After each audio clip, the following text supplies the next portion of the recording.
Welcome to Happy Beard Games, your source for classic gaming goodness. Join the gaming adventures of Kevin as he searches through his library of ever-expanding video games, mostly classic video games for classic systems, played on the actual consoles.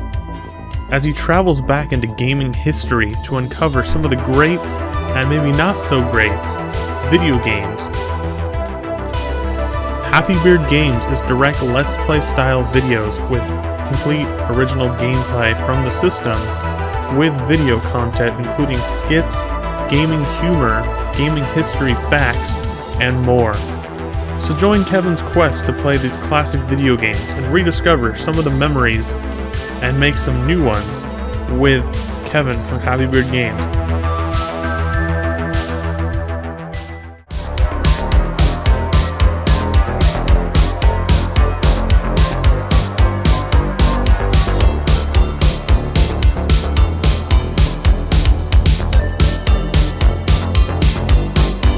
What's up, everybody? This is Kevin here from Happy Beard Games, your source for classic gaming goodness.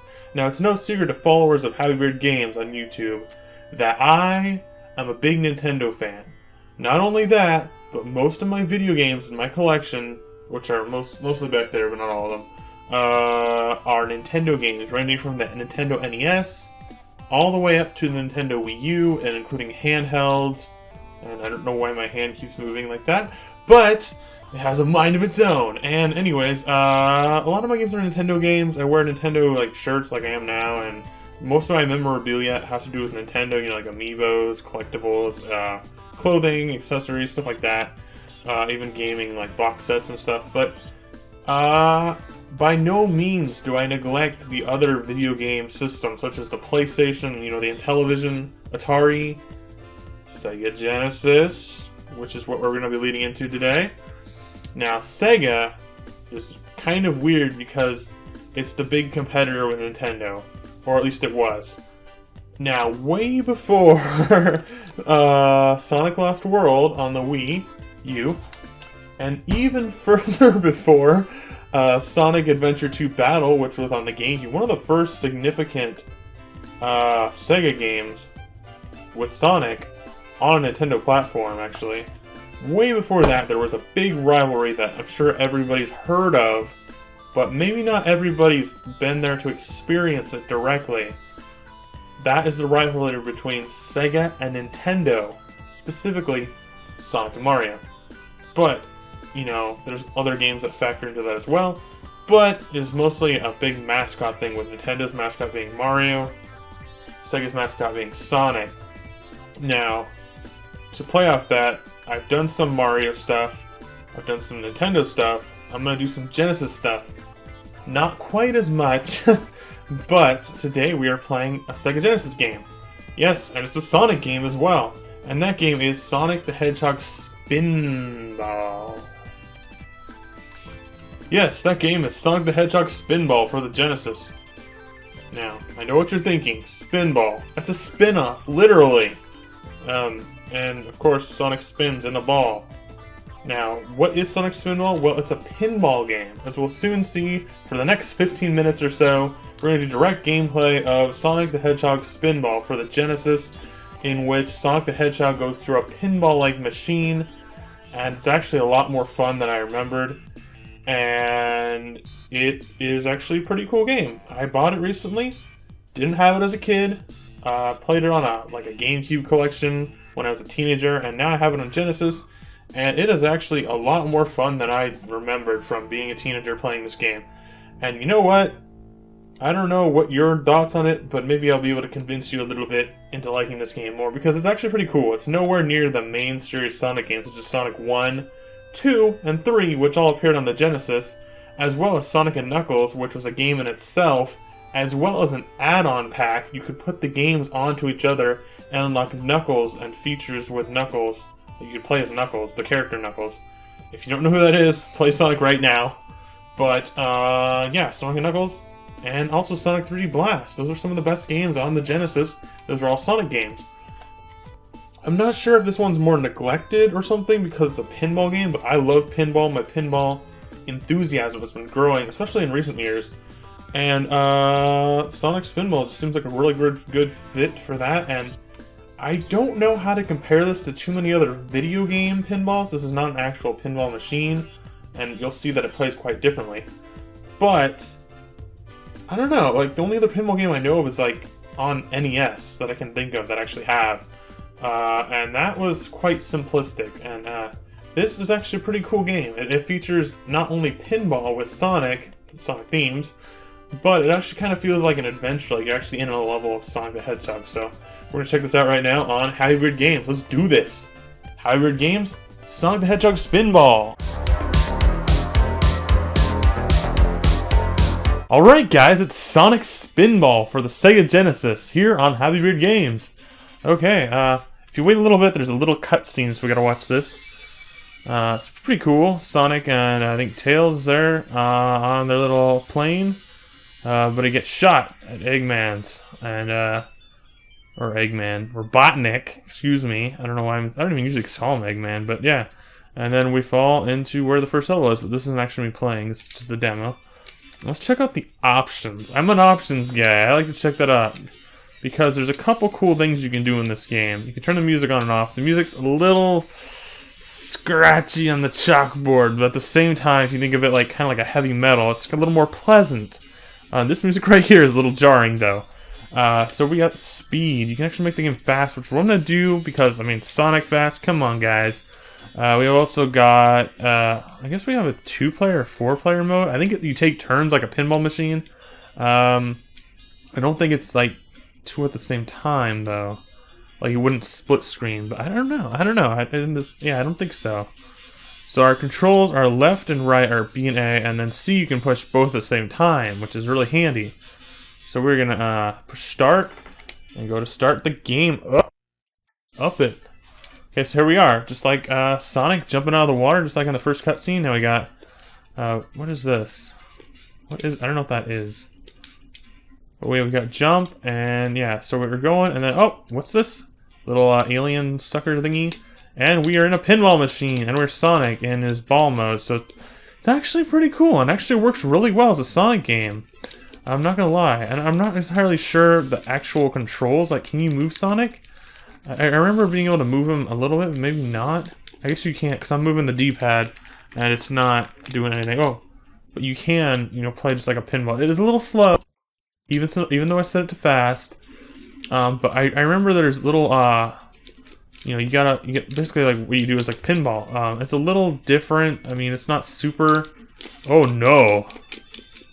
I died already? That was bad. If you fall on it, not only if you fall down past the flippers, it's bad, you lose. But sometimes you can actually recover yourself. But I just shot directly into that water. That doesn't really happen too often. But let's see how we go as we progress. Now there is little, like, I don't know if you call them gimmicks or little things, little hidden things you're trying to go for. I mean, there's little things like, you know, in an average pinball, you'll find lots of fun little things to hit. But in this, there's actually a goal where you're trying to get, whoa, dang.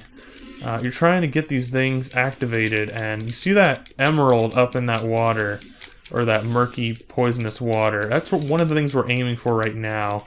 That was up in the center, up at the top.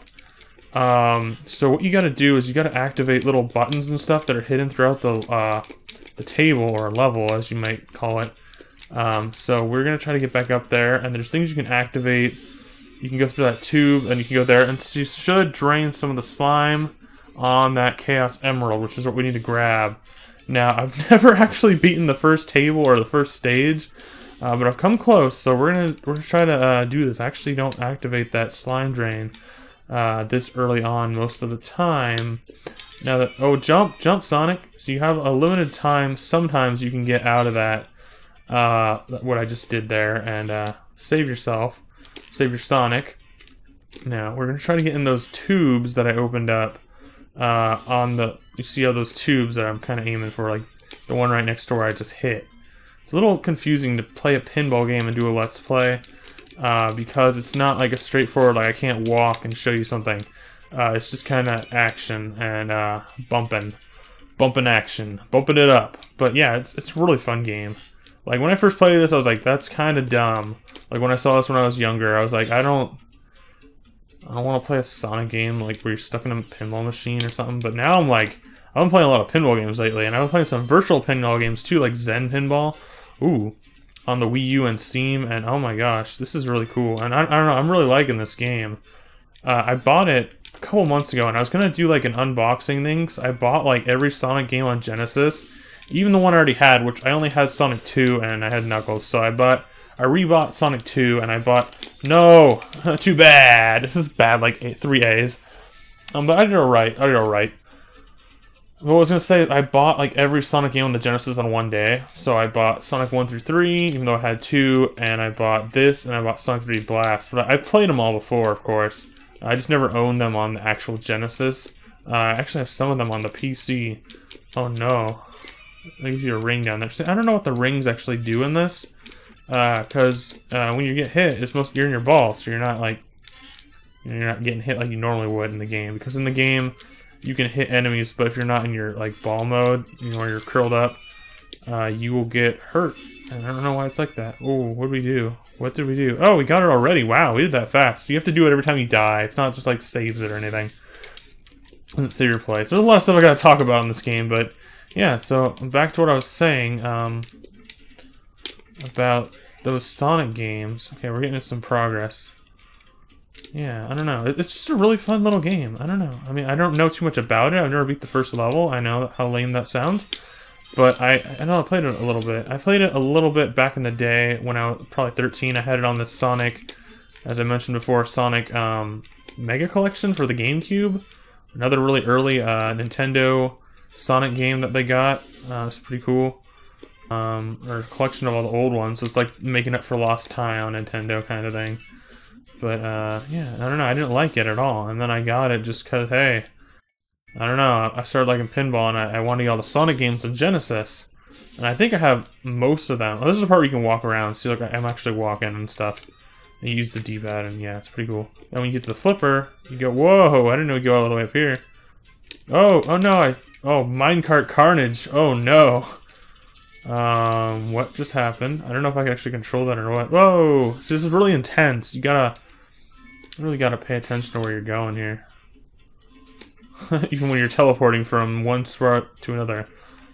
Oh, and then, yeah, there's that bird up there. I remember hitting him a lot last time I played this.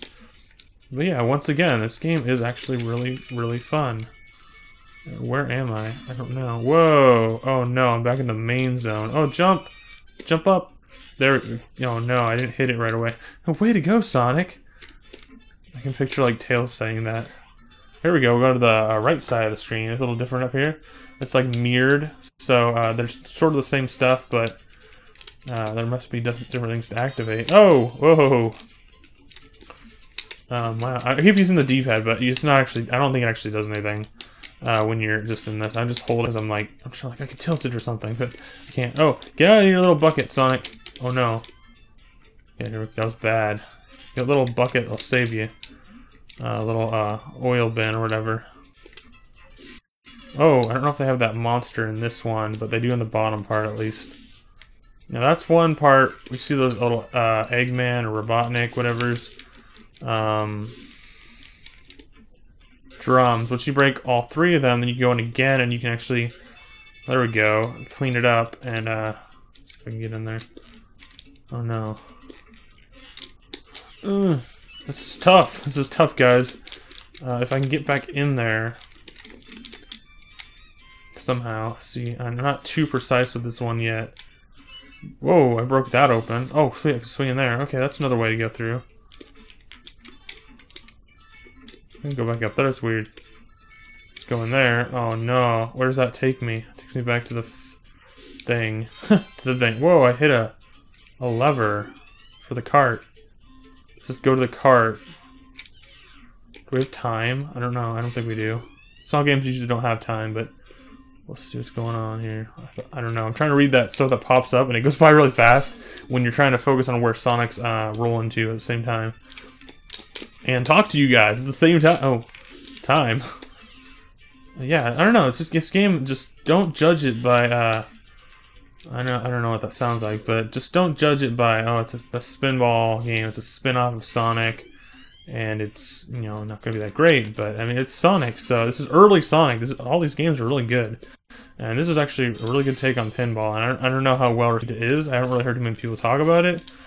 I know I've had friends in the past that didn't like it, including myself, though I was a little different back then, but, yeah, I don't know. It's actually pretty cool. I really like this game. It's fun. I don't know how much longer we're going to play it. I'll just play it until I run out of old Sonics. You skip it if you wait for it to close up, but I don't...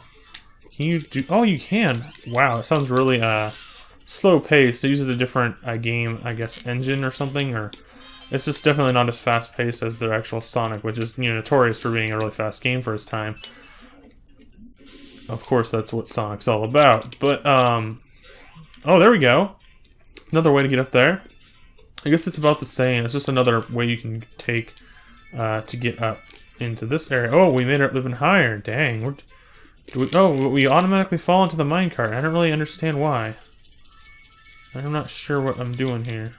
Oh, no. Oh, no. Whoa. Did I beat the level? No. What? Wait, what? I don't know, dude. This is weird. I've never gotten that before. That was cool. He like jumped out of the screen, or he jumped up and was like, "Yeah, I did it. I did it." Oh no! Hold on, Kevin. Hold on. Shazam! Whoa! I forgot everything's still activated. It's not like I died. Everything's still like open and turned on and stuff. Whoa! The little bad guy up there. But yeah, I don't know. It's just there's a lot of cool stuff you can do in one level. That's what I love about pinball. It's like one thing you're looking at, but there's all these things you get to activate, all these little bells and whistles, and you know, I mean, you see some of the same things over and over again, of course, because it's just one screen. But there's always these things that you want to work toward, and you know, if you look at a pinball machine, when I was a kid, it was just like, I mean, this isn't really a game, but this is pinball in general. But you look at a pinball machine. And you say, okay, it's a ball, and you hit the ball, and you try to get points.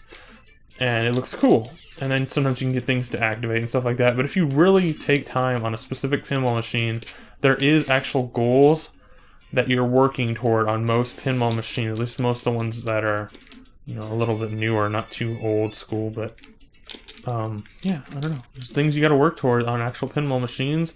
It's almost like playing a video game, going on an adventure, except you're... Well, pinball, you gotta use your imagination quite a bit, but there's, you know, there's themes for pinball machines as well. I'm going to this side this time, but I guess there was no real difference. I just don't know what I'm working for now. I know that Chaos Emerald's out, but I don't really know how to get to it, you know? I go up here, and then that thing's blocked. I don't know. And you can't jump there, so let's go this way, because I went the other way last time. Oh, I hit him. I hit myself. Oh, wow, we're going in here. Whoa. Oh, dude, this might be it. This might be it, guys. We got the other side. Now do we have to get the one in the middle? But how do we even get there? Can I exit? Oh, I can't. Whoa, dude, this is cool. I'm having a blast here. Oh, no. It's like 3D blast, except it's not Sonic 3D blast. This is really cool. I don't know. I'm having a great time. This is really fun. I mean, I do Let's Plays, and they're fun, and I don't know how real it sounds when I say I'm having a good time, but I'm either going to play this later today or tonight. It's actually like 2 in the morning right now, guys, but I'm not even kidding. And, you know, it's, if I could figure that out, it's, I don't know, it's just one of those games that sometimes I don't play that much, and then I'll go play it for a Let's Play, and I'll just keep wanting to play it over and over again. That happened to me when I did Batman for the NES back in October. I played that game a lot, actually. Like Batman, I never played that before, and it was one of those games that playing it for a Let's Play, I actually picked it up for a Let's Play, just like I picked up this, pretty much for a Let's Play. Or, not really Let's Play. I don't know if I consider what I do Let's Plays necessarily, but... whoa, I did it! It just fell down the middle! Oh, I think I beat the level.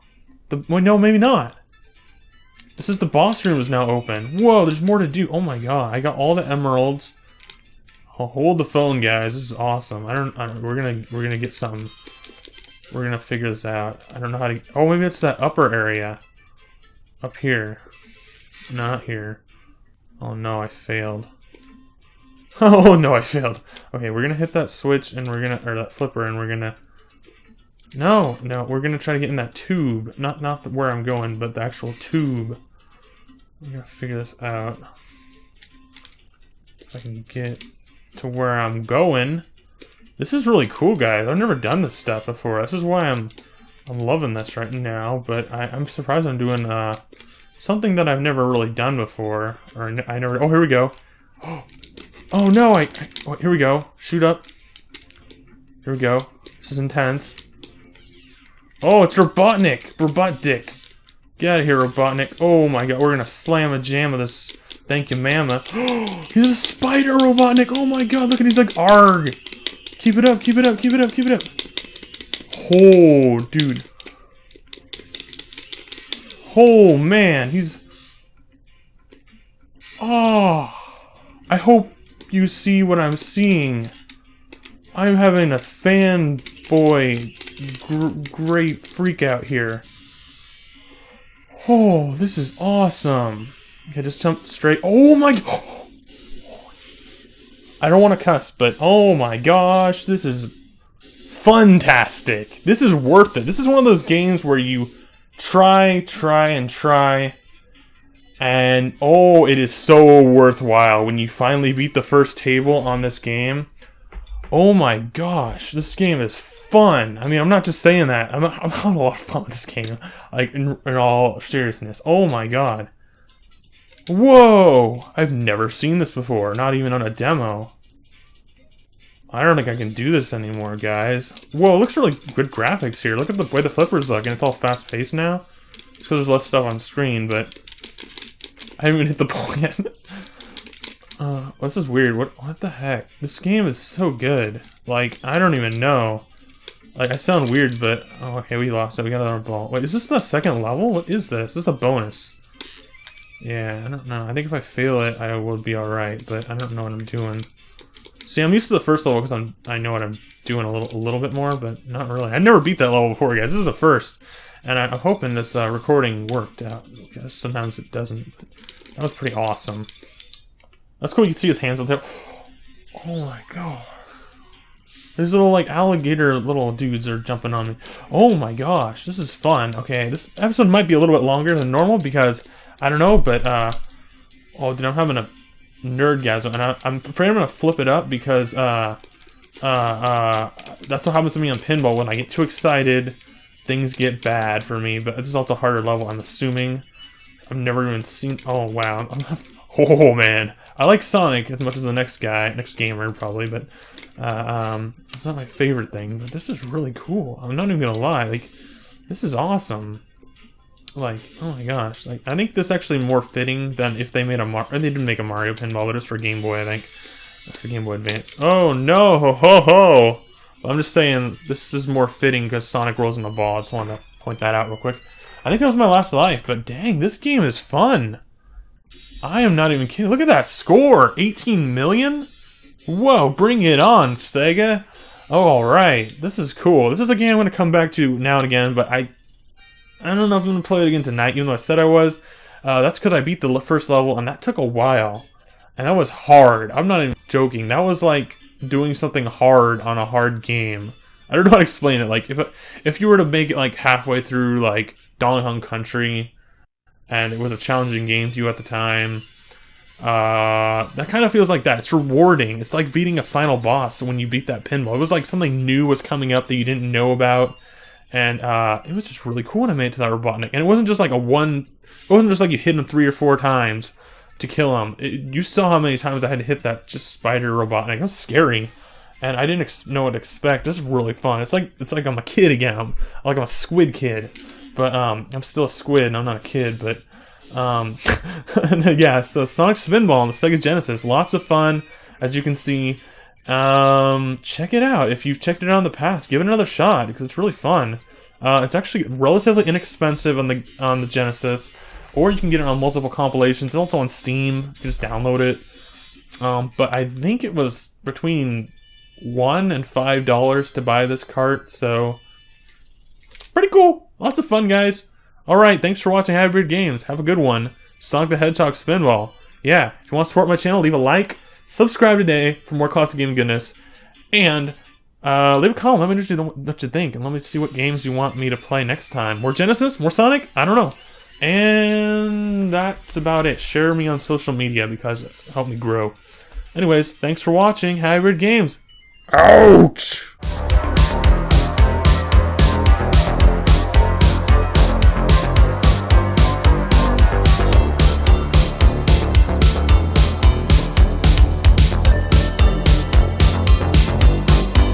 What's up, everybody? This is Kevin here from Happy Beard Games, and I'm just going through my Game Boy collection on the Nintendo Game Boy. Now, I used to have a lot of games for this, as many people did back in the 90s, and maybe even today. It's a very fun, memorable system from Nintendo. And now this is the Game Boy Color.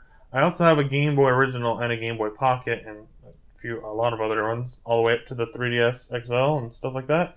But yeah, the Game Boy is a really cool system, and I actually like the Game Boy Color, but it's really fun. It fits in your pocket, it's portable, it's one of the best portable systems in an all-around aspect, and you look at it. And I don't really have that many games of it currently. Actually, my library consists of just this few handfuls.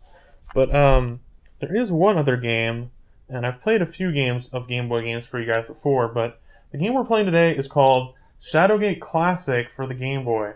Now, it comes in a black game cartridge. The plastic itself is actually black on both sides, and that's to indicate that it's a deluxe Game Boy game, or I think that's what it's called. They had a game called, I think the first one was The Legend of Zelda Link's Awakening DX, or Deluxe, and it came in a cart kind of like this, and that started a trend of games when they were transitioning to the Game Boy Color from the original Game Boy. So, some games on the Game Boy Color could only be played on Game Boy Color, such as The Legend of Zelda Seasons and Ages games. And those were different. Those were usually a clear case, so they had little indications on some games to notify that they'd be like, for what system. They're all the same size, and they can be played on each system somewhat. Like, those games cannot be played on the Ages and Seasons cannot be played on the original Game Boy, but they could be played on Game Boy Color. But also Game Boy Color can play every Game Boy game, so they were the same size and they would all fit right there. So Shadowgate is one of those games that works on both, but when you play it on a Game Boy Color, it actually shows up in more colorful graphics. The graphics are like actually detailed in color, as opposed to putting in an actual Game Boy game, such as, I guess, Pokemon Blue, probably not the best example, but it would just appear in a special color palette. So now we're going to play it on the Super Game Boy, Super Nintendo, because that's the best way to record a Game Boy game that I have, besides from the GameCube Game Boy Advance player, which can also play Game Boy games. So that's another story, but I really like playing it on the Super Game Boy, Super Nintendo. It's really fun. Yeah, just put it in there, and we're going to play some Shadowgate. And you'll see what it's all about. Now, this isn't a full playthrough. This is a long RPG-style game, although it's different than Final Fantasy and some of the JRPGs. It's more of a Dungeons & Dragons RPG by yourself, as we'll find out a little more about that soon. But yeah, it's not going to be a full Let's Play. It's not going to be, like, I don't know. It's just going to be a little quick look at Shadowgate Classic for the Game Boy. Really fun game. Now, this is also on the NES, an older version of the Mac, and various other platforms, but those are some of the more notable ones. The soundtrack's really good, and it's a really fun game from Camcorder. Shadowgate Classic for the Game Boy. Well, let's play this today on Happy Beard Games.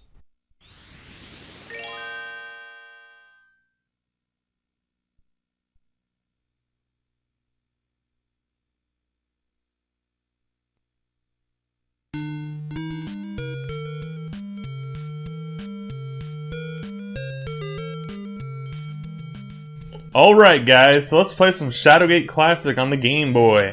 Now, I played this a lot as a kid, but not so much as a squid, so I don't really know exactly too much about it. I've never actually beat the game. It's a long RPG.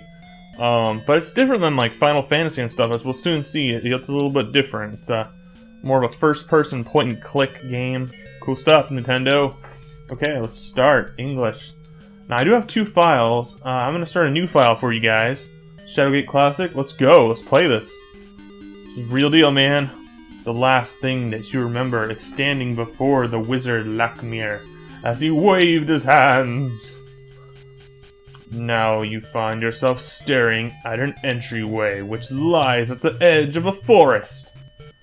The druid's words ring in your ears. Within the castle Shadowgate lies your quest. Oh, within the castle Shadowgate. The Shadowgate is the name of the castle. Okay. The dreaded Warlock Lord will use his black magic to raise the behemoth from the dark depths. The combination of his evil arts and the great Titan's power will surely destroy us all. You are the last of our line of kings, the seed of prophecy that was foretold eons ago. Only you can stop the evil one from darkening our world forever. Fare thee well. Gritting your teeth, you swear that you will destroy the Warlock Lord. Alright, and then it jumps you in with some gameplay.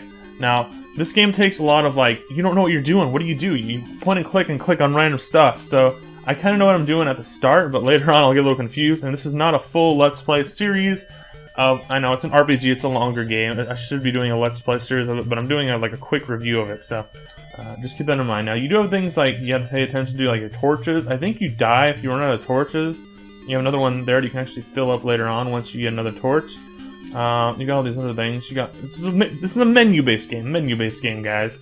So you've got, I don't know what these are. I think these are your items down here when you get them. These are your actions. You can save, which you're not gonna do. You can speak. It's basically like, think of yourself in Dungeons and Dragons, or you're role-playing. You're acting with people that are fictional. Do you speak to something? You would not speak to a door.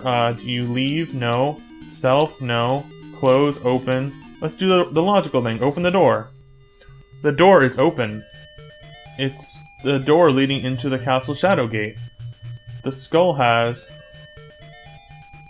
There's a skull over the door. That's a hint. We gotta pay attention to the text very carefully, guys. Now, I just want to point out that this right here, it's kind of cool because I have a pointer. You know, I can kind of, like, show you what I'm doing, but it's kind of like a PC game. I think it's originally on Mac, though. I don't know about PC, but maybe some PCs. But anyways, this is old school. So this is like the field, what you're seeing, and this is what right here is your move. This is where you move around to get to different parts of the map. You can see it's all blank, but this is the door up here, right there. So you would click on move and go right there. But we're gonna try something else. We're gonna try to open, and it's still unopened, the skull. Because we're gonna need this, of course. As if by magic, the skull rises. You're a wizard.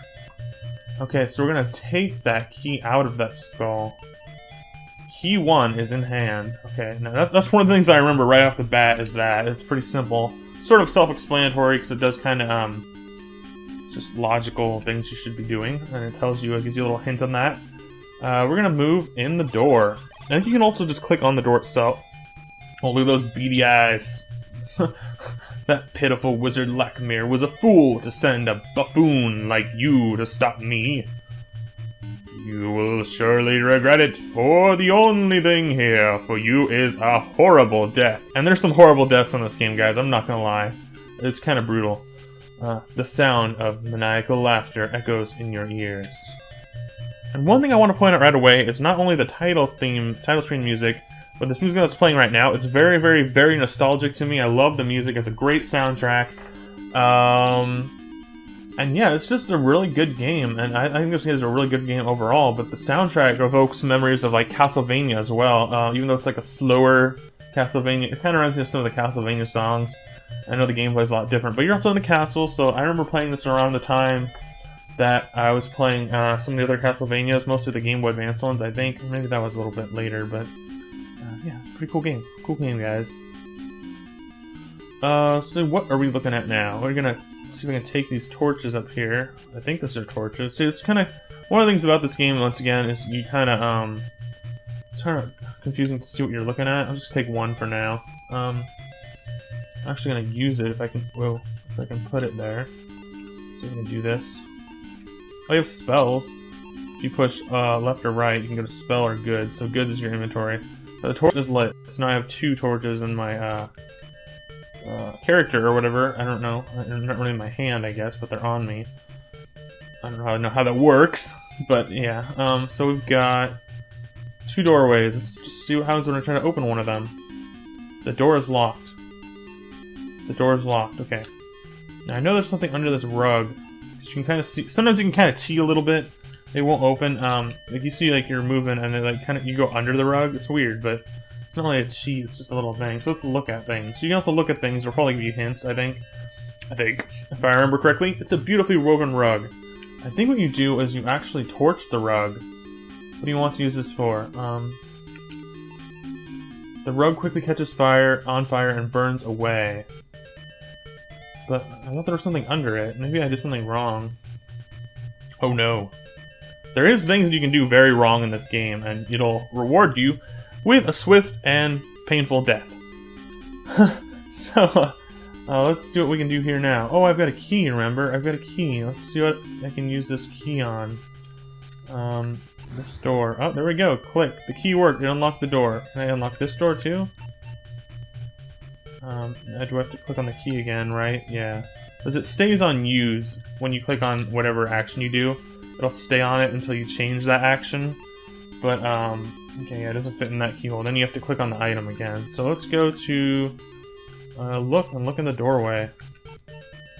The door is opened. Okay. I'm gonna take this, other torch too, just in case we need that later on. Okay, and it doesn't make the room dark, so we don't have to worry about that. Not that realistic yet. Let's move into the front door. Oh, this is where things get a little tricky, and you can die pretty easily here. Which I don't want to show you, but I'll just show you when I actually die. I'm not gonna like show you every death that I could do possibly. The stone walls seem uncomfortably close as you walk down the stairs. So we're in a staircase, or a stairway or something. Stairwell, stairway, staircase. We've got some torches up here, and I think this one might be a switch. You see how there's those little rings around it, and that one does not appear to have that. There's also a little hole right here. You can barely see it because, well, you can kind of see when it's in color a little more, but it's right there. It's a little off, so you want to check that. And this book, spoilers, guys. If you take this book, I think a trapdoor opens right there, and you fall in and you die, or either that or you're stuck and you fall in it eventually and die.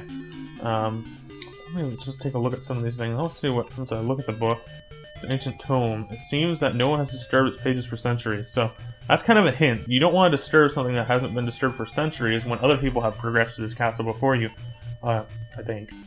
It's a stone wall. That's what this says. There's something out of ordinary about this torch, but you can't put a finger on it. Okay, I'm gonna, maybe I can just use it.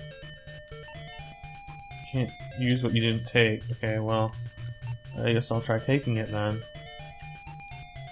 The torch is in hand. Okay, I'm a little worried about this, guys. It's a special torch. You see that it doesn't go in your torch inventory section. Like that would normally go up by 1, so it'd be 2. And it's a separate torch. So I'm gonna actually look at that torch. And does it still say that? No, I pushed the wrong button. We go look, and we go to torch. It's a strange torch, so it's a little different. It doesn't actually label it unless you look at it. I'm gonna try something. I'm gonna try hitting this wall. Pow! And the stone falls away to reveal a secret passage. So now we got another place we can go into. So I just want to check what's in there. Hopefully it won't kill me, because I don't remember very well. As soon as you enter the room, you see an arrow on the front wall. And this is where I mess up a lot, guys, because there's... I know you're supposed to take the arrow, or I know you can take the arrow, but I don't really know exactly what to do. So let's see if I move up there. Okay, the ledge wasn't strong enough to hold you. You fall onto the ground and land hard on your rump. Well, that worked. That happened. Let's try taking this arrow, because we might need it for something. Arrows in hand. There's a lot of it's like a puzzle game, but it's more like a dungeon puzzle game. It's like D&D basically, guys. It's pretty much like D&D, but you're alone, which is kind of cool because it's a single player game. So it's kind of fitting. So you have a first person experience in a dungeon instead of just like you have like a party like on like some other game like Final Fantasy. It's a little different. That's cool. It's unique. It's fun. The stones in these walls were probably cut by the hands of enslaved mountain dwarves. I remember that text very well, actually. I remember that. I remember being stuck in this room for a while, too. Okay, let's open some doors here. I think you can click on the map, too, as well, if you don't want to use the actual game visuals. Open all the doors. See, I don't know which way to go, so let's go here first. Oh no. This is where you have to get, I think you have to get some kind of pole or some kind of like a rope or something where you can get that key that that skeleton's holding. A shark swims by as if patrolling this calm pool. You do not want to go in the pool, you will die. This way, if you go up there, I think you will die too, but there might be something up there, so let's check it out. I'm actually going to save, because I don't want to... It's kind of like a save state, no? It restores you back to where you were, and you don't want to start all the way over, especially not on this Let's Play, but let's just take a peek at what's in this door up here. It's a really fun game. I would love this game. I love the music too. As I mentioned before, the door is open. Okay, cool. Let's go in that door, and just be really careful, Kevin, because I know you can break your leg at this part. Yeah, you can. Like, if you try to cross this waterfall, it's slippery and you break your leg, I think. Water cascades over a subterranean cliff into a cool, clean stream. I just wanted to see if there's any items here. I don't really see anything. There's something right there. I don't know what that is. Like right here. The way up is this stairway is destructed by a landslide. Okay, so it's part of a staircase. I think we're going to come back here later. I don't know. There could be something that I'm missing. I know Shadowgate, you know, people that actually beat this game and have played it and love it and have beaten it and know more about it than I do are probably like, "Come on, what are you doing, man?" and stuff like that, yelling at the screen. But you know, I've played this game a lot and I love it, but I don't know that much about it. Like I said at the start, but it is it's just fun to play, and I like that sense of like you don't know what's coming up kind of thing, and it's scary when you die sometimes because it happens so suddenly. The stench of flesh and decay pervades the small chamber. You begin to shiver. This room is really cold. That's so funny. I think you can open this, and there's something you can put in there, and there's a lot of stuff you can do. It gets a little more complex as the game progresses pretty steadily, so let's look at whatever this is. It's a large pedestal with an iron trim. Can I open it? Or open it? It won't open? Okay, I don't know. I don't have a key, do I? I have the first key, but I don't think that'll work. I don't know. Let's see what this little hole is. A small hole in the wall, some 3 inches deep. It's a finely crafted wooden door. Let's see if I open it up. The door is open. I think this might be a deadly danger dungeon in here. I think it's gonna get kind of scary if I go in here, so we're gonna have to bail out of here. This is the room that I'm remembering. Okay, this is where you gotta be careful, guys. This is bad room to go into right now. Fear grips you as you enter this hot room. And what I think you have to do is you get some kind of like either an invisibility thing on you or a smell remover thing on you so you can go by unnoticed.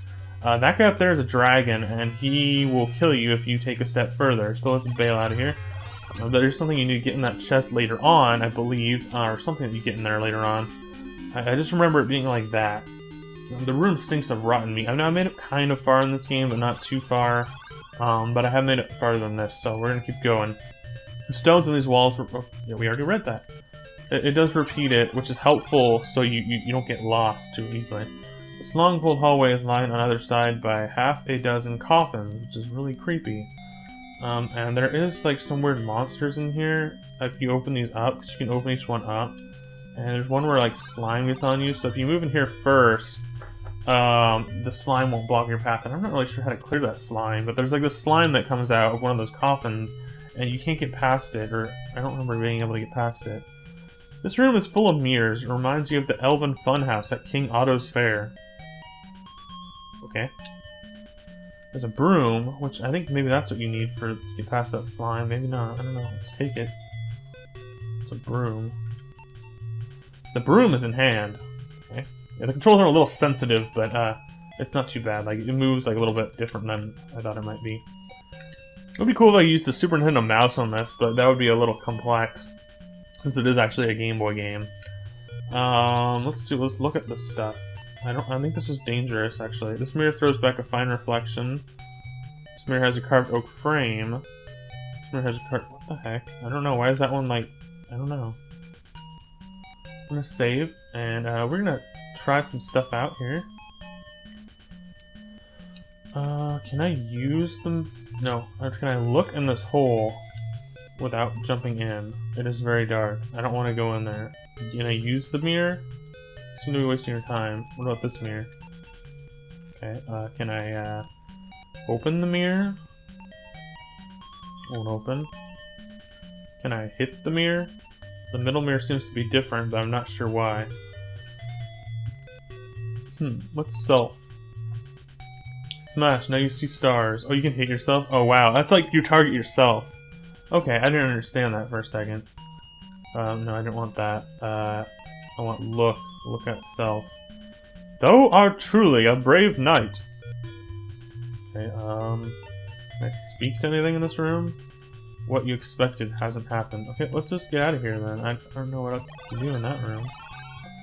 This is where the game gets a little vague to me. I've made it significantly past this part. I'm not sure exactly how, but that's also one of the things that you come back to it and it's like you don't remember it exactly. So it gives you that sense of exploration and you gotta explore stuff. And that's really fun. I like that. And it is really fun. It's a fun game and it's just it keeps you going and it keeps you guessing. It's a fun game like that. Point and click, but it's a little different than some other point and clicks because it's first person. And it just feels like Dungeons and Dragons sometimes. It's really cool. Like by yourself once again. Let's open. Check out some of these. I know there's one where like a scary monster comes out. Okay, the mummy stands silently before you.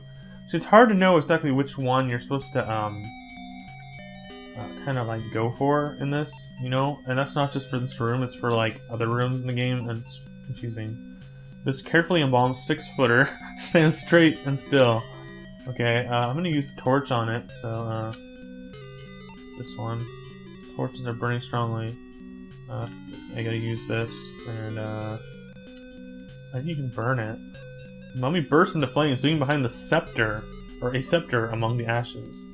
If we take the scepter, I'm not sure what I do with it, but I know there's something you do with it, of course. Well, let's look at what I've got. Broom. This broom looks remarkably like the one owned by the sirens on the Isle of Yelcom Iret. There's so much like lore in this game that I don't even know if there's anything to back it up, but it's just cool they like throw this stuff in, like this is the Elven Fun House, and this is the sirens, and it's like all this mythological stuff, and it's like, I don't know, it's had nothing to do with what you're doing at the moment, but it's so cool that they just threw that in. This is a quick sentence, and it's like a nice description. It gives you like more, it builds your imagination, and it makes you feel more immersed in the game, which I think is really cool. This jewel-studded scepter is truly made for a king. Okay, so we'll keep that little thing in mind. Let's check out the arrow. Finely crafted silver arrow is not uncommon in the Elven lands. Okay, cool. Now things get a little shaky as I save, and we're not gonna continue. We're just gonna save, and we're gonna continue. But we're if we die, we're not gonna continue. Let's see what happens when I open these, though. Taking a risk here, guys. I messed up. As you open the tomb, a banshee flies out and emits an ear-shattering scream. You're alright, but it's very hard to hear. That's not good. It's like an attack. Don't open the first one. I gotta keep that in my mind. Oh no, here's the spell. Green slime is quite disgusting. See, I remember that, but a couple letters open, there's a bag. Oh no. You try to pass the slime, but it engulfs your body, dissolving it in seconds. You die instantly. Oh my god! No pain, no nothing. Oh my god. This game is brutal. You were slimed. Death by slime. And I stepped in it myself. Oh no. It's a sad thing that your adventures have ended here. Isn't that like a brutal death? It's not like oh, you fell in a hole, game over, respawn. No. You got slimed, man. No nothing. You dissolved. You disintegrated in the slime and died. And it plays this brutal music until you continue. It's scary, man. It's scary. It's intense. It's fun. It's puzzling. It's adventurous. It's imaginative. It's Shadowgate classic for the Game Boy. And I believe the NES and the Mac and older systems as well. Many systems this game's been on, but those are some of the notable ones. There's even a new remake that came out maybe a year or two ago, and that's actually supposed to be really pretty good. And I've never bought it, but I've been eyeing it for a while. And yeah, Shadowgate Classic. Pretty cool game, guys. Thank you for watching Happy Weird Games plays Shadowgate Classic. Pretty cool. I really love this game, guys, even though I've never beaten it. I made it farther than that. I've made other goofs than that. I've had worse deaths than that, like burned up by the dragon, like I mentioned. You fall in that hole that I mentioned earlier in the game. And we didn't do too bad, but we did pretty bad today, but I mean, by I don't know, by an overall standpoint. But yeah, this has been Shadowgate, Happy Weird Games. That's about it, guys. I love this song. I listened to this like 15 minutes before I started doing this video, so it's a pretty cool song, guys. Oh, great soundtrack. Okay, guys, that's about it. Happy Weird Games. See you next time. Happy Weird Games. Ouch.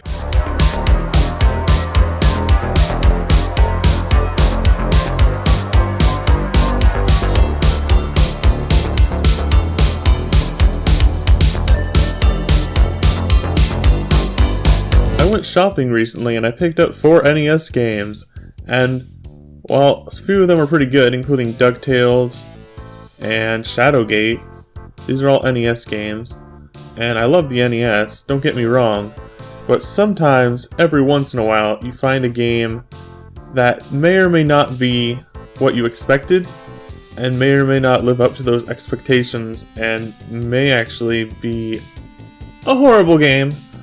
Just to keep it lightly, but today we're gonna try out one of those games that has a horrible reputation, a reputation for being a bad game, a reputation for being one of those games that you don't want to have in your NES library, and that game is the wonderful, lovely Fester's Quest for the NES. Yes, it's Uncle Fester from the Addams Family TV series and films. And, you know, it actually doesn't have that much to do with the Addams Family when you're actually playing the game, but we'll find that out in a few moments. But, I just want to say that this game is, you know, I've only played it once. That was last night. And, it's not quite as bad as I expected, but we'll find that out again together. So, it's time for Kevin from Happy Weird Games to play Fester's Quest on the NES. Let's do this.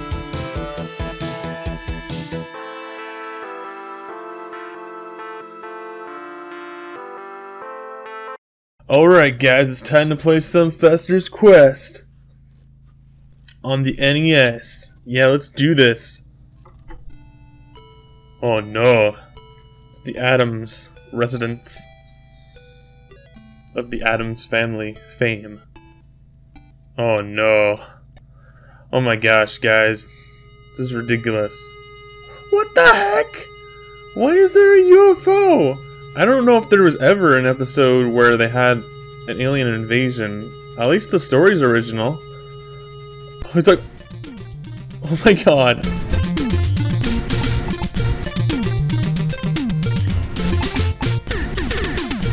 Okay, Uncle Fester's Quest, the Addams Family, licensed by Nintendo of America. This is one of the cheesiest looking title screens I've ever seen. Of course, I think the original series was in at least the 60s, so I think it was a 60s show. Maybe earlier, I'm not really sure.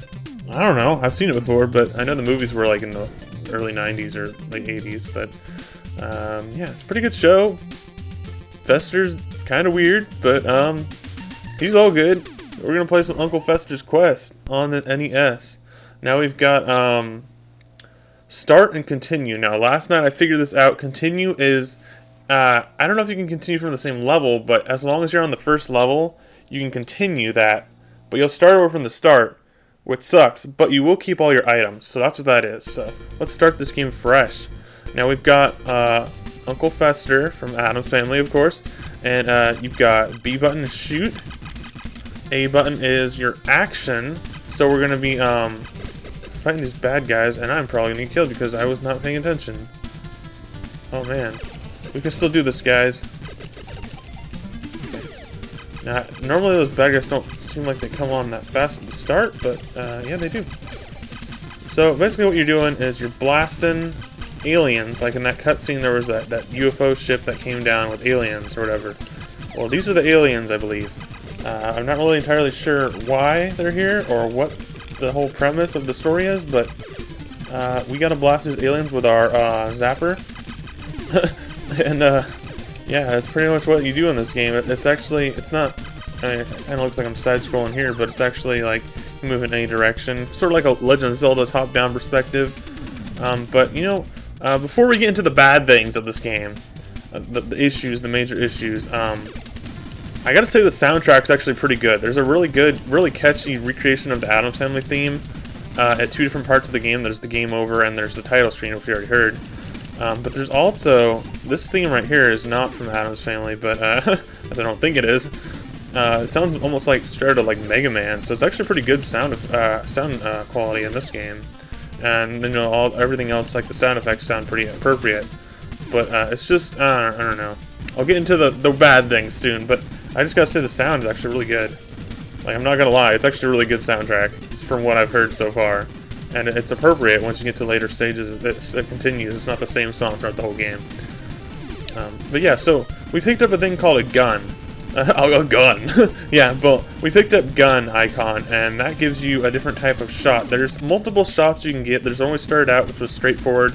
There's this one, which is ridiculous because it shoots in a weird pattern, and as you'll see later on, it'll actually get kind of hard to use because of the way that the path that we're in is set up. You gotta watch out for multiple types of enemies, including these heads or these faces that shoot out bees when they die. And it's actually kind of creative what they did with it, because later on there'll be ones that shoot out larvae, and the larvae hatch into bees. It's kind of like, kind of cool, but it's kind of messed up. It's like, it's kind of ridiculous actually, but I don't know, it's kind of an interesting design for a character now. There's a lot of things you can do in this, and I'll try to explain as I go, but yeah, sometimes when you get guns, I don't know why, but they don't give you an actual gun. Like, go pick up gun, and sometimes it'll give you a different gun. I've seen 3 different shot types, like I was mentioning before. The first one where you shoot straight, there's one like this, and there's one where you shoot like a black, like, cannonball type thing, and it kind of like spirals around the enemy, which is really good. Now, what you do here at these hot dog stands is if you have money, you click on money, you go up and push A, you get some health. You see that health in the top corner. The top left corner is your health. You only have 2 hits, and you get a game over. No continues, guys. However, you can continue with your items left. You can keep your items, but you start over back at the start up there. And this level is quite long, and it's not really that it's long, it's that the enemies take a long time to kill, as you may have noticed early on, since I've been killing guys. So, yeah, and I'm very new to this game, guys. I don't know much about it. I just started playing it last night. So I've only played about an hour or less, so I don't know. This isn't a game that I've had for a while. So light bulb, this is the menu. You just push, you just push start. You've got gun and whip, which I don't know what that is, but there's little slots for the guns, so maybe you have to pick up a certain amount of gun in order to upgrade it or something. I'm not sure. There's clues. I don't know what those are.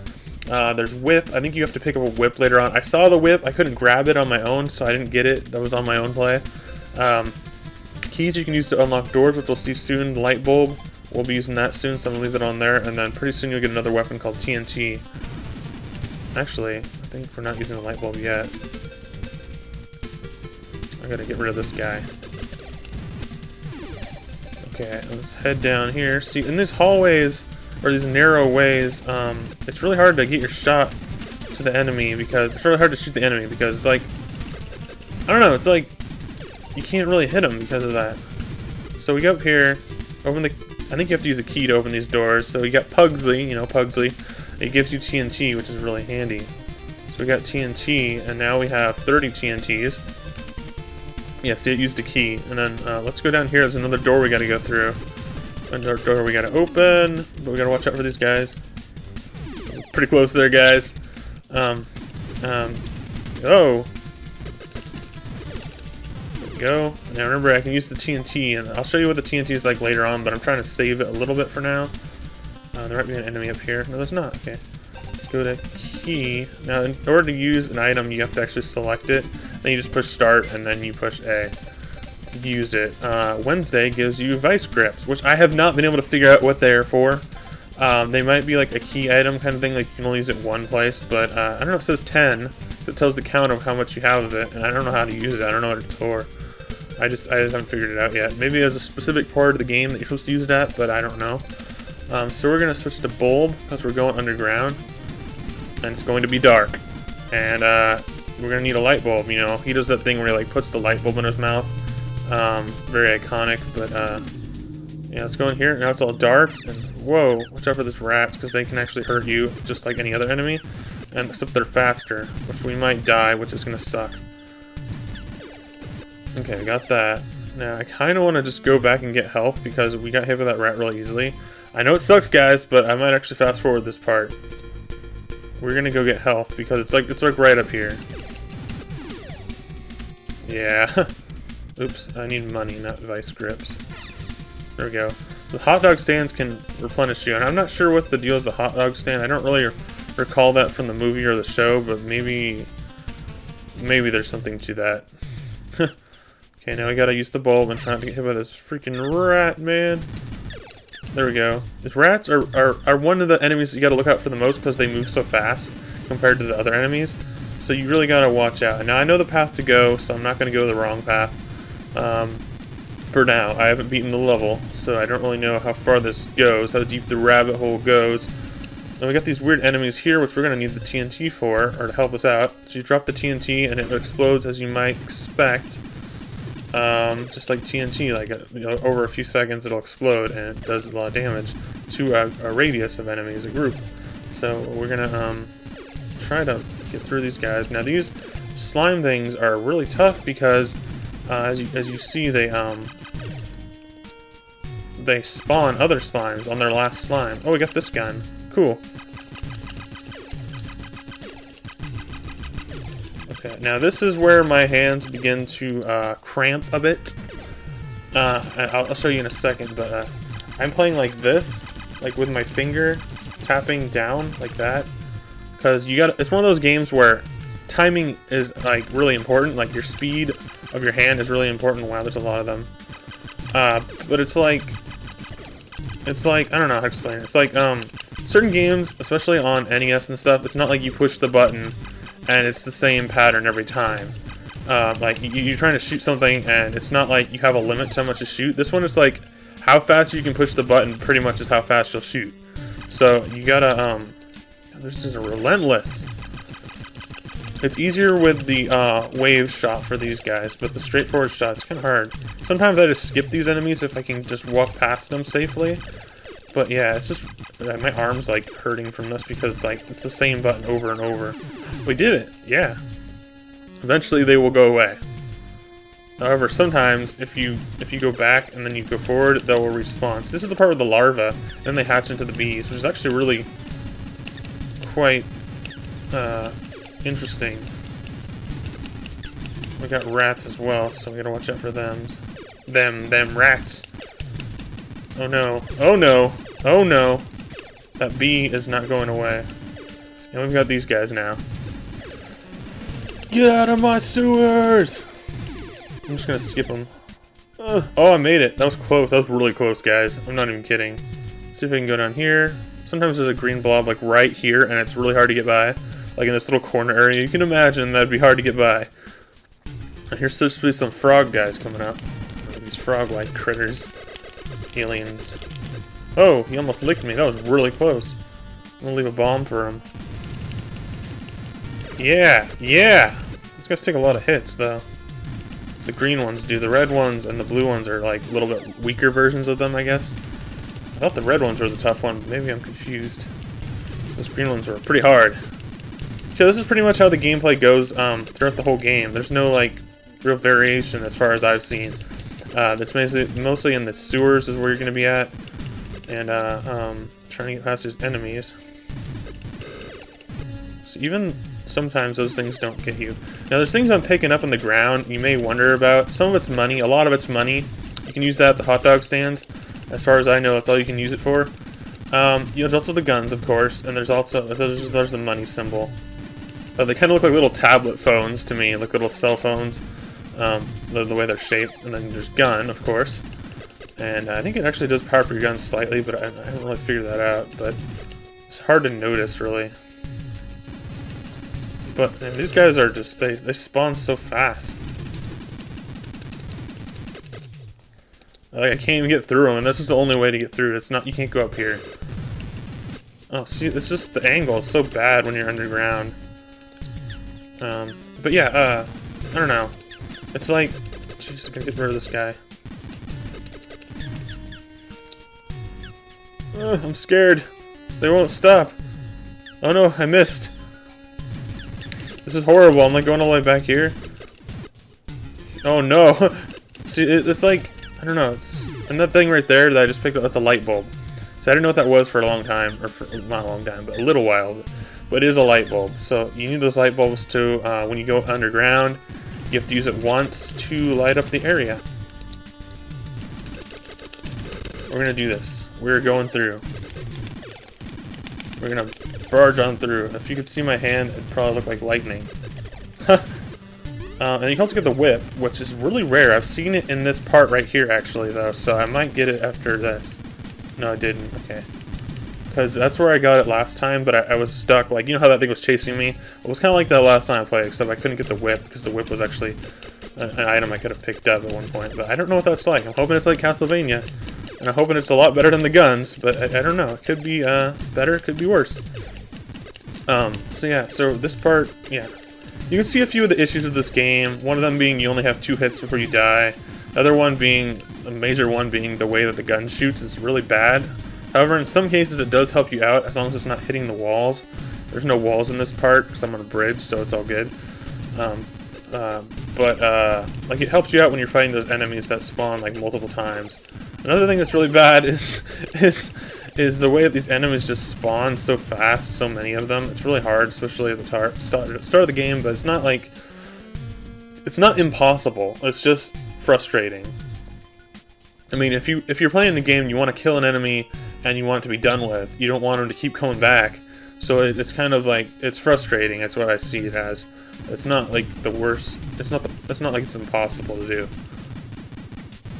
Now, I have made it out of the sewer, but I haven't made it too much farther than that, so let's see how far we get today. And it's actually a really good thing that I grabbed that health at the hot dog stand, because I'm going to need it. And we might die a couple times in this Let's Play, guys, so there's video. Well, I don't really like to call it a Let's Play. Don't call it that. Whoa. See, it's weird. Sometimes the one that spawns more is the last one you kill, but sometimes it's the one right next to you, so you gotta watch out. You gotta, like, keep your distance and stuff. Oh. It's hard when they block you on these narrow pathways. And especially, I can't hit them with all my shots because it's so, the walls are so close here. I think I got the whip. Did I? No. See, I don't even know how I'd switch to the whip if I had it. I thought I saw whip, but maybe I didn't. Maybe I saw gun or something else. See, there's the black bullet gun. It's like a cannonball. Shoots a little like spiral. It's kind of cool looking. It's actually really cool, but it actually does help you out with these slime things the most. As far as I've seen, this is the one that helps you with the slime the most. So I'm gonna try to hang on to this as long as I can, because from what I remember, it goes away really fast. Like, it's either, I don't think it's on a time limit, but it's on a there's the whip. I got whip. I know I got whip. I just don't see it on there. Maybe I didn't pick it up at the time. I don't know. But you can get a whip somehow. I just don't know how to use it. Select is pause. Okay, I was just making sure. So yeah, you just kind of continue on through here, and wow, we've been playing for 20 minutes. Surprised. So this game does take a while, guys, so maybe we won't do a continue, because this does take a while, but I have this really nice gun, which is going to help me through these rats a lot more than the other one would. As you can imagine, the other one was, dang, I don't want to pick up that gun, though. Why are there so many rats? Why are there so many rats? What does it mean? Oh my god! No! I don't want to pick up another gun, so I'm trying. Here's the exit. It doesn't look like an exit, but it's an exit, so. Oh, shoot. This is about as far as we go, guys! Fail! It's so slow. When you get hit in this game, you move slow, so. We're dead. We're dead. We're dead. We're dead. We're dead. I can't get out of here. I can't get out of here. I can't move! There's no escape from Fester's quest!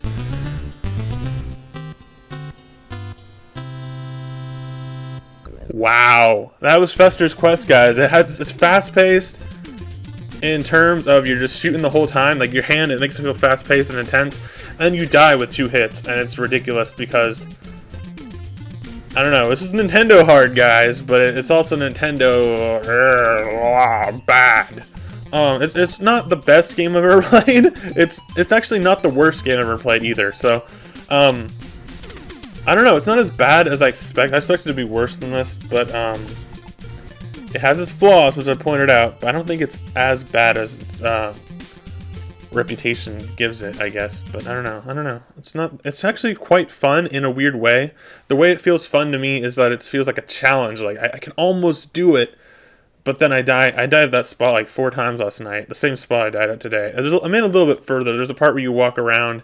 I think there's another underground. And then there's also a part where there's a taco stand on... Or hot dog stand on the right from where I came out of that sewer. So, yeah, that's pretty much it for Fester's Quest on the NES. This has been Kevin from Happy Beard Games playing Fester's Quest. If you want to support my channel, please leave a like, comment, let me know what you think. Any recommendations of games that you want me to pick up or play, specifically on the NES, but also other old school systems that I have, like the Genesis, the Super Nintendo, stuff like Game Boy, stuff like that. So, check out my other videos for more classic gaming goodness. Share it with your friends and subscribe today so you can stay tuned for more videos. Alright guys, I'm gonna end this video now after I stop dancing to this Addams Family remix 8-bit. But yeah, cool. Fester's Quest. See you next time. Hybrid Games, out!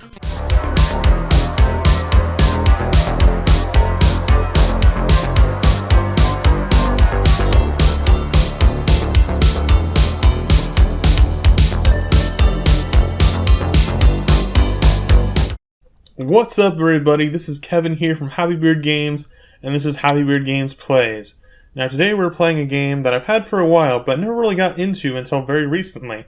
It's for the Super Nintendo, and it's called The Legend of the Mystical Ninja, where you play as Kid Ying and his partner, Dr. Yang, who go on an adventure through somewhat of a historical, mythological Japan, with a few modern touches. As you'll see, this game includes sort of Legend of Zelda style gameplay, a little bit more arcadey, lots of mini games, a platforming section, lots of cool bosses, and somewhat reminds me of the game Monster Party, which was an NES game that we played earlier. And in addition, it features full co-op with a second player. Now, I don't have a second player today. Sorry, Chewy. But we do have this game to play for you on single player. And we're going to play for about 20 minutes and see what the gameplay is like directly on today's Happy Beard Games Plays. Okay guys, let's plug in my Super Nintendo and check this out today on Happy Beard Games, your source for classic gaming goodness.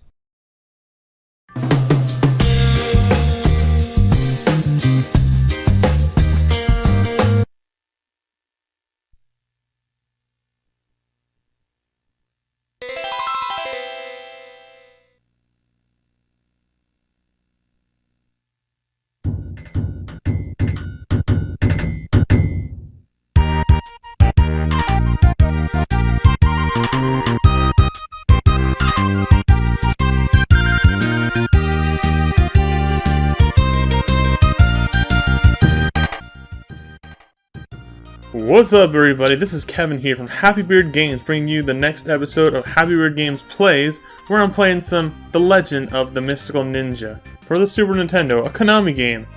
And we're gonna see what this is all about here now.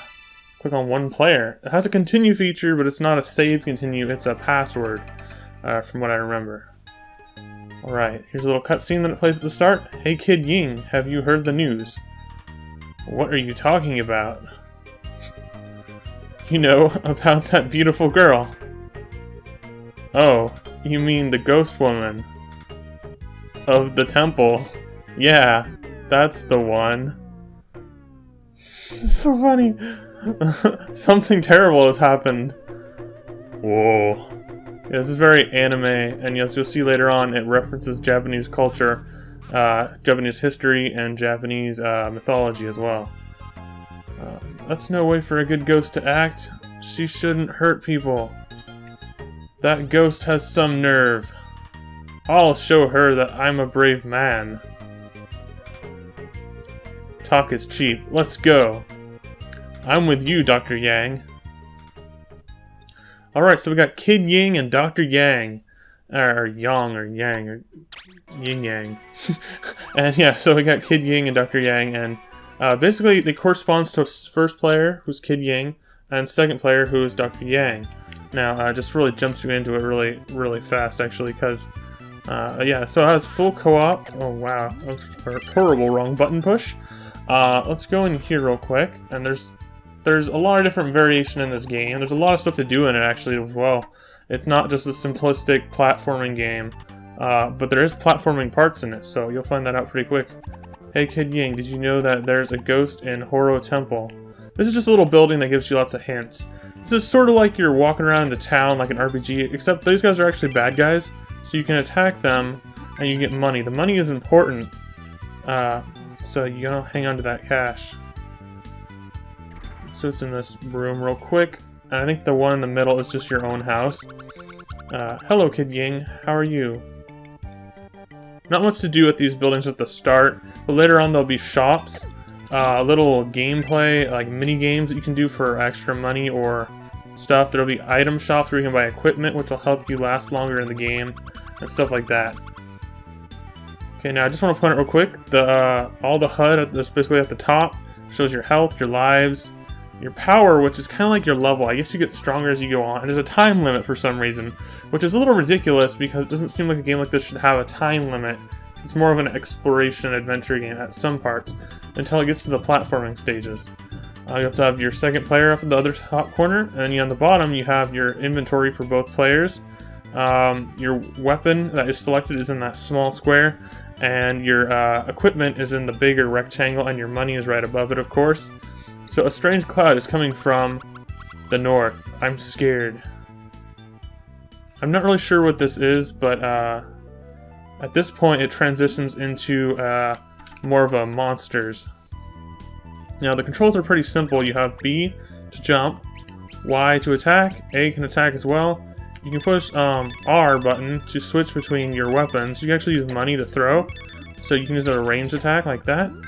But you kind of want to save your money for, unless you really need to throw something, it's good to save it for gear and equipment, and you can even buy things to heal yourself with. With all the fuss over the ghosts, nobody's hiring. Okay, this is a random store. I don't think any of the stores here are really necessary, but I will go in here if I can buy food, because it has a label for a restaurant. Welcome, everything is delicious here. Would you like something to eat? Yes.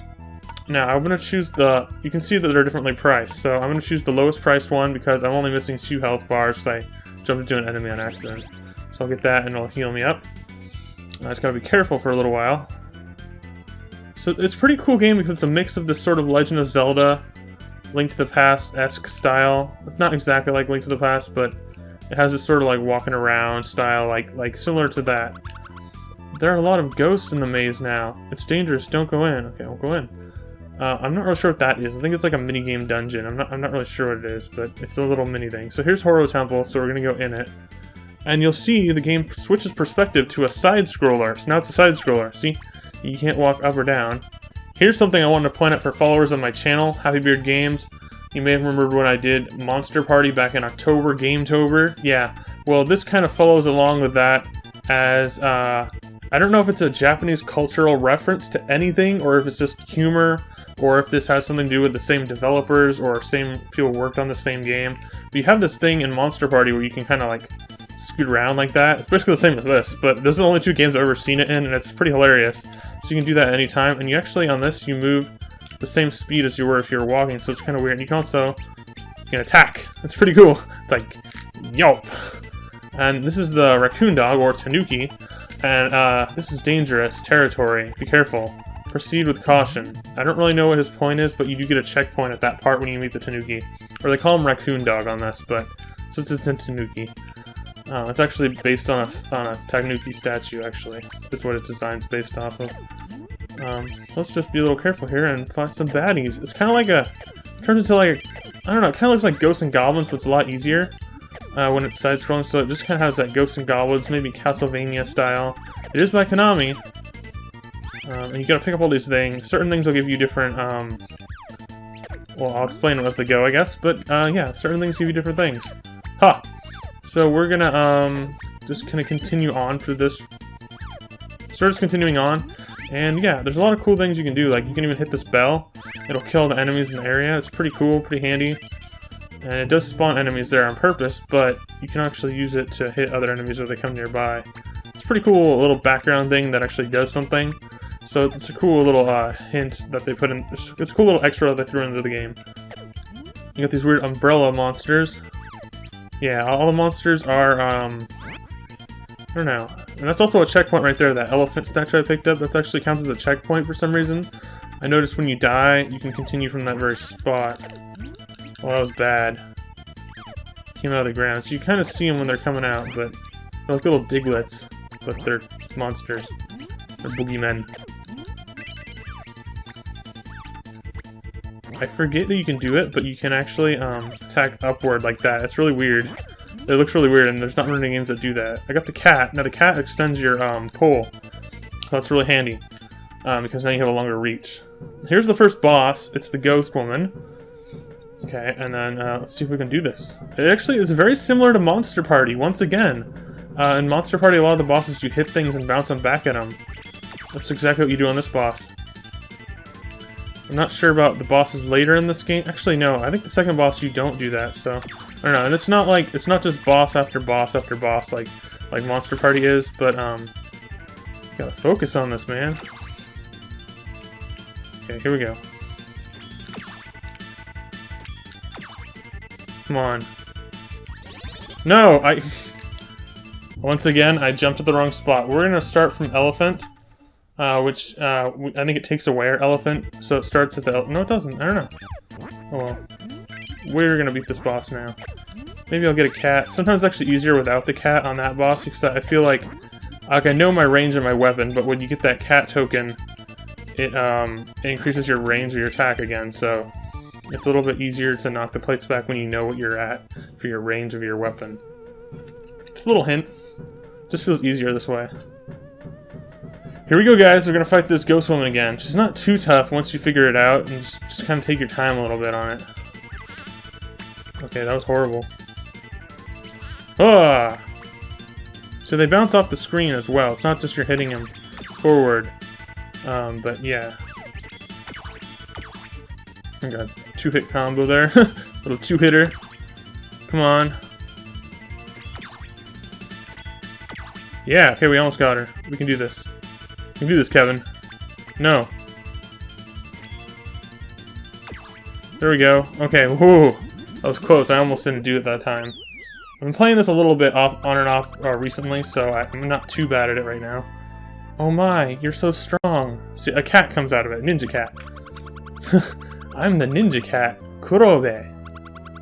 I've been waiting for someone to help me out of here. There is no time to explain. Take this $100 and hurry to Shikoku Island. Or Shikoku Island, actually. Go see the cat boss, Koban. You get $100. Okay, it'll help you out because you can actually use it just as any other money in the game. So now we're back here. Everything's all semi-peaceful. I mean, we still have these guys running around, but they're pretty much aimless. They don't really run after you. Later on, there will be guys on the town like this in a separate town, because you go to other towns.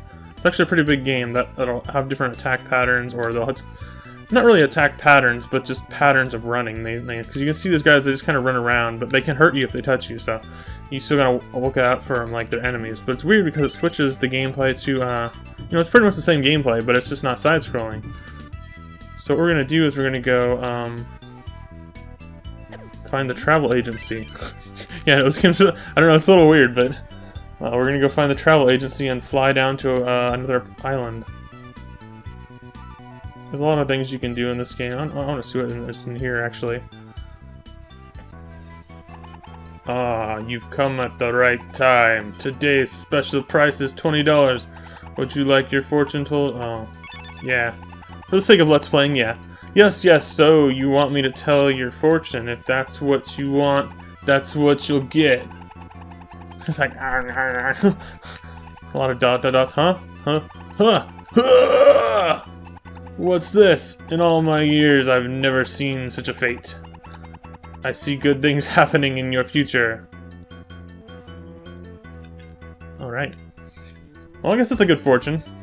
Oh my! Who are these? Ah! I pick them up. I didn't know I was supposed to hit them. I don't know what they were. I didn't mean to hit that. Sorry, lady. Oh, jeez, I feel bad now.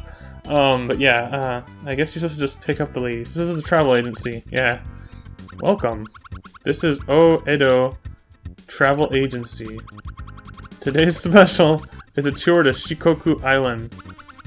Would you like to go? Yes. Now you can choose a pack.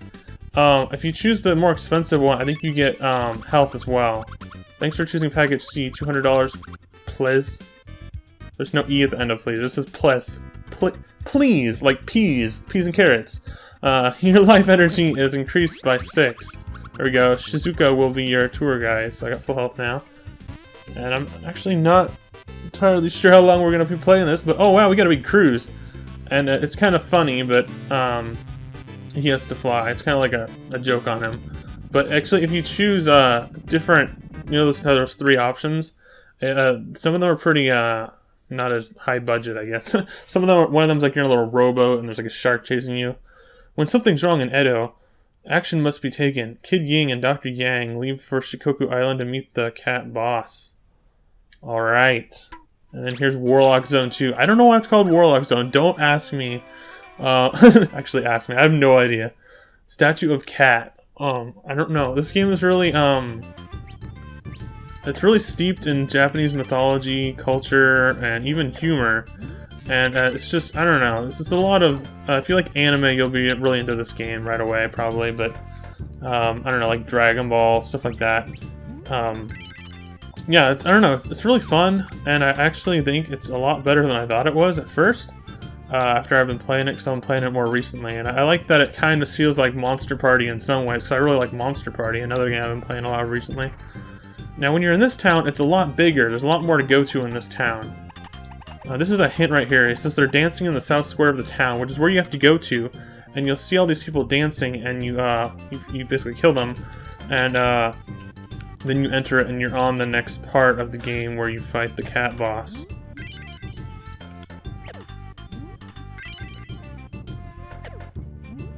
Actually, I don't think I don't know. Yeah. So a lot of this game consists of going in these towns, especially in the second area, the second Warlock Zone. You're in this town for a much longer period of time. And there's more stores, there's some mini games you can go through. One of them was like a whack mini game, like you whack, basically you whack Mr. Or Dr. Yang. So you whack him like a whack-a-mole type of thing. There's a lot of mini games in this, and it's pretty cool. It's actually a really big game, and it surprises me because you might think it just might be a simple platformer. I don't really hear too many people talk about Mystical Ninja. I don't know too much about it. I know there's one for the N64. I'm assuming it's nothing like this one, but probably 3D, but I don't know. Who knows? Kirby wasn't 3D in a 3D perspective in N64 either, so maybe. So you can buy these things. I already have the sandals, I think, so you can buy that. Oops. And, yeah, okay, I didn't buy it twice. Maybe I did. That doesn't matter, it's a Let's Play. Let's get out of here. So you can buy the hat and that thing. It'll give you, like, it'll basically take a hit for you, so you get hurt, and it should protect you for, a little bit extra. These guys are guys you gotta watch out for, these samurai guys. So they kind of go on their own. Also, those coin thrower guys, they are tough. And this is one part that you actually have to go through. I don't think there's any other way around it. There might be. There's the cat. So now I have the longer staff here, or whatever it is. It looks like he's holding a pipe. I think he is holding a pipe and just whacking it with a pipe. But I'm kind of surprised at that because it's a Nintendo game. Well, it's not a Nintendo game. It's on a Nintendo system. Let's go in here. If you come across a golden statue of a cat, be sure to take it. You'll get plenty of life energy, but it will only be effective in that zone. I've actually never gotten that. The golden cat. Okay, let's continue on. Let's see what's in here. I don't remember what this is. Welcome! We've been waiting for you. Will you be staying the night? Yes. Which room would you like? Kid Ying, please come inside. Oh, it's like an RPG. Sleeping. I chose the small room because I don't have very much money. Okay, healed me. There's a lot to do in this game. Like once again, there is a lot to do in this game because I don't know. It just seems like I keep finding new things to go into, and it kind of like feels like it's just an expansion of what I thought the game was before going in there. It's just the mini games, some of the exploration, and it's not too hard. It's not too complex once you figure it out. It's kind of more of a slow-paced platformer. It's not like Sonic where you can run through and stuff. This one, the enemies still usually take about one hit, but and they're pretty simple. But why is there a giant screen television here? Who is this? What is going on here? There's like a big stereo and like lights and like it looks electricity. I mean, come on. I'm not sure what time period this game is set in, but it's kind of ridiculous actually. Welcome, welcome. This is the game center. All games are $100 here. What do you want to play? Tear down the wall or hockey? I don't have any money. Who will play? Kid Yank, you need more money. Please come back again. Well, let's try to get some money so we can play some hockey together. That's my goal of this Let's Play now. We're not doing the boss because we don't have much time, but I almost got enough. So let's just go back and forth between here and there. Actually, let's grab this guy. Okay, I got $100 now, or I'm assuming it's actually yen or something, but we're gonna say it's $100 for now, because that's a dollar symbol. But they don't look like dollars; they're like coins or U.S. money. Welcome, welcome. This is the game center. All games are $100 here. What do you want to play? I don't know what tear down the wall is, but it sounds like one of those like Japanese game show things, which would actually be quite appropriate, fitting in this game. So let's try hockey. Who will play? Kid Ying, yes. This game is for 2 players. Please find a partner. Oh. I can't! I don't have anyone to play with! I need to do a co-op Let's Play this someday. And then we can check it out, because I don't know. See if I can do tear down the wall. Tear down the wall! Tear down this wall! Who will play? Kid Ying. Oh no. Oh no, it's like, is this like Breakout? Is this like, okay. So we got speed down, laser, and the wall. I don't know what it means. Somebody do laser. Is this like Arkanoid or something? Oh jeez, it's like Arkanoid. It's weird you're playing on a little TV. Speed down, okay. I guess that makes it slower, I guess. That's really, cool actually, because I don't have an Arkanoid or a Breakout game on my SNES. So it's kind of cool. Well, that was a good combo. It also kind of reminds me of the boss fights, you know, the way you bounce them back, so they probably use some of that same tech on doing this minigame, I guess. It's pretty cool to have just this random minigame on this game. And there's a lot of minigames in this game. You'd be surprised that a full-length platforming / adventure game that has co-op as well, the whole game is co-op, also has minigame and co-op minigames. I don't know what I'm supposed to be doing here because these are not breaking. What do I do?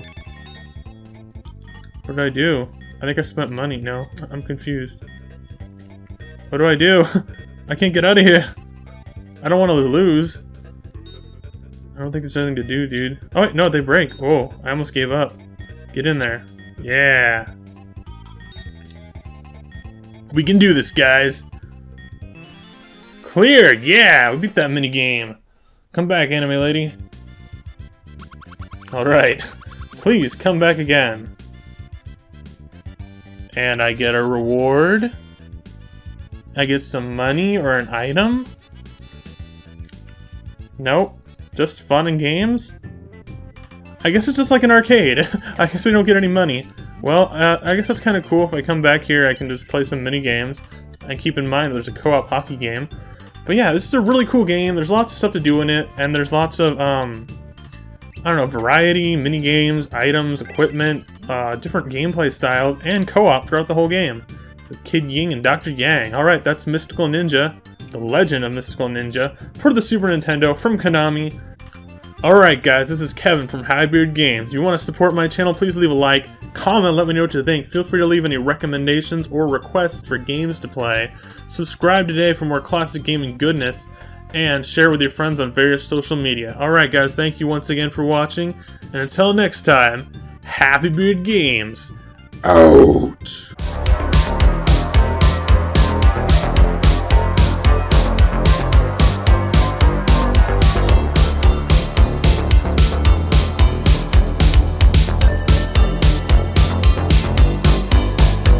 Alright guys, we're playing Pilotwings on the Super Nintendo today on Happy Beard Games.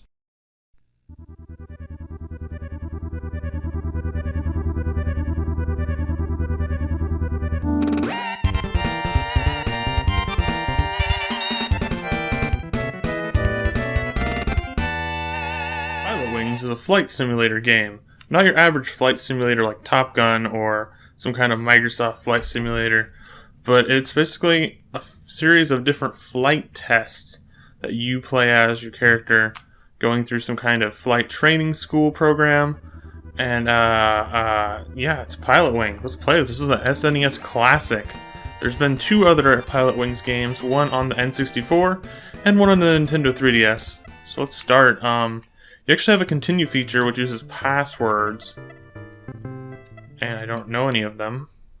But you can probably find some out online. Let's go start. Join the Flight Club now. Do you ever dream of flying? The Flight Club offers a variety of aerial sports to thrill and challenge you. Dare to take the first step and earn your license. Hi, I am Tony, and I'll be your instructor for Area 1. Our lessons will cover a few basics, landing an airplane, and skydiving for accuracy. Tony! Hey, Tony! Come on, Tony! Show me, Tony! Show me the light plane, Tony! Alright, follow the green glide path and land the runway. You can push A button, it'll show you the controls. It's very handy for you guys. Also you've got scoring, so you get your score, like, judged, basically.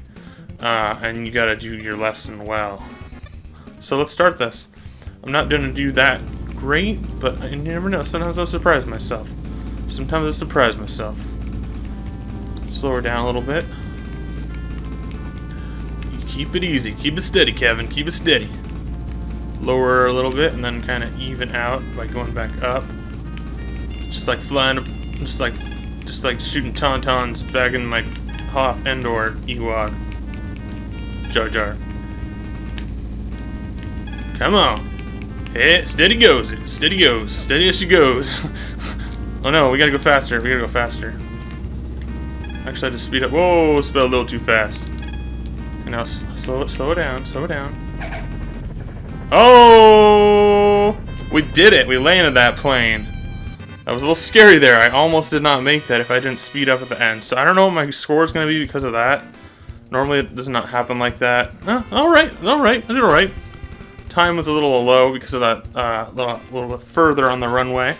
But yeah, I missed some of the beams, which are those little balls that I was following. My angle was a little bit low, and my accuracy was kind of off by a lot. But now you're using good judgment. Yeah, Tony. Come on, Tony. Keep it up. Let's continue. I need 46 more points to qualify, so if I don't get 46 points, I think we get a game over. Did I just drool over my controller? It's like wet. Maneuver through the 3 rings. Need to get a target area. My accent's changing. I didn't check the controls, but they're. I think this one is pretty much just moving the D-pad. So now we're going up on this helicopter, and we're gonna parachute our way down to that platform. Now this game uses Mode 7, and this is one of the best Mode 7 uses on this game, is this kind of like this perspective here. So you can tilt up and down, you can do a flip too, but I'm not going to do that just yet. Or am I? I missed the first ring. It's really hard to get in the ring. Actually, it's not really that hard. I'm just doing bad. Come on, we're going to get in this one. You can kind of aim it, and it's actually pretty well done. Let's head towards that thing that I'm not heading towards. Go! No! Shade open. Here we go. Now we can glide on over.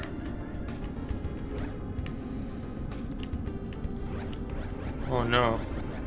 Wiggle! Wiggle! Wiggle! Waggle! Wiggle! Waggle! Wiggle! Waggle! Go down. I'm gonna spin around, maybe it'll help. Oh no. Oh no. Oh no. Oh no. No. No. That was close. I don't think I got the 70 though. There's also another platform where I think you get a bonus game if you land on it. I got the 70! 70 accuracy! I didn't get all the rings though. Of course, because we missed that up at the start, but my speed was good too. Sweet.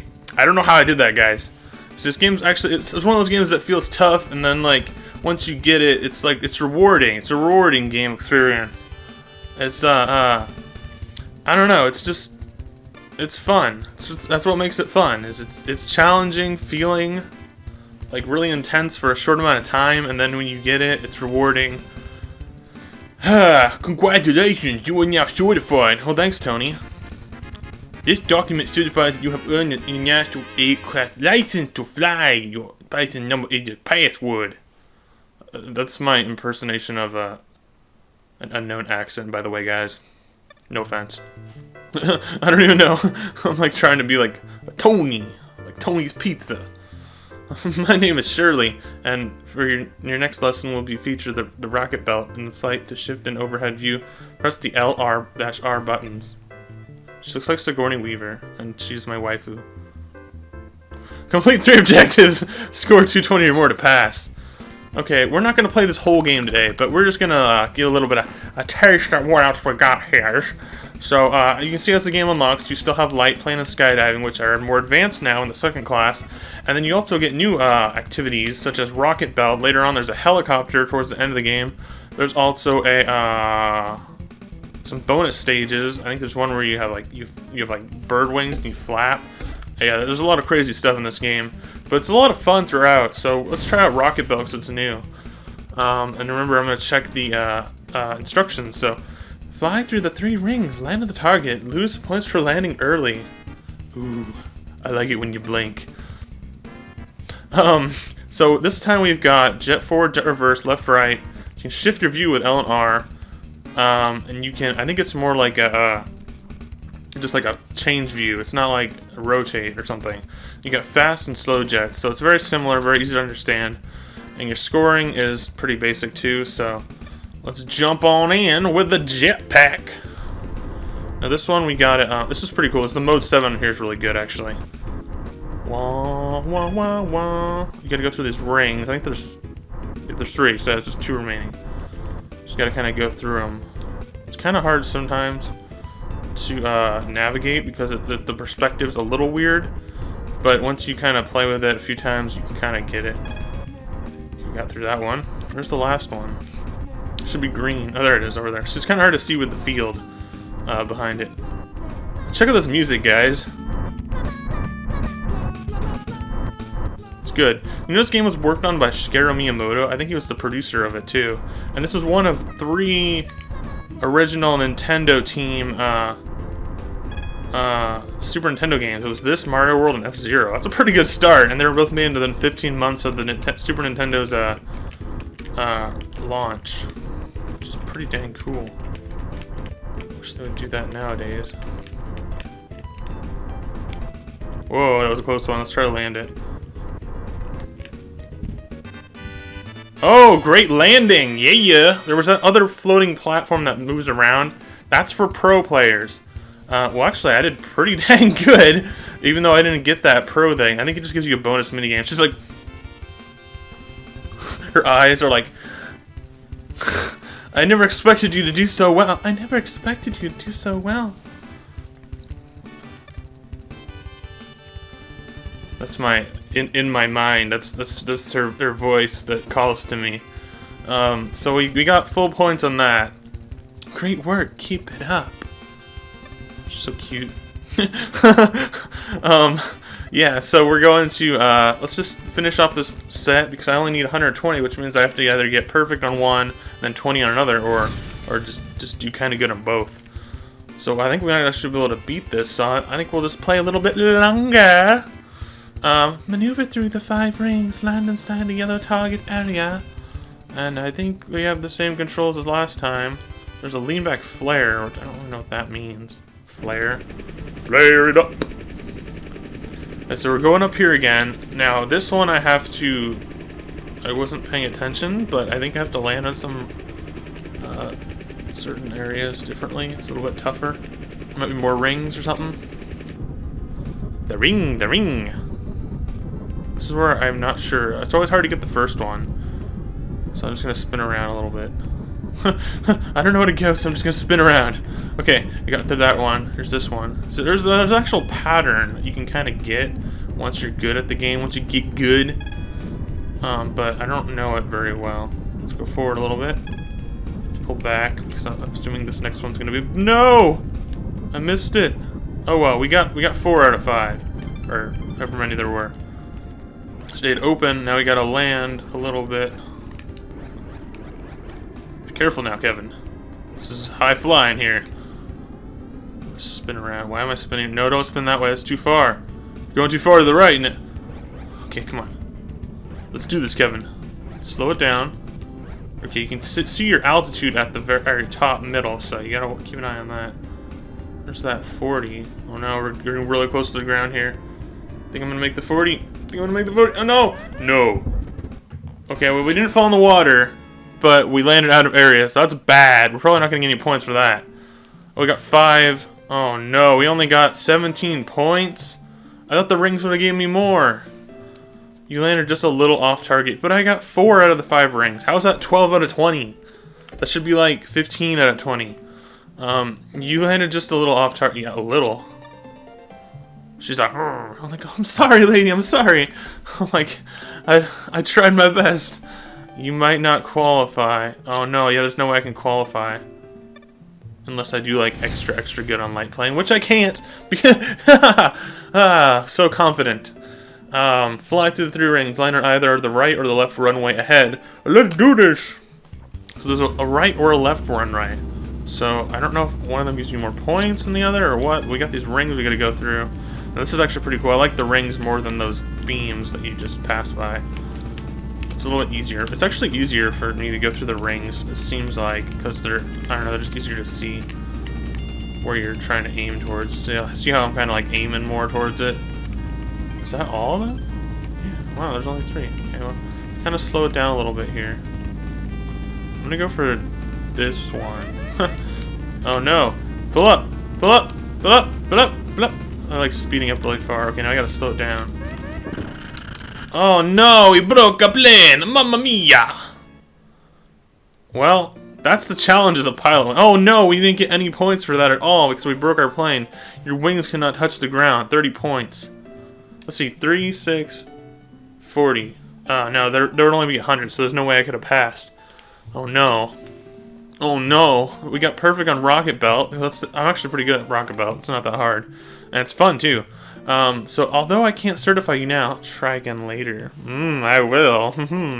Well, that's Pilotwings. We're gonna end it here, just for my little quick play video. Yeah, so that's the game over. That's a really weird game over. It just kind of like fades off. You don't really get to see it very well.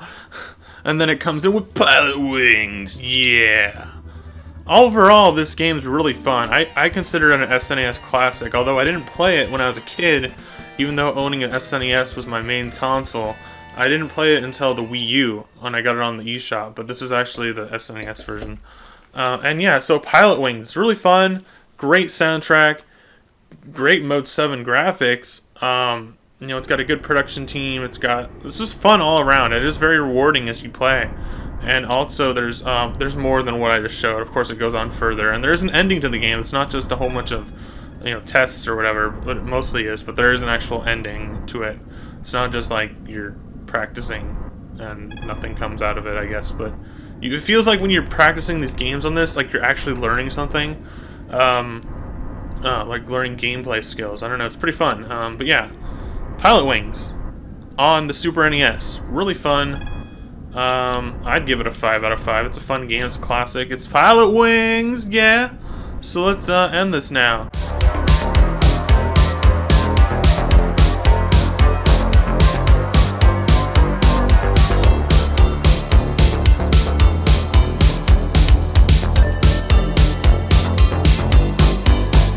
Astyanax.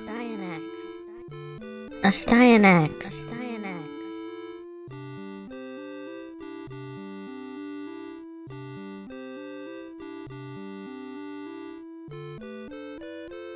Astyanax, I'm waiting.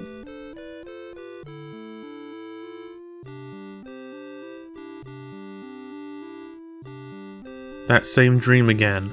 Strange. I'm Astyanax. The name is from Greek mythology. I think. I'm a freshman here at Greenview High.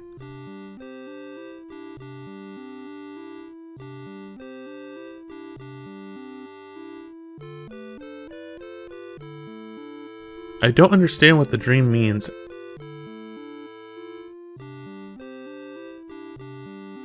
Who was that girl?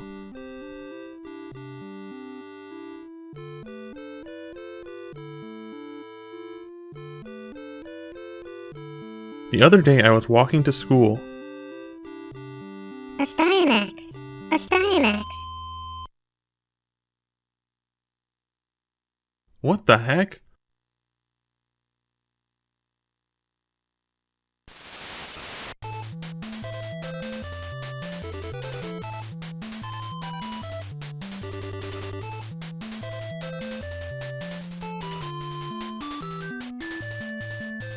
Alrighty, Astyanax, let's get ready to play this game.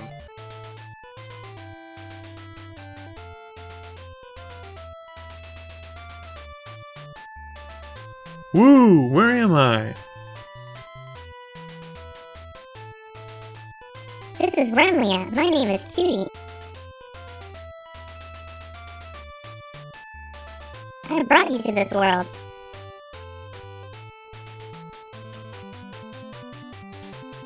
What? A talking butterfly?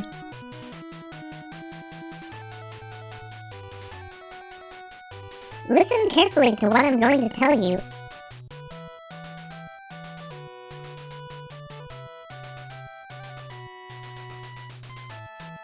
The girl who appears in your dreams is Princess Rosebud of Remlia.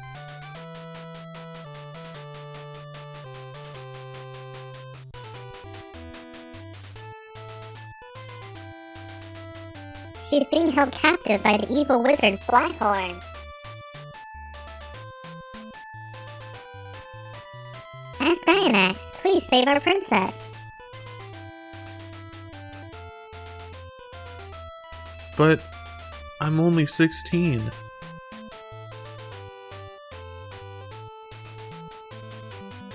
How could I save her?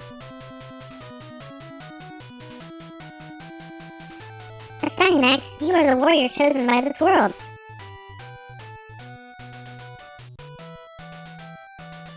You possess the wonderful miracle power within you.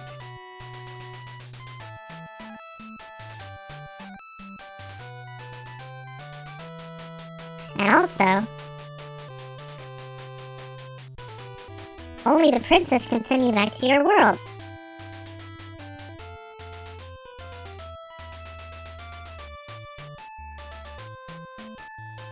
I can't do it myself.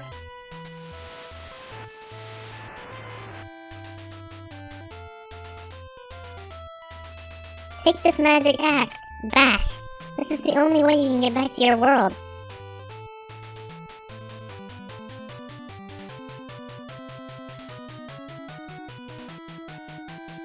Blackhorn has many monsters at his command. You have no choice. I'm sorry.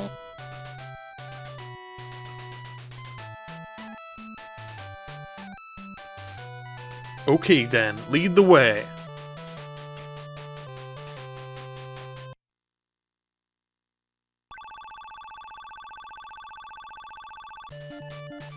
Alright, so this begins as sort of a Castlevania-esque game, only with an axe instead of a whip, of course. Are those the equivalent of Medusa heads?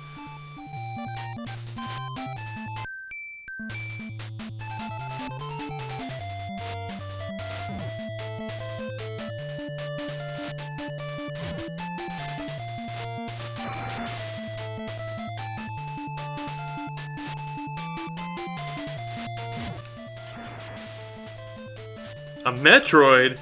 A Metroid? Really? This really is a Metroidvania.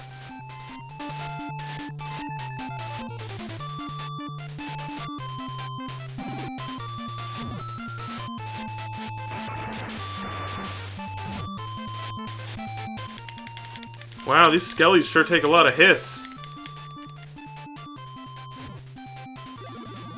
Well, that was fast.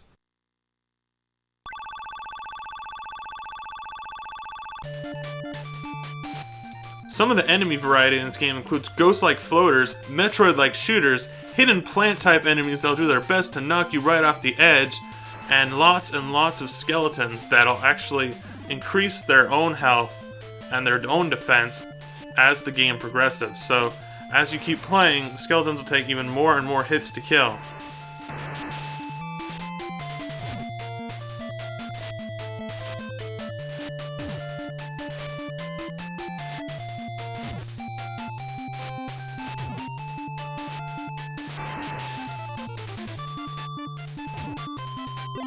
One of the important things that you need to remember while playing Astyanax is that you need to take your time. Yeah, you need to make sure to dodge or duck any attacks in order to save that precious life health of your character in order to make it through. Because you want to be able to make it to the boss. You don't want to lose too much health in the actual level because your health carries over from the level to the boss fight. So if you can at any times pick up any health potions, or in some cases actually just get hit by an enemy and then it'll make you kind of invincible for a few seconds, and you can jump through other enemies. So even skipping enemies helps.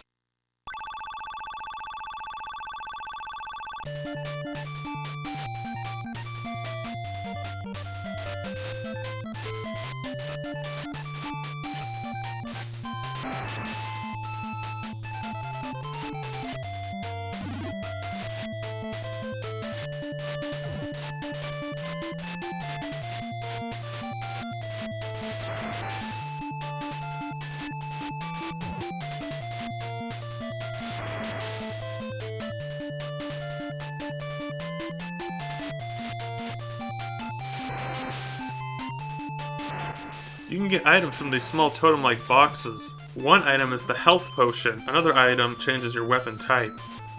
There's a special item that brings up the fairy cutie, and she can give you either a weapon change or health. I'd say go with the health if you need it. Don't be afraid to use your special ability, your spell attack, for certain enemies in order to clear. This is especially useful on hidden plant-like enemies that kind of burrow in the ground and then pop up. Those ones will especially try to knock you off the edge into a pit. So if you can use your special spell ability on those, it'll kill them with one hit, as well as any other enemies that remain on the screen. At the end of a level, you'll fight a mini-boss, and sometimes directly after that, you'll fight a real boss.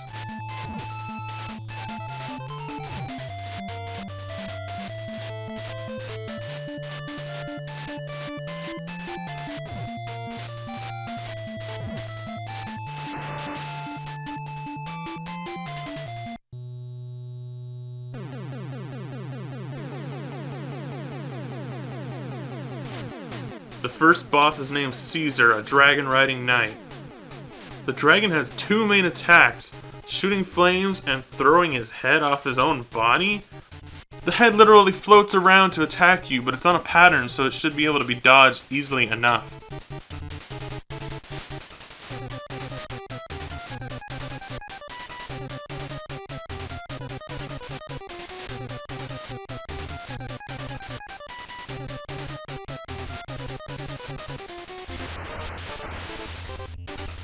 After you kill that dragon, you have to fight the knight, which takes even more hits to kill.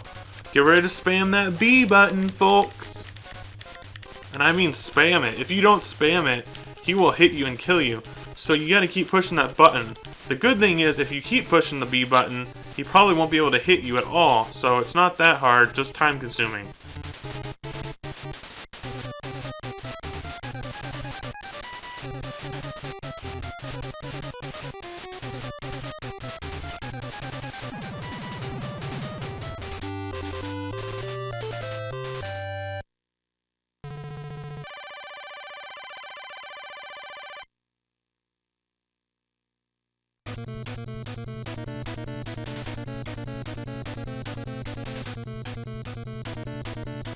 Blackhorn, Caesar has been killed. Vermin!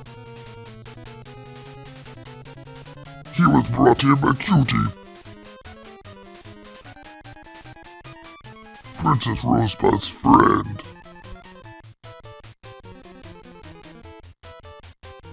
What?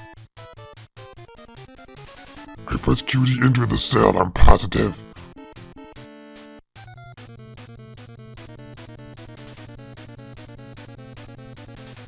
Look at this. In this world, the power of the human is strong.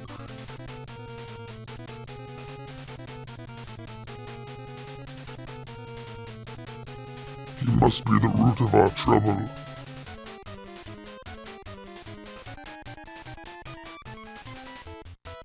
You must destroy him. He cannot stop me from taking Rosebud's power.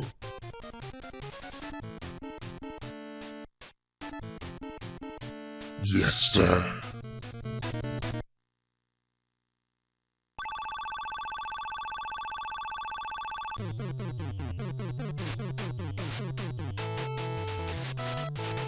There's not a whole lot of variety in this game in terms of level design. It's pretty straightforward. There is some levels that go up vertically, and most levels go horizontally with the same kind of pits, the same kind of enemies, the skeletons, the Metroid things, the plants that come out of the ground, and just sort of repetitive, but it is fun, and the graphics do add a little bit of variety to it, in that they have things like paintings and plants and buildings and sculptures and stuff in the background that liven things up a little bit, although the colors in this game are pretty bland. Yeah.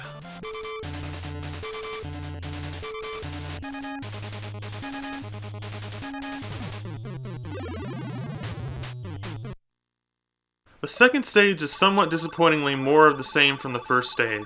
It does get a little bit tougher, there's more pitfalls, and the enemies seem to be a little bit stronger this time around.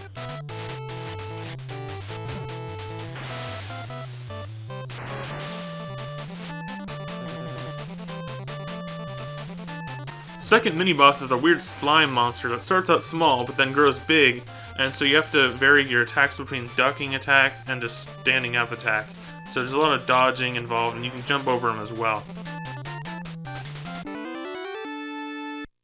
But then, what's this? Right after that mini-boss, there's not another boss, there's more of the level. Yes, the level continues, and you'll be going up a vertical path this time. Now this time around, you want to make sure that you dodge every attack. You're going to want to save your health, and you're also going to want to save your spell moves, because you're going to need that for once you reach the top of this area. So since you're going up vertically, you gotta watch your movements. You can't get knocked off a pit in this one, and if you fall down, you'll just go down lower. It won't actually kill you. So what you gotta do is just kind of take your time. This is a very time-consuming game. You gotta kind of take your time with it. It's not just like a straight-up run-and-gun Mario game, but you gotta kind of take your time with your attacks and watch your dodges as well. Once you make it to the top of that area, there's a flying monster, sort of like a mini-boss, but you can kill him with only a few hits of your spell attack. So if you save your spell attack for the top, that's what you should use it on, and then you can beat that guy pretty easily.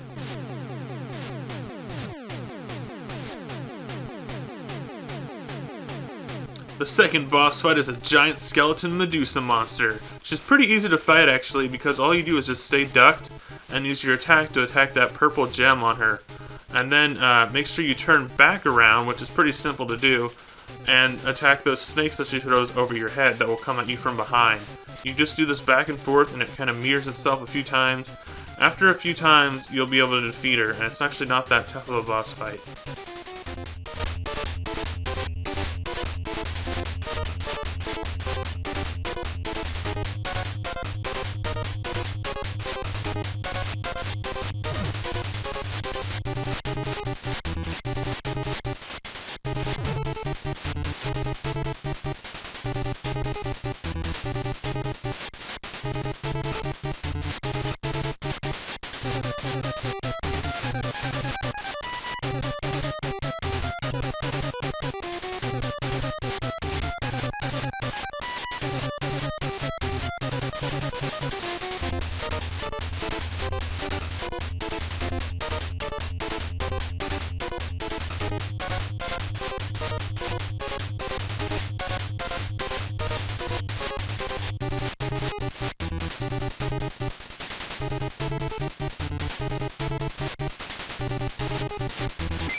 Game overs. You'll be getting a lot of game overs in this game, but don't let that bring you down. It brings you back to the start of the same level that you were just at, not the same boss. If you die on a boss, it will take you back to the same level before that. So you do have unlimited continues in a way. There is no continue feature if you were to turn off your game, however. So there's no password, no save data backup, nothing like that. As soon as you go to the title menu, you'll see that it just brings you right to the first level of the game. So you gotta kind of keep that in mind when you're playing. So you gotta kind of beat this game in one sitting, or you gotta come back to it and try to get good. Well, that was the basic gameplay of Astyanax on the NES. The main game has 5 main levels, which I did not cover all of them in this video. I'm gonna leave some for you guys to play. I highly recommend this for fans of Castlevania games because it does feature a sort of similar level style. It is quite different in its own, but it does feature some similarities to Castlevania that I kind of resonated with because Castlevania is one of my favorite game series. So I had a lot of fun with this game, Astyanax. Also, the cutscenes in this game make it worth playing. They may not be the best story or the best cutscenes, but just having cutscenes in an NES game is something rewarding because the gameplay makes you want to keep going, and then once you beat a level, you'll see more of the cutscene, and then you'll get to know more of the story. So it feels like there's an actual story progression instead of just going from level to level with no story. It probably would have made the game feel a lot more empty. Alright guys, that's been Happy Beard Games plays Astyanax on the NES. A fun, challenging platforming game with lots of cutscenes, a decent story, and Castlevania-esque gameplay. Thank you all for watching Happy Beard Games, and until next time, Happy Beard Games will see you then. Happy Beard Games, out!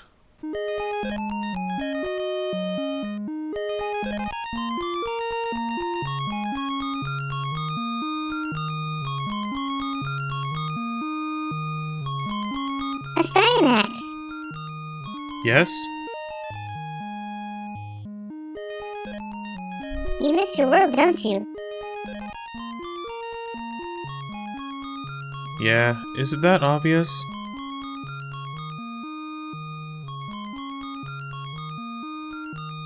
I can see the sadness in your eyes.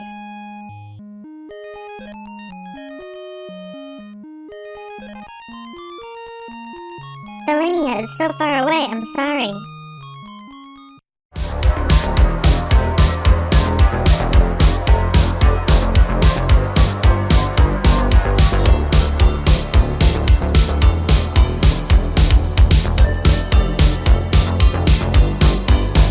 What's up, everybody? This is Kevin here from Happy Beard Games, your source for classic gaming goodness. Yes, Back to the Future. Back to the Future is one of my favorite film trilogies. As a kid, I actually used to watch this as movie marathons on a disc, laserdisc, similar to this one. Yeah, actually it was this one. But yeah, so I used to watch this as mini marathons when I was a kid. Many movie trilogies I used to do that. Not just Back to the Future, but movies like Who Framed Roger Rabbit, The Ghostbusters, Star Wars, Indiana Jones, Batman.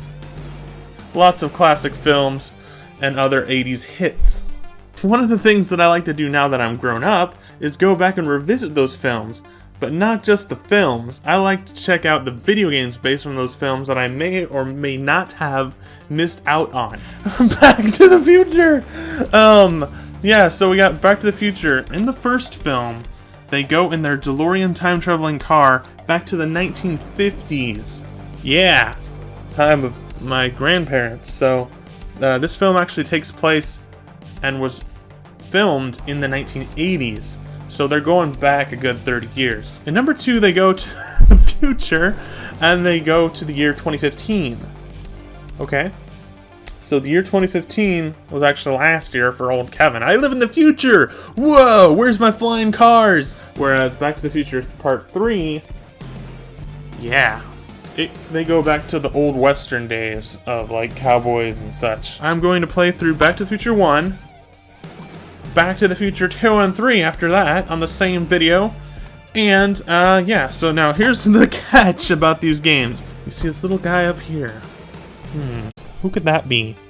Oh, LJN. Oh no. Oh no. Oh no! It's the LJN Rainbow guys. Yeah, I know. It's a notoriously bad company, but they used to make toys back in the 80s and 70s and they moved on to electronics. So be careful, guys. Be careful when you see that rainbow. Let's pop in these bad boys and get to some Back to the Future games on the NES today on Happy Beard Games.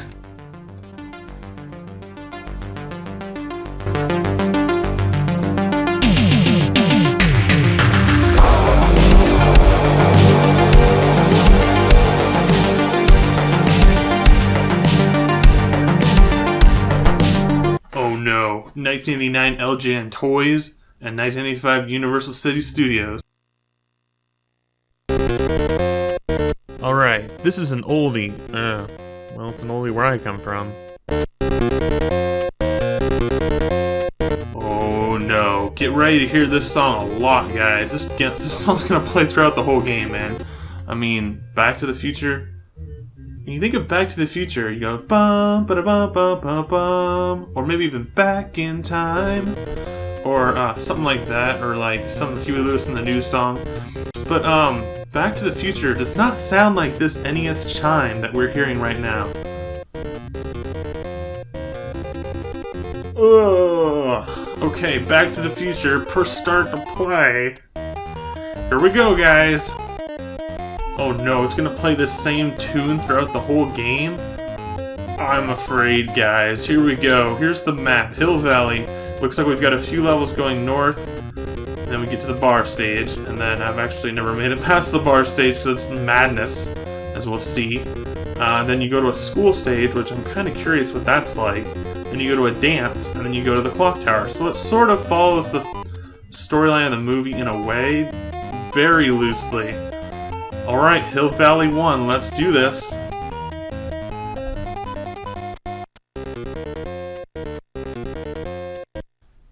Okay, so just quick layout of the HUD. You've got your high score, which I'll probably never reach. You've got that photograph in the middle, which will fade away. Sort of like the photographs in the film that fade away when history goes wrong. And then you've got clocks that you can pick up, which apparently slow down the progress of that inevitable photograph. Even if you beat a level, the photograph will continue to fade away on the next level. And the photograph fading away, once it goes to 0, you will lose a life and have to start over that stage from the start. In addition, you have the time, which starts out at 200, so we're gonna play this right now. Now the time, you want to pay attention to it first because that goes way faster than it should. Now we're picking up these clocks. This is Marty McFly, and it's so bad. How could they make a Back to the Future game this bad? Now what you're doing is it's auto-running you forward. You can kind of move around, you can kind of move backwards. Now pretty much anything here is going to make you fall over, including the bad guys. They don't kill you, but they kind of slow you down by making you fall over. Picking up these clocks aren't explained, but yeah, so you can pick up that bowling ball thing, you can throw it at people. Here's the skateboard. I'm surprised I found it so early on. Skate through this level. Oh no, I hit those two guys, or maybe I don't know what I hit. I hit everything at once. Did I mention that getting stuck behind a wall or edge will also get Marty knocked out? And what the hell was that? They put a skateboard in front of a wall. There's no possible way you could get the skateboard that time. Now the skateboard and bowling balls show up randomly each time, and also randomly each time when you get knocked out, so they'll reset. But come on, Doc! So it's one of those games where you kinda gotta, like, if you're doing good, you don't want to mess up. Because it'll really hurt you later on. Jump over some of these obstacles, but not all the people. Now, some of these things like the tar that you see on the ground, or the oil, I guess is what it is, it'll help you, it'll make you slip. Here's a skateboard. It appears in different spots on every level, and sometimes different spots on the same level. So here's the four-way stop. We just kind of get to that four-way intersection and try to, that's how that level ends. Okay, and then we go to the second level of Hill Valley, just going on down the street. Okay, here we go. I got my skateboard right from the start because I had it at the end of the last episode. And I remember I have this ball to throw stuff at, so it's kind of like a vertical shooter, in a way.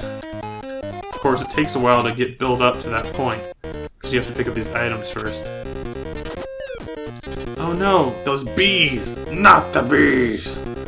Ah, those foul bees. Now we're back to walking it. Let's pick up these clocks so you can tell that the photograph in the bottom is starting to wear away. And that's really hard to keep it going because the clocks don't really seem to do much for it. Let's try to grab these clocks because we don't have very much time on that photograph. And really pay attention to that thing in addition to the actual in-game time limit. And I got hit by a bee. Almost there, almost there, almost there, almost there. Do we beat it? Yes, but we're gonna lose right at the start of the next level because look at the photograph. It's fading away almost entirely. So we should lose a life at the start of this next stage. So don't get too involved in the gameplay if this happens to you. So just pay attention to that as well, because sometimes it kind of comes out of nowhere and it doesn't seem like you got, you know, hurt or anything, and then it just kind of happens. Oh no, that wasn't it though. No, this is it, where you fade away. Alright, and that's when you lose a life. So now we're starting for real, guys. Okay, here we go. I know where some of the enemies are at the start now because I just played it, but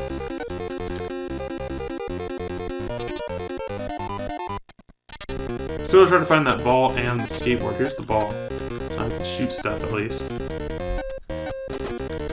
And shoot the enemies, or civilian people. I don't know how they're really considered enemies. If you fall, you do lose the ball, like I just did. Gotta be very careful with this gameplay. Here's the end of this stage. It always ends at one of these four-way intersections. I don't really know why that is. It doesn't seem like a very goal-like ending to a level. Now, at the end of this level, we'll start the bar stage, but you gotta pay attention because if you lose the bar, you go back to this part that I'm at right now. Okay, let's try to do this. I'm actually doing alright. Doing alright. Okay, now, I don't have the ball. Okay, I just want to make sure. Gotta dodge these muscle men. Muscle man! Here's the ball. Now, surprisingly, the skateboard did not show up at all in the last level. I don't know why that is. And we lost the ball without even using it. Okay, come on, Marty. Why is Marty wearing like a muscle shirt? And he doesn't look like Marty hardly at all. He's not wearing anything that Marty would wear in the movie, as far as I remember. At least nothing iconic. And where's Doc Brown? Shouldn't he be in this game at some point?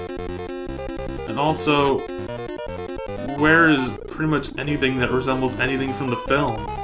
Now, if I was making a Back to the Future video game, specifically on the NES, given its limitations, and considering if I was back in the day making it, I would have not made it like this. I would have made it show some cutscenes, I would have made it show some character interaction, I would have made it so you get to drive the DeLorean around the town, I would have made it so you recreate scenes from the movie specifically. I know they'd be a little bit different because it's on the NES, but I wouldn't make a game that's this far off from the film source. Because this is just, it's ridiculous. It's like, when does Marty get chased by bees and muscle men, skateboard around town for a good 10 minutes? Oh, we got the skateboard, but it was right at the end of the stage, so there's no point using it. Where was it a couple stages ago? Okay, we got some bone store time. Now here comes Lou's Cafe, Bullies to Go stage. This is where it gets a little hard for old Kevin. I guess I'm Marty as a bartender, or maybe I'm Lou, I don't know. Oh, we lost already. Great aim. And he grabs you, throws you against the wall, and you go splat, and I guess you die. I don't know. Ouch, they sure threw you out in a hurry. More like threw me into the wall. But yeah, now we go back to the map, and I think we have to go through this walking stage once again. And that's just the same old, but it gets a little bit harder on each level, so you gotta give them some credit for that, even though that is a pretty simple thing to do. Alright. Wait. What? I thought that was the end of the level. That was weird. It was like I hit the park bench, and then I made it back, and then I walked forward, and it wasn't even the end of the level part, and it, like, ended. Okay, I'll take it. Let's try this. You can shoot really fast if you're careful, but you can't shoot super fast, so You gotta kind of aim it right. You have one super shake that you can use with the A button. The super shake allows you to knock out multiple enemies on screen at one time. You can then shoot the rest with the B button tapper style. I recommend saving that super shake for when things get a little hairy towards the end of the level.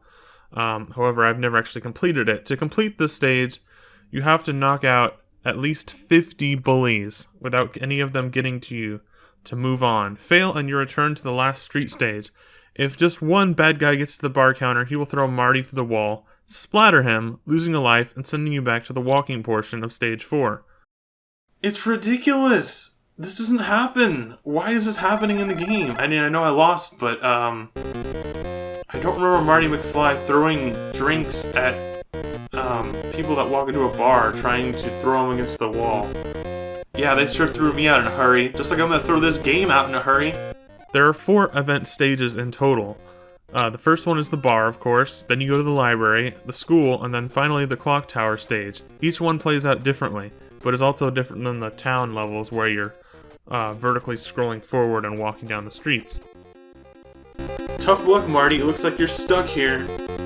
So I guess this is already Marty when he's back in the 50s, I guess, is what that little explanation is. That's Back to the Future for the NES, and that's the farthest I've ever made it on this game. So, yeah. Okay, I know it's been done before, but I've been a little harsh on LJN this time, but in some ways it does deserve the criticism that it gets, a notorious bad reputation that it does get from this and other movie games, not just LJN, but lots of other movie games. Now, things like E.T. on Atari, for example, is just, things that get rushed out to be at the same time as the film, and into kids' households for whatever the movie is about to come out, either on theaters or on video. And with Back to the Future, that was definitely seems to be the case. I don't know if that's exactly how it happened, the same way as E.T. I don't know if this was actually made at the same time as the film or not. So what are the positives about this game? Well, it's a challenge. It's a fun challenge.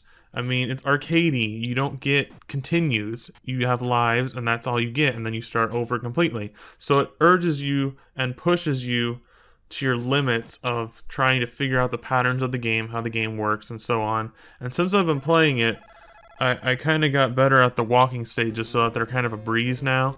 But the bar stage, once you make it to that, it's so tough. You have to kill 50 enemies once again by throwing drinks at them, and it's tough and tedious, but eventually I will get it. And that's what the good thing about this game is it makes you want to keep playing. It's sort of like Fester's Quest, how it's such a challenge, and it's really tough on your mind, it's tough on your hands and your hand-eye coordination and just gameplay skills in general.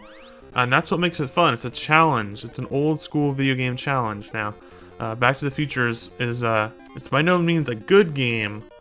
It has many flaws. It doesn't follow the film. If you're like Back to the Future and you put it in, you're like, oh no. That's basically what my initial reactions was on this video. It was just, oh no, what have I got myself into? But altogether, Back to the Future, it's a fun challenge. I'll give you that, LJN. I'll give you that. It's not my favorite game to play, but by the way, guys, it's about to get a whole lot worse. And be sure to stay tuned to Happy Beard Games for more classic gaming goodness, and more Back to the Future coming soon.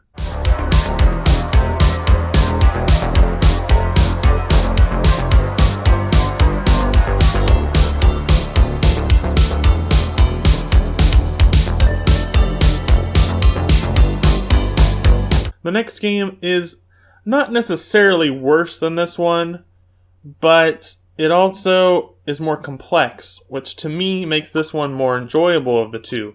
So the next game is actually 2 games put together, but they both play very similarly, although they are separate, so you have to beat number 2 to unlock number 3. Or you can use a password, which we'll be using because I am not going to play that all today. But as promised, before we play this game, we're going to check out a little bit of Back to the Future memorabilia. That is, collectible trading cards. Yes, collectible trading cards. Now, when I was a kid, I actually had these cards. I wasn't born in 1989, however. I was born in 1990, so I had these when I was like 3 or 4 or 6 or something, and I don't really know, but I remember these exact packs. Now, they come with 9 cards from the movie. They usually have like a big picture of the movie, and it says Back to the Future on the top, but we'll check that out. It comes with a sticker, which I think looks a lot like the cards, but a little different. Might be more circular, I'm not sure. And then it comes with a stick of bubble gum from the 1989. I'm going to do this direct and live and legit, and I'm not going to act in this video portion, so I just want you to have the real reaction of what it's like to chew bubblegum from 1989. Just as simple as that, isn't it? Now, I do got a cup of glass water here. It is glass of water, not glass water. And just in case things get a little hairy here, the ingredients for the bubblegum are on the back as well, which I'll zoom in for you. Corn syrup, gum-based softeners, natural and artificial flavors, artificial colors, and BHT to maintain freshness. 1989, UCS and Amblin. It's got the UPC code. Let's open this pack and chew away. Then we'll get to the game. Okay,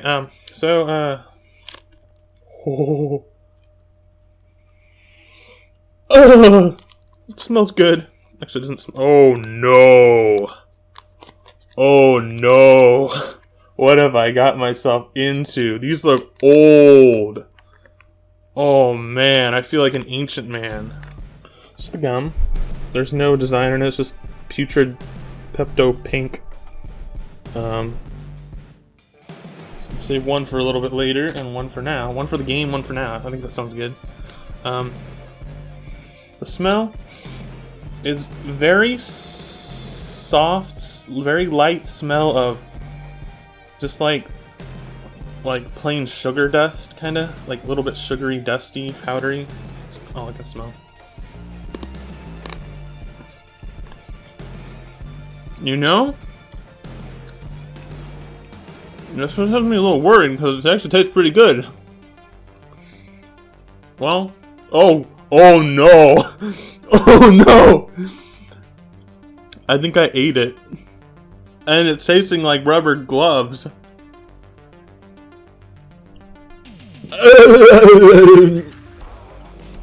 It's disintegrated. It's not in my mouth.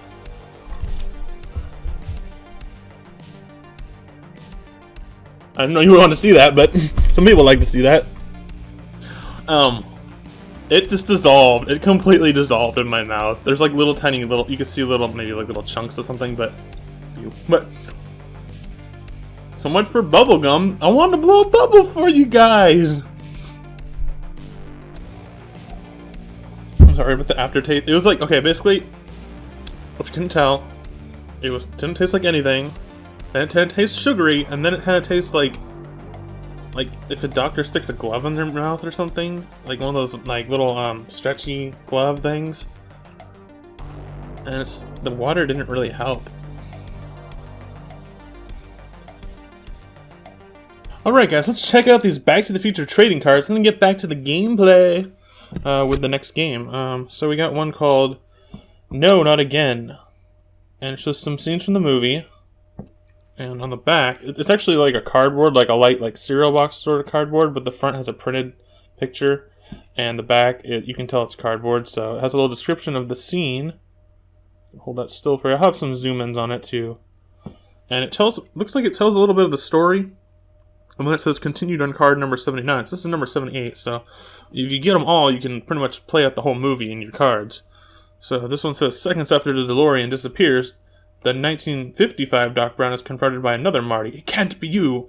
I just sent you back to the future, the scientist explains. Stunned. I know, Doc, says Marty. But I'm back! I'm back from the future! Doc, astonished, staggers back and faints. Perfect card to start out with. I'm not going to read all the cards, but here's this one. Trapped in the past. That's number 76. This is 67, Man in the Shadow. Number 72, Burning the Almanac. Number 28, The Capture of Jennifer. Another character from the movie that I didn't really talk about, but she's in it. It's like Marty's girlfriend. And we've got this one, which is, I guess you get part of the movie poster. On the back side, And on the front, oh, this is, oh, whoa! I had this one when I was a kid. I'm not even kidding. This is like the one that I think of when I see these cards. Is this one? It's number 1, number 9 of 11. Okay, this is a sticker. So this is what the stickers look like. And I'm gonna stick that all over the place. Western Union delivers. Here. A little different. You got Seeing Double. Another scene from the movie. Oh, here's a cool one. Sci-fi car. The retrofitted Ford prototype is filled with aerodynamic skirts and a turbocharged V8 engine. Is used in most background scenes in Hill Valley Town Square. That's like a background scene. That's cool. Then we've got Marty's Original Escape from my last card, number 77. Alright, so that was all 9 of my Back to the Future 2 trading cards and the sticker right here. Pretty cool. And the bubble gum! Don't forget about the gum, kids! Actually, I do not recommend any kids under the age of 212 buy these cards. No, you can buy the cards, so just don't eat the bubble gum. Please don't eat the bubble gum. I don't want to be reliable for anyone having a nasty appetite. So let's move on to my next victim, and that is Back to the Future 2 and 3 on the NES. You'll see the gameplay is quite different than number 1, and it does get a little more complex, so I'm going to be a little more confused on this one, but we'll still have some fun with it today on Happy Beard Games. Let's do this!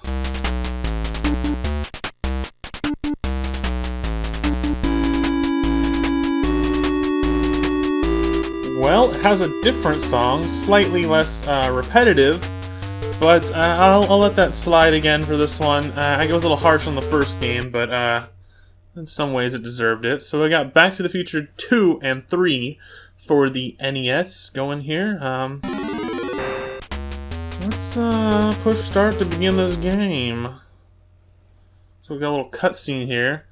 Well, that's good. That's an improvement. I mean, the first game didn't really have any too much of a storyline. The storyline that it had didn't really have that much to do with the movie. So in the year 2015, your arch enemy Biff stole Doc's time traveling car and a sports almanac. He then traveled to 1955 and gave the book to his younger self. There's Biff Tannen logo. You'll be seeing that a lot in this game, guys.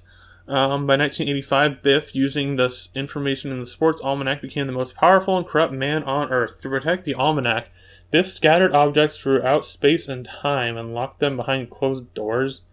As a result, the space-time continuum is falling apart. Well, that didn't really happen in the movie, not like that. Sort of similar, but not the door part. Your quest, Marty, is to travel through time and space, find, and eventually return those objects to their correct locations. The almanac will then be destroyed and the future restored.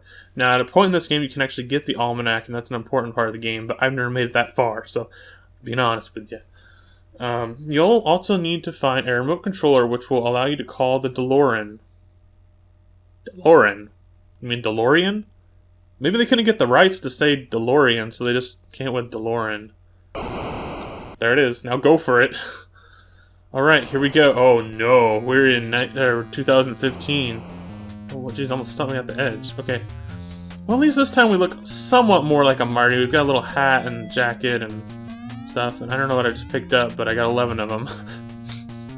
Okay, so looking at the HUD here, we've got, I guess we've got 10 lives, and we've got these little pizza things that you pick up, and then you got these little umbrella corporation logos, and you got 11 of those. For some reason you start out with 10. I don't know what those are for. There could be continues. I don't think they are, though. And then you've got the Back to the Future logo. You've got 10 points. You push select, you notice that you have a different inventory where you can select 3 items. I don't know what those are, so don't ask me now. You've got trophies, which I don't know what those are for, and then there's keys you gotta pick up, but all the keys that I've noticed are actually gold, not silver, so I don't know why that shows a different one there. You've got start to pause, B does nothing. I don't know. I think you can get a weapon or an item later on, such as when you push select, you select an item. So it's sort of like Legend of Zelda in that way.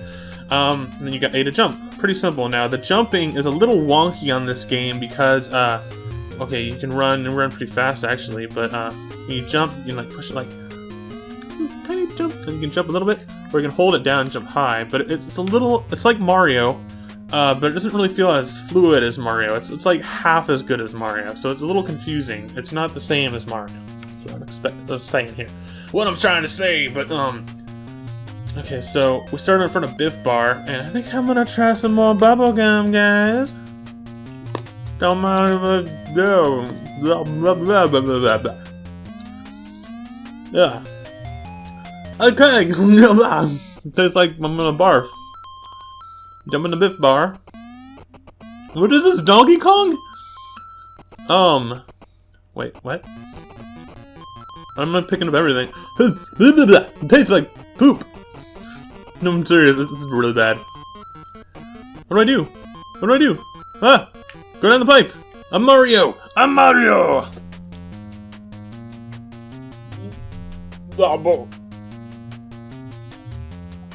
Keep it together, Kevin. Keep it together. I haven't puked in ages. Okay, here we go. Nothing can respawn. Hey, was that a Donkey Kong sound?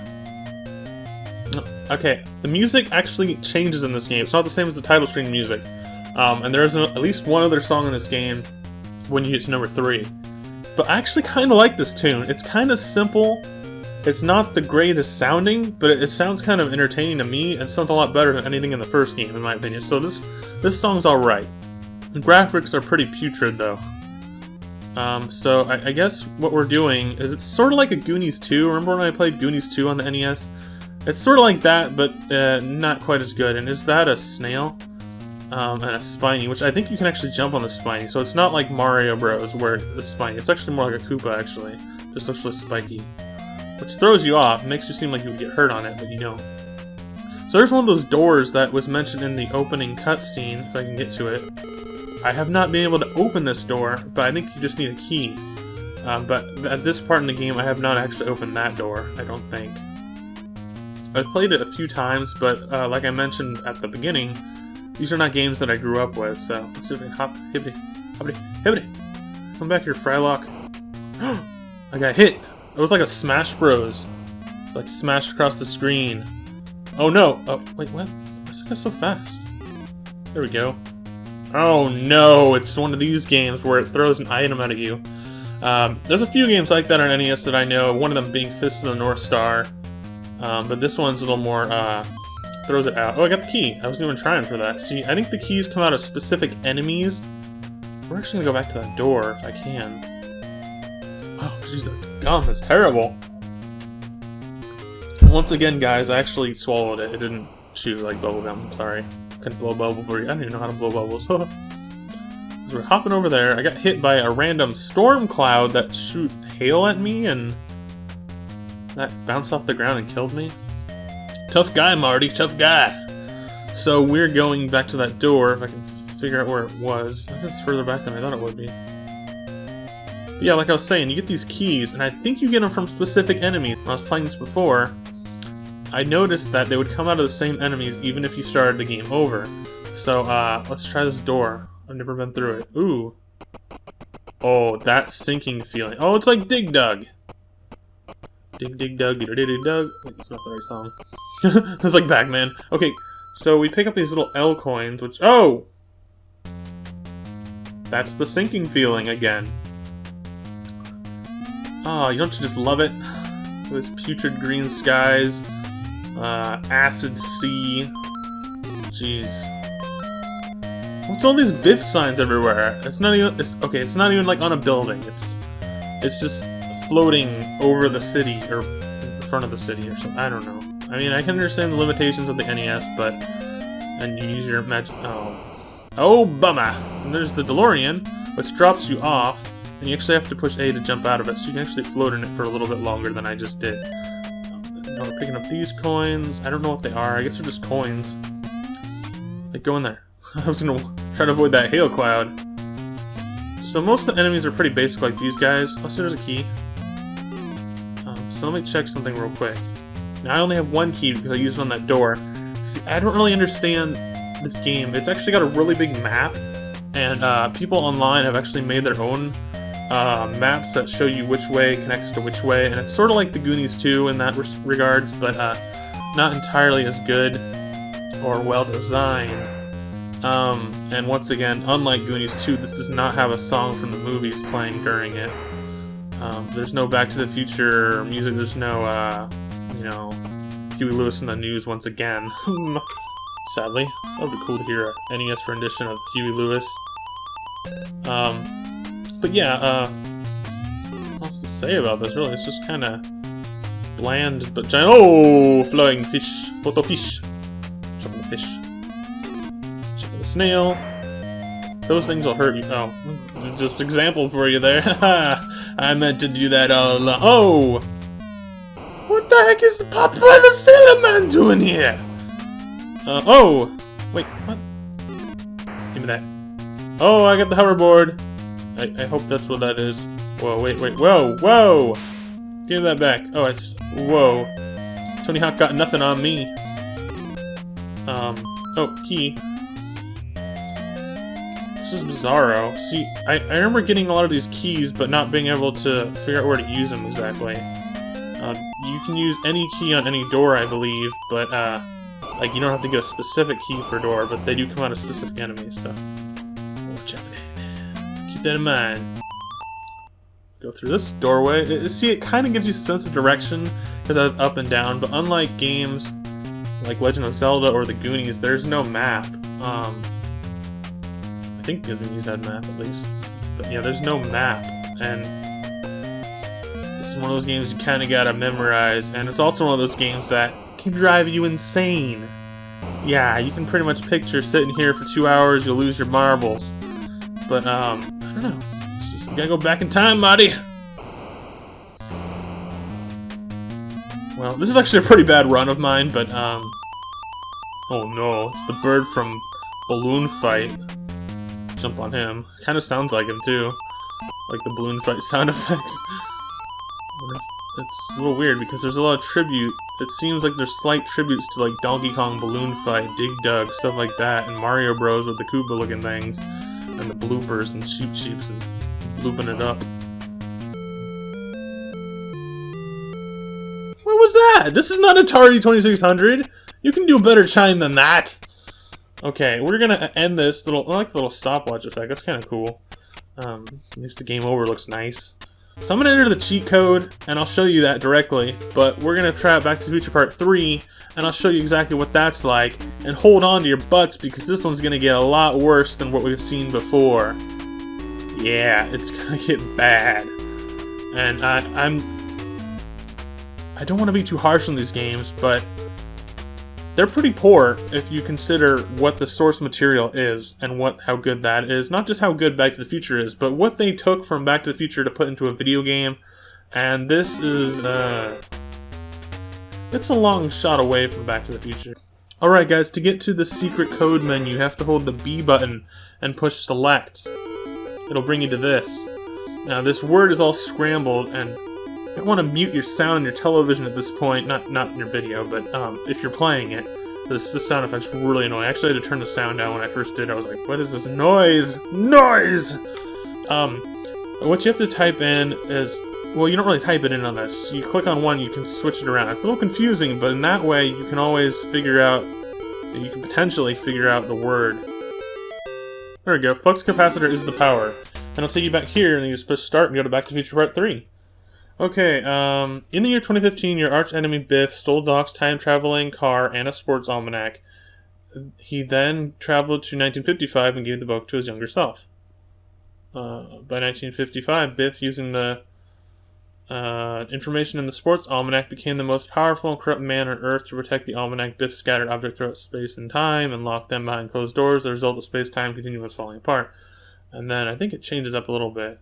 The almanac was lost, the space-time continuum was torn, and the future of the world is in Biff's devious hands. But you came to the rescue, defeated Biff, and recovered the almanac. That's what would happen if I would have completed Back to the Future Part 2 game. So here's burning. You destroyed it, just like in that card that I had. All was well. Until... Marty, help! I was lost in time and ended up in the Wild West of 1875. Marty, help! I was lost in time and ended up in the Wild West of 1875. If you don't come and get me soon, the time ripple effect will start to change the future. Hurry! Doc. With a little, like, it's all, like, 8-bit, like, font, and then it's, like, little, like, handwriting. Looks like it is not over yet, Marty. Now you have a new quest to find the dock. The dock. Quick, off you go, Marty. Oh, no. Oh, no, guys. It's Back to the Future.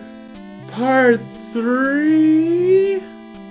Yeah, this looks like a generic Western stereotype game.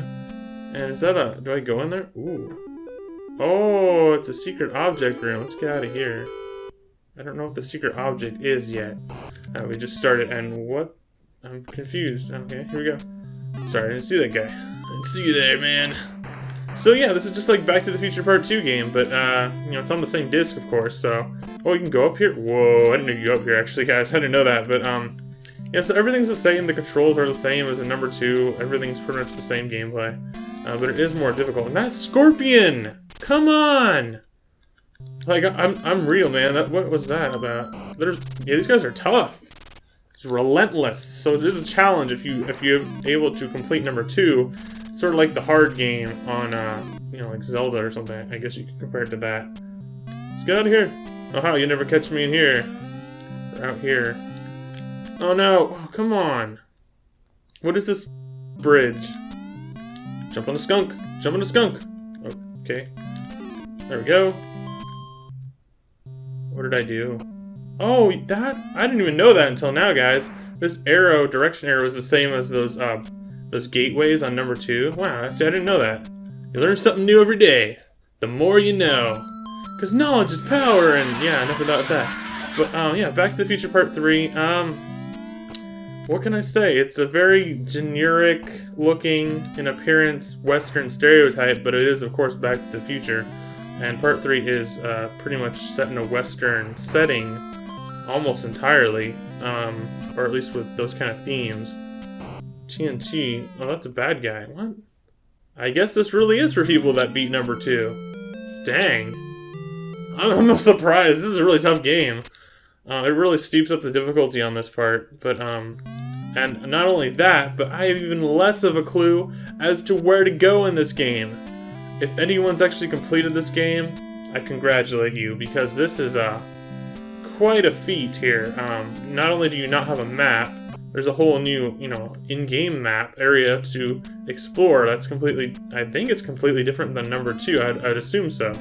You gotta collect keys, go through doors, and play arcade-style minigames. Just like in the film! Oh, man.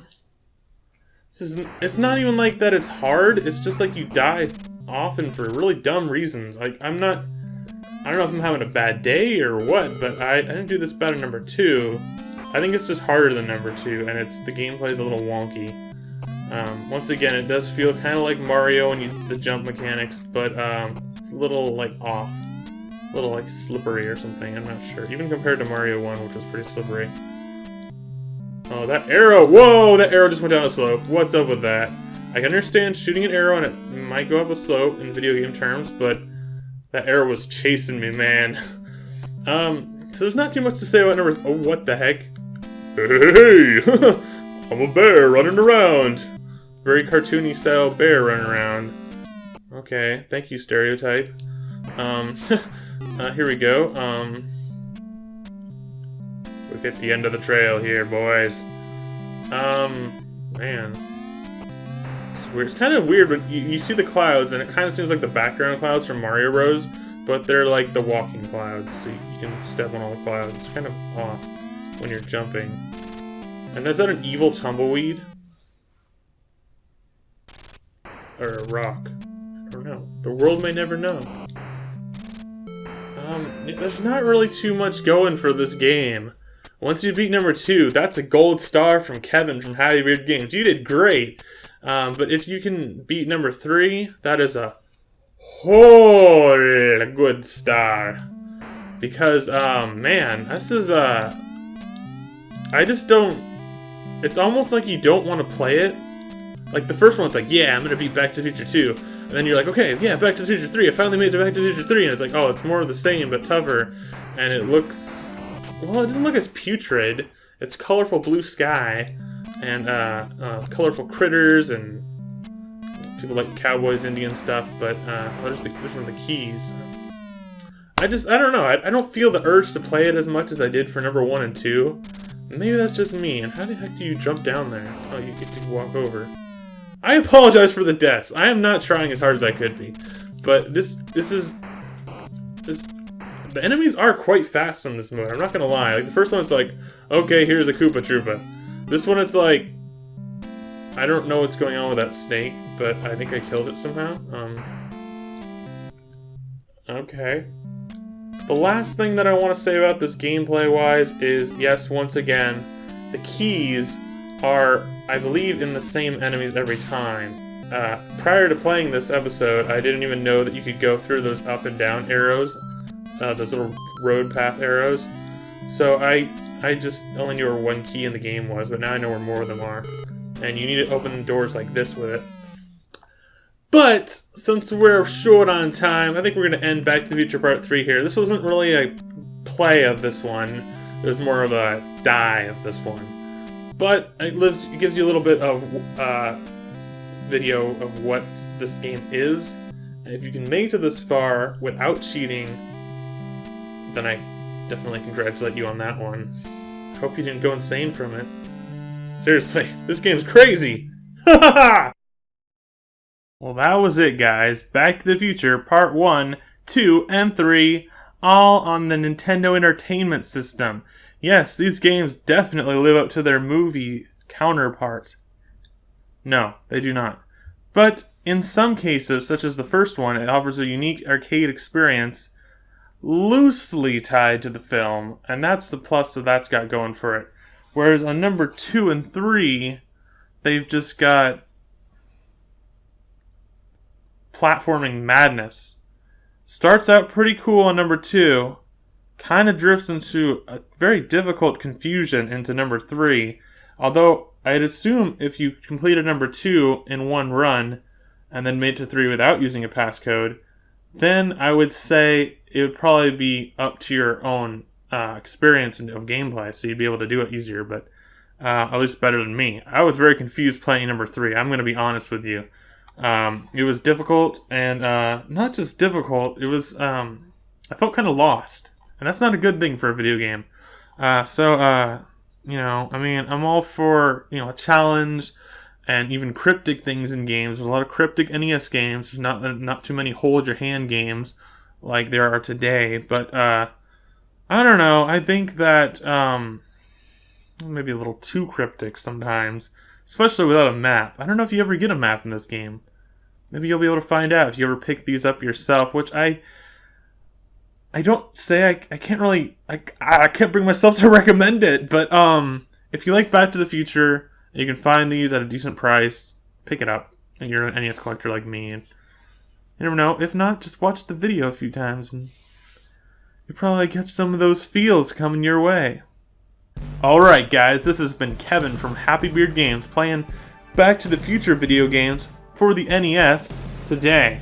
Alright guys, make sure you check out part 1 and part 2 of this video series, and until next time, stay tuned to Happy Beard Games for more classic gaming goodness. Alright guys, Happy Beard Games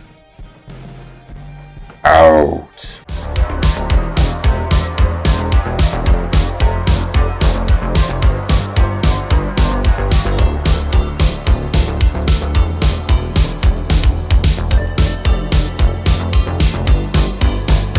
Alright guys, let's get started with the next episode of Happy Beard Games Plays Mini. This is an Atari 2600 game, but it's a prototype game. Yes, it's a prototype game for the Atari 2600.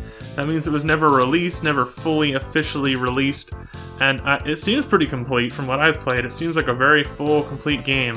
It did come out with the copyright of 1990. That's pretty late for an Atari 2600 game. So that's one key sign that it's a prototype or an unreleased game. Although it does seem, once again, very complete. And that game is Save Mary, or Axlon's Save Mary, for Atari 2600. This is available, as far as I know, unless you can find an actual cart. This is available easiestly on the Atari 2600 flashback system. well, that's not really the system, that's just the controller. It uses normal Atari controllers and Genesis, but it's just a plug-and-play system with built-in games, and this was one of the games on there. And since it's a prototype, I'm just going to play it on the Atari Flashback 2. That's a system that I really enjoy and have a lot of fun with, the Atari Flashback 2. So let's jump into Save Mary, or Axlon Save Mary. Alright, become a hero today, maybe. Happy Hero Beard Gamer. Okay, so we've got Novice, Standard, and Advanced. You can also select that with the thumbstick, or the joystick. Joy! And you can also select it with the system buttons. So we're going to go to Novice, and we're going to Save Mary. Now, you'll soon see exactly how this plays out, but just real quick, your Mary is a young woman trapped in a ditch, ravine, crevasse, hole in the ground. She might be a hobbit named Mary as well. But she's stuck in this ravine. Basically, she's stuck in this hole. So the hole is not only a trap for her that we're trying to get her out of, but it's also consistently and rapidly filling up with water, which will drown her and kill her because she can't swim and float or anything like that, apparently. So, yeah, we got to get her out before the water reaches her. And the water goes on pretty slow at first, but we're going to start with Novice just to check things out. And, yeah, this is pretty cool gameplay. Let's start this up. Oh no, here we go. So you just grab these blocks using your conveyor belt. You play as the conveyor belt, or the conveyor lifter loader machine. You play as the machine. And you basically got to build these platforms out of these little pillars. And you got to be careful because you got to drop them in order for Mary to be able to climb up. You also have to watch out for, you don't want to squish Mary. That would be bad. That's the opposite of saving Mary. She just says help. She doesn't really do much, but she climbs and she can jump around on her own free will. Smart girl. Clever girl. And, yeah, so we're gonna, save Mary today. Just keep going back and forth. Pretty simple, but it does have it does have some fun elements to it that are kind of unique for an Atari game. Not only does it feel like a fun arcade crane game kind of feel, it also has sort of a building element to it. Like, I'm placing blocks to build a tower, and also it kind of reminds me of Tetris in a weird way. And just to point out, there's actually been Tetris games, that kind of have this aspect of someone climbing on the Tetris blocks. So this kind of thing has been done before, or later on at least. I got a 1. I don't know what that 1 did.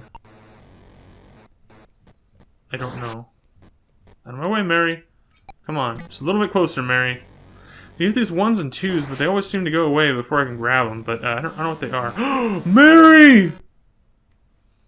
Well, we're starting over, guys.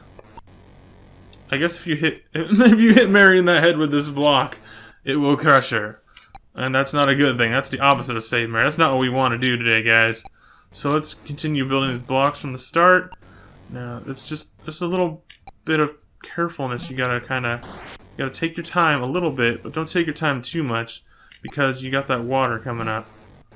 You can place them pretty close to each other, but not, I don't know, once you start playing it, you kind of find a specific pattern that you can set the blocks in. Certain times you'll throw the blocks and you'll be like, what? I can't believe that didn't match up. And then other times it'll be like, okay, now I understand. And that's kind of how the game goes, the gameplay. That's kind of what it feels like, I guess. Is you're just kind of trying to figure out the best way to build these good platforms for Mary. Now, she's not actually trying to get all the way across on her own. You're just trying to get up high enough so that you can pick her up with your ladder, or your ladder, your little rope thing, your pulley thing, the thing that I'm controlling. Yeah. I don't know what these are called. What are these strange machines that you call friends? It's not even a quote, Kevin. That's not even a quote. Uh-oh. Did we goof? Uh-oh. This might be a bad one for Mary. Putting it right there. Oh, no! Mary! I don't know what I did, but I goofed. Ready?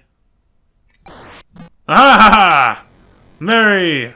We're gonna get you out of here. I feel like a rescue man. A rescue man. I'm a rescue man. Are you a policeman? A firefighter? No, I'm a rescue man. Here we go. We just saved Mary. Oh! Ho, ho, ho! Calm down there, Atari. Oh, man. That is... I'm seeing McDonald's right now. French fries, ketchup, a little bit of mustard. Well, that's about it for Save Mary. We can try one more level for you guys today. And that'll probably be, just to show some variation. There is new blocks on the stage. And there's not just one new block, there's 2 new types of blocks. So let's check that out. We got these ones that are little, like, triangular shaped block pattern. I guess you could call it that.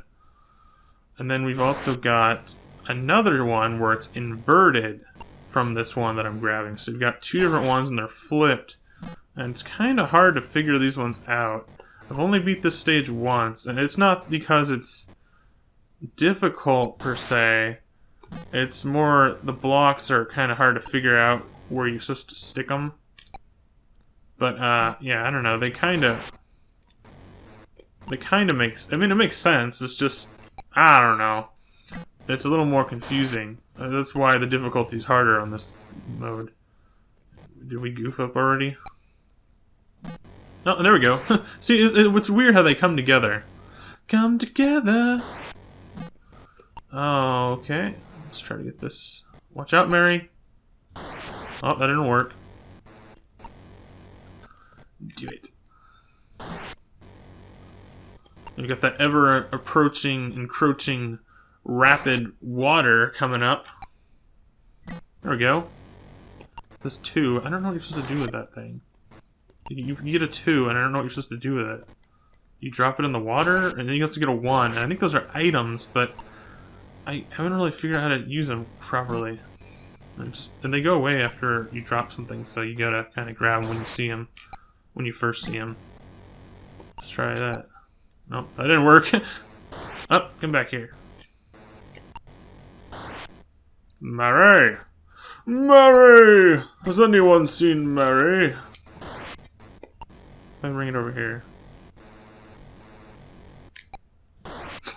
Okay, that didn't work. Mary! Oh no, Mary! Ah! So it's always satisfying when you make it up to the next level when you're kind of like, what's going on now? And then it's like, okay, now we're kicking some power, kicking with power.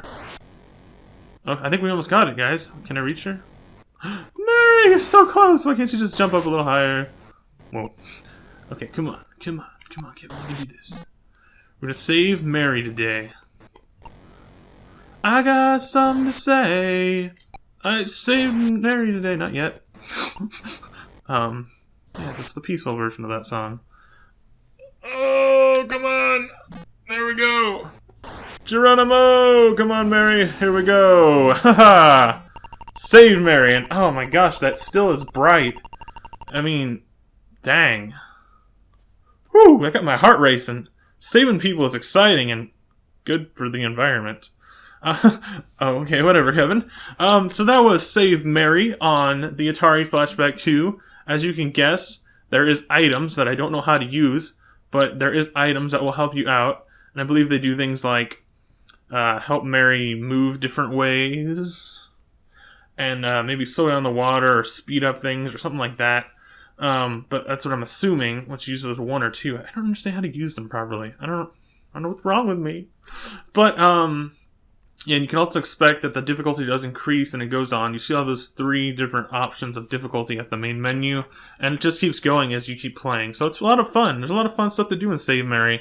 It's not by any means a huge game, but it is a shame that it was unreleased as a prototype and left as a prototype for a long time, because I don't know, I think it's a really fun game. If I had an Atari 2600 back in the day, this would be a game that I would feel is worth my purchase, because there's a lot of games that are just straight up space shoot, or something simple like you could play on your like a board game, like really simple pen and paper board game, like going through a drawing maze or tic-tac-toe or something. There's a lot of things like that in Atari. There's a lot of things like that in Atari, and this actually feels like a genuine fun game.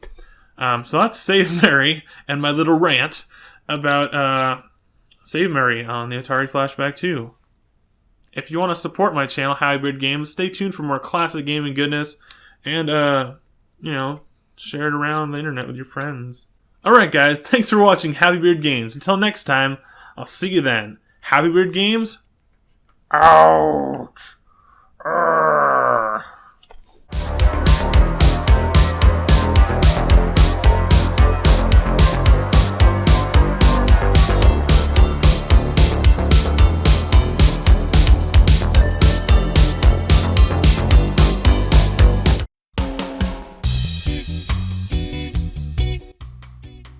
What a beautiful day it is outside. Beautiful day to go inside and play StarFox.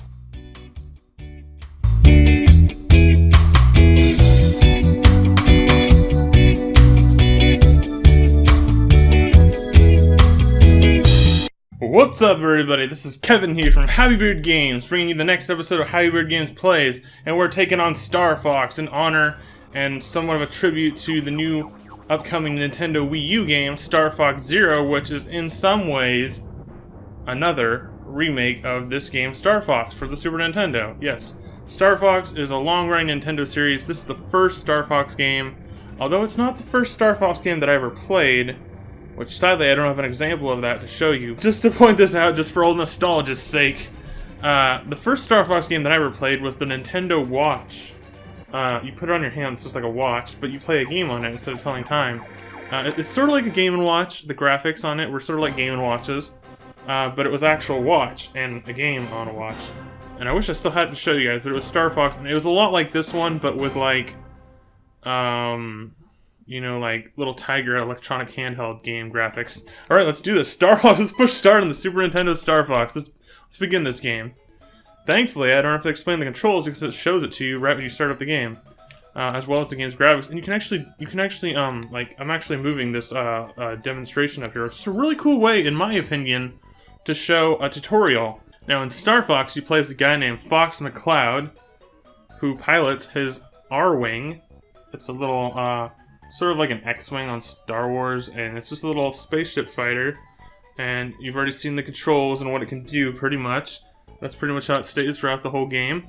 But then, yeah, so Fox McCloud, he's not alone. There's actually 3 other R-Wings with him, and that is Peppy Hare, Slippy Toad, and Falco Lombardi. Now, those are his teammates, and he's the leader of the team, but, they do help each other out. So this actually plays into the gameplay quite a bit, and I'll just show it to you instead of explaining it to you. But just keep in mind that teamwork is essential for StarFox. You want to make sure you help out your buddies and keep your team alive. So let's get ready to start StarFox. Push start to exit. Alright, push start to start. Let's do this! Okay, so now here's the map. Where do you wish to go? Let's start Corneria City. Let's do this, StarFox team. I'm so excited for this, and I'm excited for the new game on Wii U. Corneria, the base, StarFox team, our last resort is to counterattack Venom. Good luck. Venom is the enemy's planet, and the enemy is led by the evil Andross. Scary, ape-like, giant monster face monkey guy. Good luck. Good luck. Alright guys, here we go. Yes, scramble. This just gives you a taste of the graphics just loading up. It's so different than a lot of the things on the Super Nintendo and things that were out at the time for video games. Especially on the home console. This is pretty powerful stuff, but see, it's so powerful that it does run a little slow. I believe it's like 15 frames per second or less. I'm not really sure. Here we go. This is a really classic song too. They play this in Smash Bros. Ready, folks? Okay. Here we go. Why shoot? You got free range of all this stuff. Yeah, just want to shoot all these bad guys. Don't shoot that, because that's one of your R-Wing buddies. Fly through these gates. Oh. This is intense, guys. I'm not very good at it, but No, I kind of like this. This is a shield repair, I think, or it could be extra lasers. There's different things you can pick up. So one of the things you can pick up is extra lasers, I think, like a more powerful shot. This thing right here will repair you if you get those shields. It's pretty familiar to people who play the StarFox 64, which I think was a little more popular for some reason on the N64. I think that's a better version of this game, actually, in my opinion. Overall, StarFox 64 has things like voice acting and you know, improved graphics. Oh, I didn't mean to hit you there, Slippy. Sorry, Slippy. You need to pull up. Yeah, it's just a lot of fun. I don't know what I'm talking about. Anyways, what's that? Little cannon down there. It's an aircraft cannon. Okay, and you can also hold the R or the L button to tilt around and try to hit the floor if you want, like I just did. But yeah, you've got your shields on the bottom, you've got your bomb count on the bottom right, and you've got some kind of boost thing on the bottom too. It's your boost and break, I guess, because you have your boost at all time and it recharges. Yeah, see, it's kind of weird at first playing this today, because it does feel really slow. I mean, I'm not just saying that because I'm making fun of it or something, but it really does feel quite slow. And it's just weird, it's jarring because you're used to 60 FPS games now. Oh, speed up. Oh, wrong button, X. There we go. I didn't mean to shoot that shot, but that'll help take out that walker. Bogey on my 6. Let's try to help out Falco here.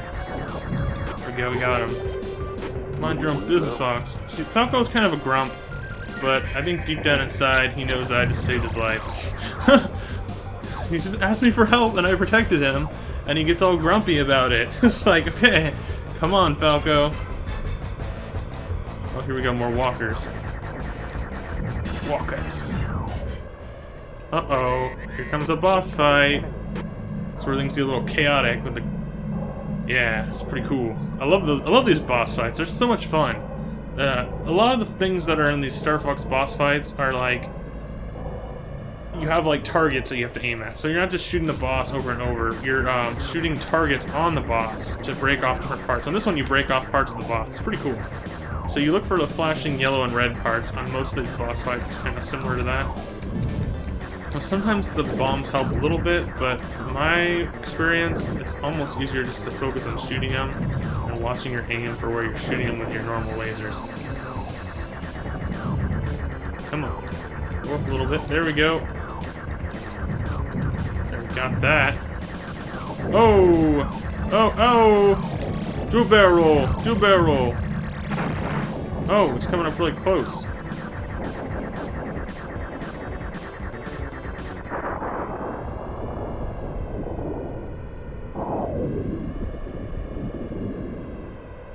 Alright, we beat that boss. Shazam! Blew up just like the Death Star. So nice explosion effect there. Alright, stage 1 clear. All ships check in. So far, so good. Okay, what's next? No sweat, Fox. Yeah. Taking off on our R-Wing.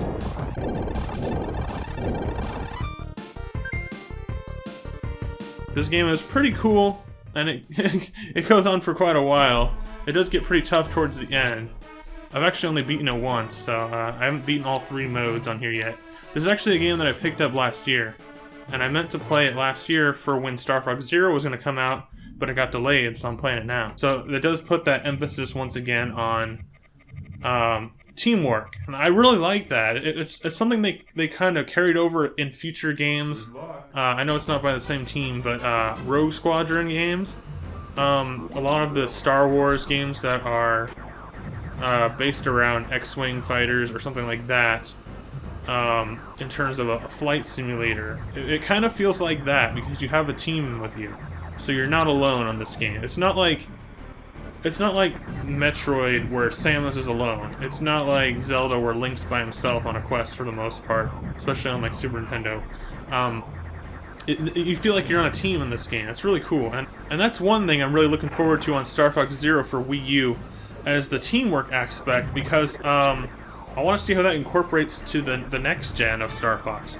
And I've heard that you can actually play 2-player co-op where one person pilots the ship and the other person like does the guns or something like that, where you're both using the same ship, but it's 2 players locally. And there's a lot of cool looking things in that game that are kind of ambitious and innovative. So I'm really looking forward to that. You know, I kind of feel like I kind of want to continue on with this game sometime in the future. But let me know about that in the comments. Alright guys, that's about it for StarFox on the Super Nintendo, played by Kevin from Happy Beard Games, your source for classic gaming goodness. And, you know, I think this game is a lot of fun. It's a classic, in my opinion. It does have its flaws with the frame rate, but you gotta excuse it for its time being one of the first of its kind on a home console. And it's a great game. It's a lot of fun even today. I mean, it holds up well, even though they're still making new ones. So it's a fun game. It's a fun game. If you like this video, please leave a like, leave a comment, let me know what you think, and share this video with your friends on any social media website or offline with local friends. That's always a good thing too. And I hope that this video has inspired someone to either get into the StarFox series, pick up the StarFox game on Super Nintendo, or check out the new StarFox coming out next week on Nintendo Wii U. Alright guys, that's about it for Happy Beard Games today. Until next time, Happy Beard Games, I'll see you then. Happy Beard Games, out!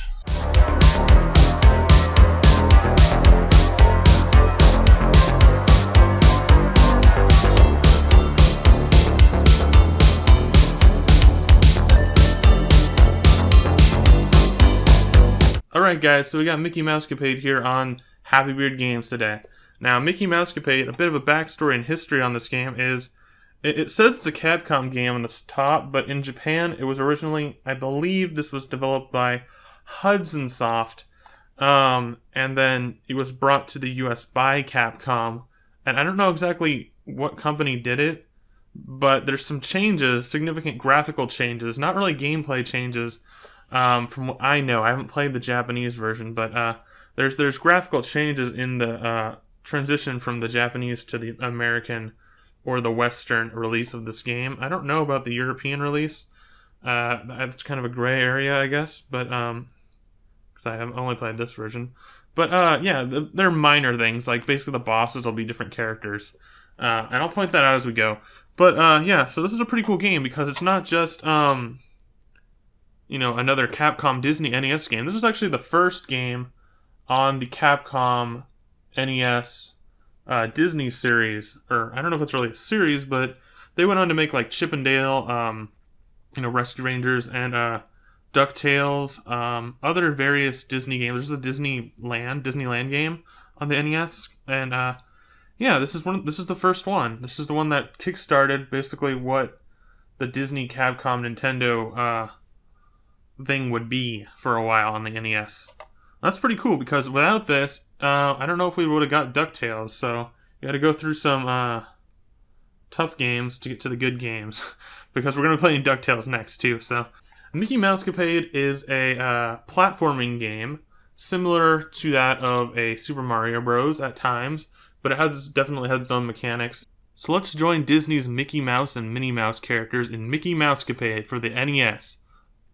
Let's do this!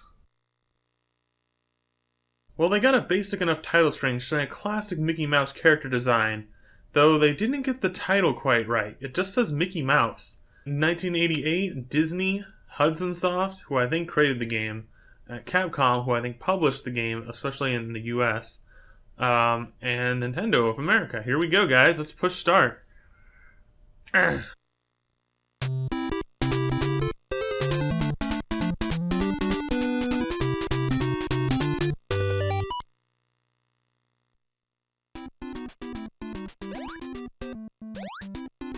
The music in this game starts out pretty generic and it's pretty basic, but it does catch on to you as you continue to play. It does have a slight hint of that classic Mickey Mouse theme. So the basic controls are A to jump, B to shoot. Yes, this is a shooting game, and your only attack is to shoot. But and then you've got the D-pad to move, of course. Oh, that great classic D-pad. And then you've got select, which does nothing. And you've got start, which pauses the game in case you want to take a short break. And it does pause the music as well, so you don't have to listen to the music when it's paused. So when you first start the stage, you notice that there's a door, and it's asking you for a key. That's important because that's how you're going to finish the stage. So what you're trying to do in the stage is find the key, which you won't be able to find unless you make it through the level, defeat the final boss of the level, and grab that key. Now at the start, you'll notice by pushing B, nothing happens. So what you're gonna do is you're gonna have to find your attack. And watch out for that chandelier, guys, because it's a trap! And you gotta watch out for that, because it hits me every time. In that treasure box is a star. Now, you can get 2 stars in this level, one from Mickey and one from Minnie.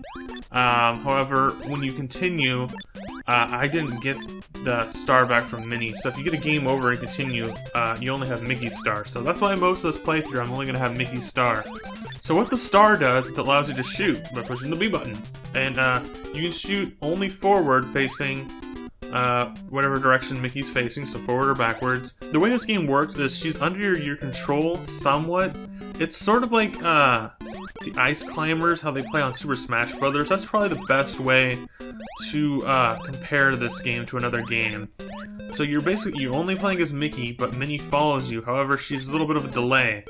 So she's not always exactly right on Mickey, and she doesn't always follow his path directly, so sometimes she'll get stuck, especially around ladders or places where you have to jump. It's extremely important to figure this out on this first level, because once you get to stage 5, it's going to be very important, because stage 5 is very similar to stage 1, only harder. Now in this game, you don't just use your star attack to shoot enemies, you also use your star attack to find hidden items. Now items can be found in various places, actually. You can find them in windows, you can find them in lights, so if you shoot those things in the background, you'll find them. Additionally, there is also hidden items, which are indicated by nothing, they're invisible. So to find those, you have to shoot pretty much anywhere on the screen, and hopefully you'll find one, because they're in random spots sometimes. Most of the time they are, unless they're hiding a 1-up. The hidden item blocks on Mickey Mousecapade include many different items, but you only get 1 on each block. So they can be many different things. One of them is an angel guardian that'll come through, kind of float behind Mickey and Minnie, and he'll make it so you're invincible. It's just like the star on Mario Bros. You're invincible, and you can also kill enemies, and on later stages, you can actually kill mini-bosses with it with 1 hit. So that's really cool. You can actually, you can get a lot of points that way, too. That's how you can get the max points in the game, just by going back and forth between that and a mini-boss. The other items include crystals, which red crystals will heal you fully. Very good. They're sort of like a reddish, it's really light red. And then there's like a blue, almost white crystal that will kill any enemies on screen instantly as well. That one's a little bit rarer, it seems. The health one seems more common, which is really good because that's one's more useful, in my opinion. But there's also another one. This other one is a bad one. This is a bad item in this game. It's not really an item, it's more of a trick. So when you hit those invisible spots, occasionally a item will come by. It's not really an item, it's an enemy that swoops down, steals Minnie instantly. Doesn't really do anything else, but he takes Minnie away. And there's no way to stop him once he's out. So it's kind of a random negative effect, so once you get that, it's the only bad thing about choosing those item spots. Now, to get Minnie back, you have to have her back. It's important, guys. I don't think you can finish the levels without her. And other than that, it would be good to have her gone. Because she gets in the way a lot, guys. But, yeah, so when Minnie's gone, every one of those hidden item spots after that will give you a key. So you have to look for those hidden item spots even more now to find that key. And when you touch the key, it'll take you into a mini-game sort of thing. There'll be 4 pots, and if you pick the right pot, then Minnie will be in it and you'll have her back. It's that simple, but sometimes you have to do it up to 4 times in order to find the right pot, because it takes you back out if you miss the right pot. So you have to keep doing it over and over, and sometimes you can't do it over in the same room, so you have to go find another hidden item spot. So that's really tedious, so you gotta watch out when you're trying to get those hidden item spots. I'd recommend trying them on the first stage, but on level 5, as long as you have full health, I wouldn't recommend doing those hidden item spots. Except for the ones that you know for sure are 1-up spots, because those are always in the same spot every time and they'll always give you a 1-up. There's one 1-up spot in stage 1, there's one 1-up spot in stage 5, the final stage.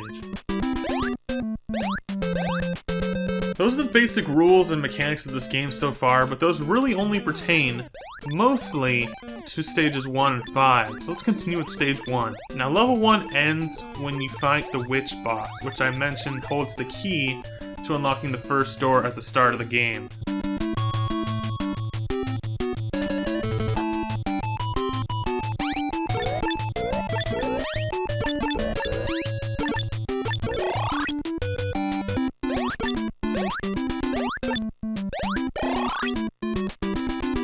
you go back to the start of the game and you unlock that door leading to the end of the level.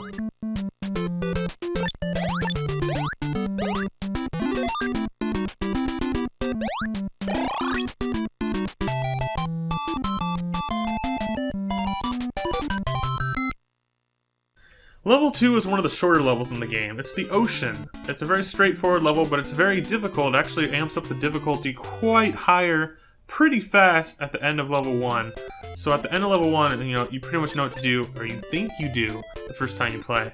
And when you get to level 2, it's like, whoa! It's like a big shock because it's so difficult.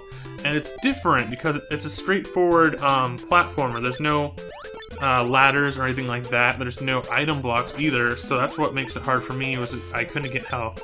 A lot of the enemies will come on you really fast in multiple enemies at a time, and they'll make it so you can't dodge them pretty much. So you gotta shoot as much as you can, dodge as much as you possibly can, and try to make it. Now there is at least two hidden item spots in that level. One was near a cloud, one was near a cliff. And you just, I don't know exactly where to pinpoint them, but they might even be random because I couldn't find them the second time. So it's really short. It's shorter than like a Mario Brothers level. That's how short it is.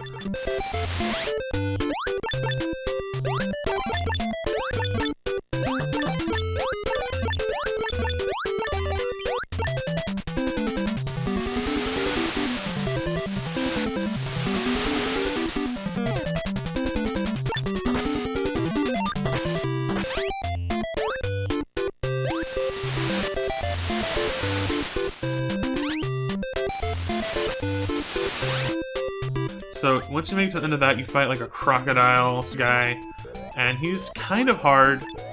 He's harder than the witch, that's for sure, but he's not too hard, so you probably only take you a couple tries to beat him if you're like me.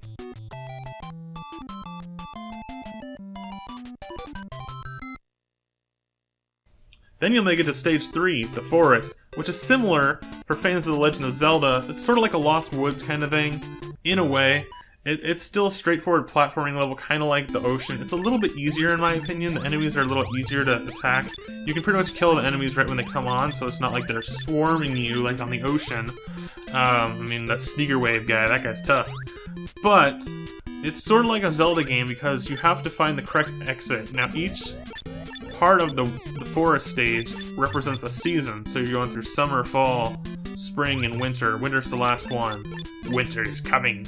And yeah, so you gotta find the right path on each one, because there's multiple doors you can go through. They go doors on trees, so you go through each door, and once you find the right one, it's just kind of trial and error for me. I mean, I can't really explain it too well, but most of them are near the end of the doors, so there'll be like 2 or 3 doors, and usually it's the last door. But sometimes it's hard to find out where the last door is. If you miss the door and you run past it, it'll just run you back to the very start of the level, like it's a big circle. And then on the last 2, including the winter one, the exit is actually a hidden item. So you shoot the hidden item like it was a hidden item spot, and that's how you open up the door and go to the exit.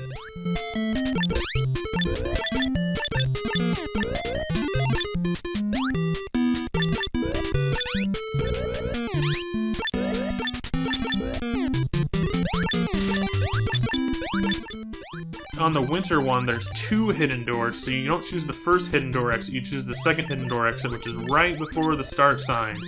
So it's kind of like you're going all the way around, and then instead of going all the way around, you go right before the start sign. That's where you find it.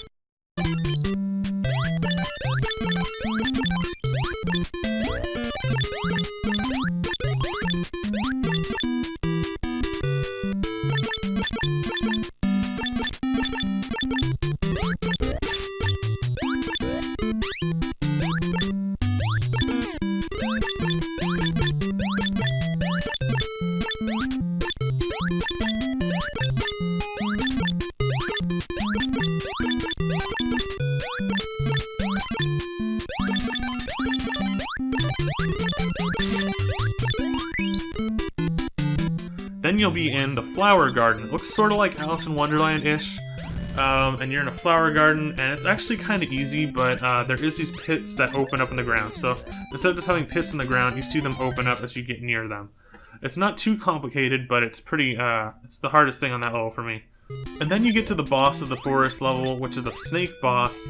He's actually pretty easy if you don't touch him, because don't get too close to him, because if you're touched by him, it'll do a lot more damage. It'll probably much kill you in one hit. So stay back, try to dodge his ranged attacks, and just keep that in mind, because after this boss, and I think throughout most of the game, if you get touched by a boss, it'll do way more damage than if you get hit by a ranged attack. And that's not just for the bosses, that's for the normal enemies as well. Once you beat the forest stage, make stage 4 the pirate stage. This is pictured on the game cartridge art. Now this is the shortest stage in the game, guys. It's really short. A couple things you gotta look out for. First of all, when you're on that ladder, shoot that bird and get rid of him. And then, because he poops on you, and that's disturbing. There's a lot of birds that poop on you on this game. As soon as you touch the ground, they will run faster at you, depending on which way they're, depending on how long you're on the ground. So if you jump, they'll slow down. So you gotta watch your timing on those guys, but my best advice, just run past them or jump over them. This is all about conserving your life, because you're gonna need it for this boss, because he is brutal. Already, I know it's so short, but the boss is Pirate Pete, you know, classic Mickey Pete enemy. And if you have enough life, you can last long enough, you can shoot fast enough, you'll beat him. So that's how we beat Pete.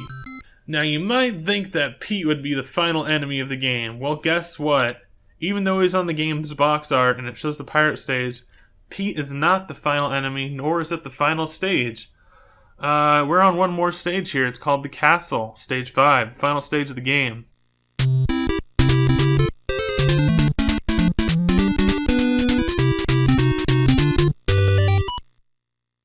So like I mentioned earlier, this stage, stage 5, goes back to the basics of stage 1, although it's much bigger and harder. But it does kind of bring back some of those mechanics that you remember from stage 1, such as you're in a big like building area instead of outside. There's items again, that's really helpful. The Pete stage didn't have any items. So we got items, we got those hidden items again, we've got one-ups you can find. We've got, you can break windows and get items. It's a lot easier because it's just simple. Now, I just want to point out that the items are the same as the first stage, and in the windows, you can actually pretty quickly get a piece of pie. A piece of pie actually heals you a little bit of health, but not fully. So I think it's about 3 bars, maybe, of your health. Also, the enemies in this game are notably weaker than the last 3 stages, so, or it seems like the last 3 stages, they were a lot harder than they are in this one. They're pretty easy. A lot of them you can kill with one hit, but there's a lot more of them than there would be on stage 1. So it's sort of like stage 1 times 2 or more. It's pretty tough, but it's not impossible. In addition to the enemies, there's 3 mini-bosses in this stage as well. There's 2 walrus guys and another Pete. Yes, another Pete. The first walrus guy is optional. Now, the first walrus guy is optional because it's just in a room with no exit. So if you go in there, you can fight him. It might take some of your health, but you can get it back pretty easily just by shooting windows and getting more cake. Now the reason that I suggest fighting this guy is because behind him, once you defeat him, there is a hidden item spot. So if you shoot that a few times, a hidden item will appear, and that's a 1-up. So it should bring your life up to 5 if it's your first time. If not, then you just got an extra life, so that's always good. Gets you to keep on playing.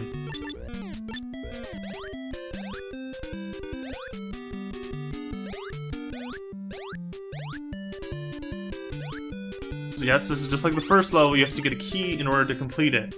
However, there's more to it than that. So once you get the key, it's pretty straightforward. Just keep going to the right and up, and then you'll finally make it to a room where the key is pretty unobvious, in an obvious spot. So once you get the key, then you go all the way back to the start of the level, but you're not done there. You go all the way back to the start, and then you go all the way back up, but you go like the left path. Once you make it to the part where Pete's there again, that's how you know you're getting close. Now if you die, it'll give you a checkpoint in the room right below Pete. So Pete's a lot easier this time around. You just jump and shoot him as much as you can in the head. You should be able to beat him with at least 3 health remaining, because he does once again throw those knives pretty fast. But he doesn't throw them in such a pattern that he did the last time, so you can dodge them a little bit easier than last time, I think. So once you beat that mini-boss Pete, you're finally close to the final boss of the game. Then you go right, and there's one more room. You defeat those 2 birds, then you fight those, jump over the spiders. The spiders cannot be killed as far as I know. They're sort of like Skulltulas on Zelda, but they can't be killed. And they can move around a little bit more than a Skulltula. Okay, so once you go down, you're at the final room. There is a bird that flies around, and he comes up from below you, so from a bottom part of the level. So you gotta watch out for that bird. If you can get rid of him first, that'll make it a lot easier, but you don't have to get rid of him first. Because there's also a walrus guy. Yes, another walrus guy. Now, fighting the walrus guys are important because they have the same attack pattern as the final boss. Pretty much. You unlock the door, so you don't have to go and get the key again if you die. And after stepping through that door, you're onto the final boss fight of the game. Yes, the final boss fight, and it's Maleficent from Sleeping Beauty. Yes, what is this, Kingdom Hearts? This is supposed to be the early days of King Mickey. Yeah, so we got to fight Maleficent now. Now, she does kind of fight a lot like the walrus guys, just in the same attack patterns.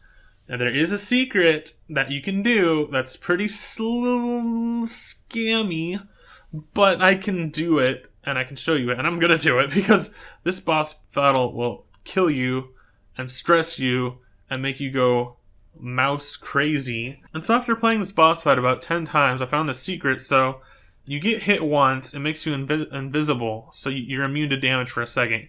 You run through her. See, if you try to run through her normally, you'd get one hit killed, because she's, like I mentioned before, if you touch an enemy, it does more damage than their shots. So you get hit by one of her shots as close to her as you can, and then you walk through, you go all the way to the right. Hug that wall, guys. Hug it. Just clamp on that. And you'll notice she can't walk back enough to hit you, and she can't turn around to fight you. So then you just lightly tap it once to the left, and then you just don't even touch the D-pad. Stay away from that thing. You just A button shoot, A button shoot, A button shoot when you're in the air. You have to hit her in the head. I'd say at least 10 times. Enemies in this don't have a health boss like Castlevania, so you gotta hit her at least 10 times in the back of the head, and boom! You beat Maleficent. Yeah, Mickey and Minnie do their little victory pose, and it's on to the final cutscene of the game, guys.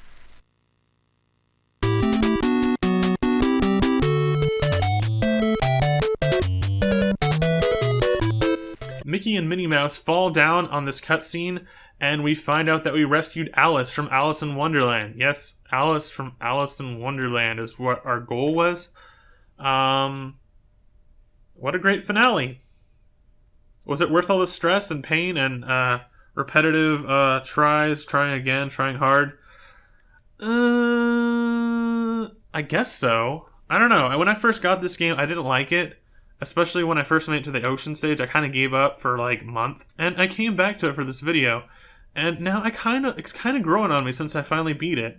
It is somewhat rewarding, because you can say I beat Mickey Mousecapade and I have it on video. But it was really stressful. I got really stressed playing this. And not only that, the ending's not really that great. It's just a really quick thing. I guess it's more of the experience than the outcome in this case. Alright guys, so that's been Kevin from Happy Beard Games playing Mickey Mousecapade on the NES. Yes, and until next time, Happy Beard Games will see you then. Happy Beard Games, out! Oh!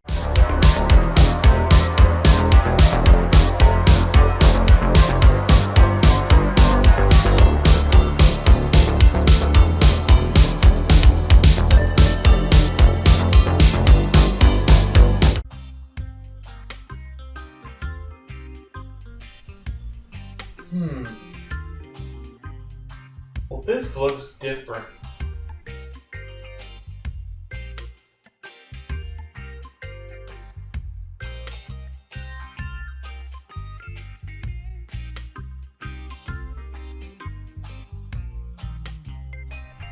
Eh.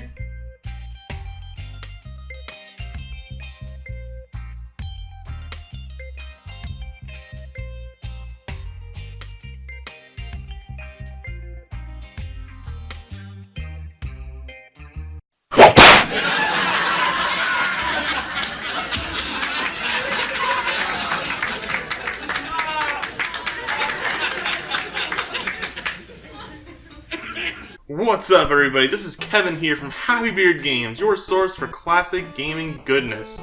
And today, we are playing DuckTales for the Nintendo Entertainment System, the NES. Yes, we're going back to some classic game. This is some real classic gaming goodness today, guys. Now, DuckTales is based on the original Donald Duck cartoons, but you can see that this is not Donald Duck, although it's a very similar art style, and a very similar character too. They've interacted in previous stories. But this is Scrooge McDuck. It's a different character. He's a greedy, sort of Scroogey guy, hence the name Scrooge McDuck. He loves money, but at the same time he has a good heart. So he's Scrooge McDuck. He has 3 nephews, Huey, Dewey, and Louie. This is mostly based on the TV series, the cartoon that they played on the Disney Afternoon back in the day. And it's actually really, really fun. It holds up very well today. So if you're intimidated by classic games, or you think it's a little too retro maybe, this game actually holds up very, very well. Like last time we played Mickey Mousecapade, that had many flaws. It was far from perfect, but DuckTales is a huge step in the right direction for Capcom. Remember, this is Capcom publishing and creating Disney games on the NES. Alrighty, so without further ado, let's start DuckTales on the NES. So on the Land Select, you have 5 stages of the game. Now, the first one is the Amazon, where you'll be going after the scepter. In Transylvania, you'll be going after a golden coin. In the African mines, you'll be going after a jewel. The Himalayas, it's a crown or something of sorts. And the last stage is the moon. Yes, the moon. You'll be going into outer space all the way up into the moon. And there'll be aliens and robots and such. But your goal is to get some green cheese. Moon cheese. Not only that, but this game has a very memorable soundtrack, and you probably won't notice most of it on this video because I'll be talking over it, but there's going to be some great soundtrack in this game, specifically the Moon stage. It's one of the most, highly regarded songs on the NES library.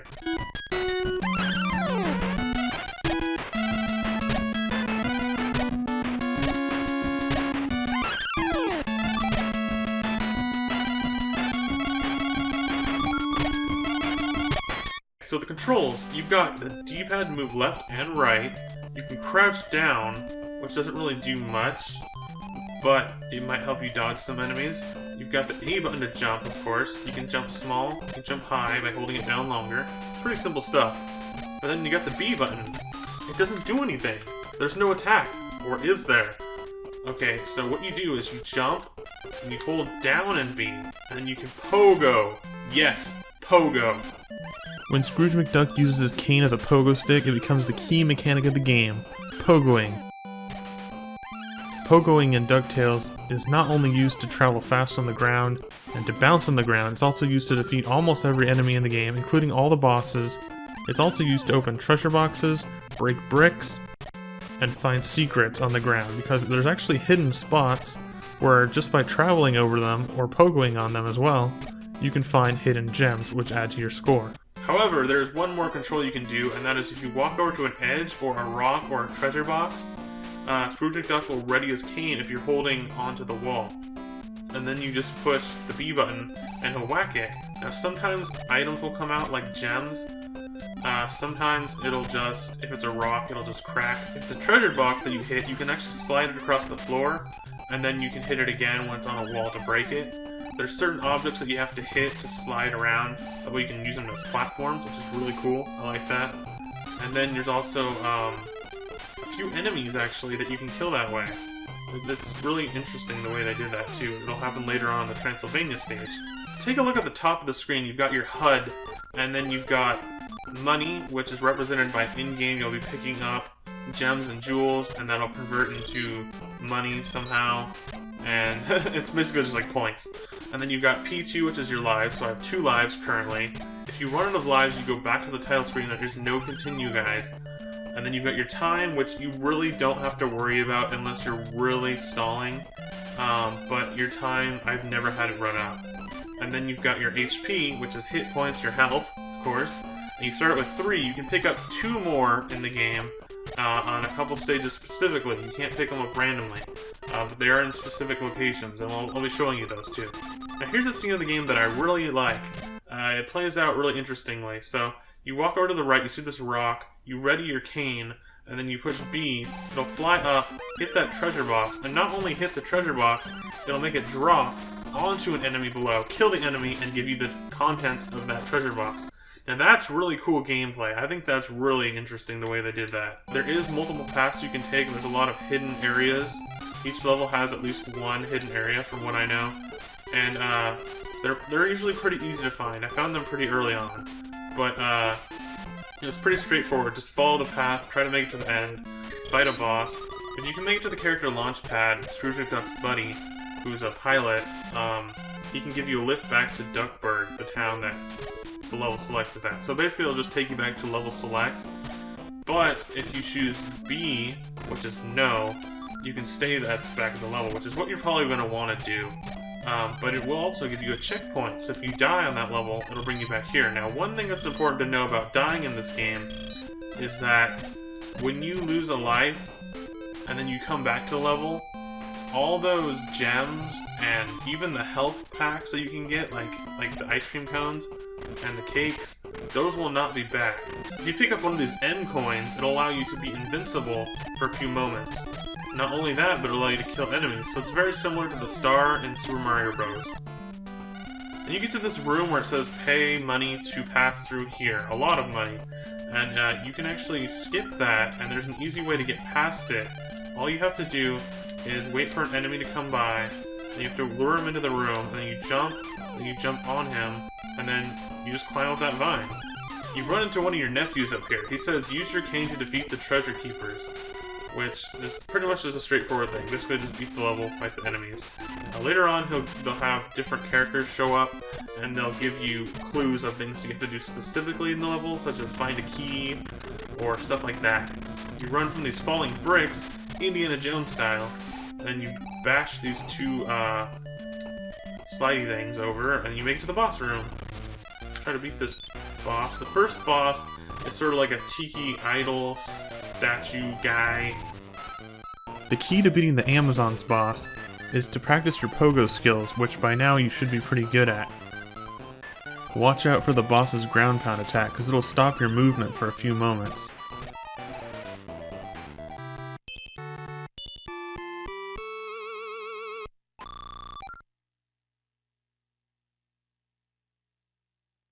Alright, and then we beat the first boss of DuckTales. Now we'll move into the second stage, Transylvania, where things get a little spoopy and Castlevania style. Alright, so for the next 4 levels and the final boss fight, completing the game, we're going to look at this directly. It'll allow me to show some direct tips, tricks, secrets, how to beat the bosses, and more directly and a little bit more closer up to the gameplay. So let's jump in with that right now.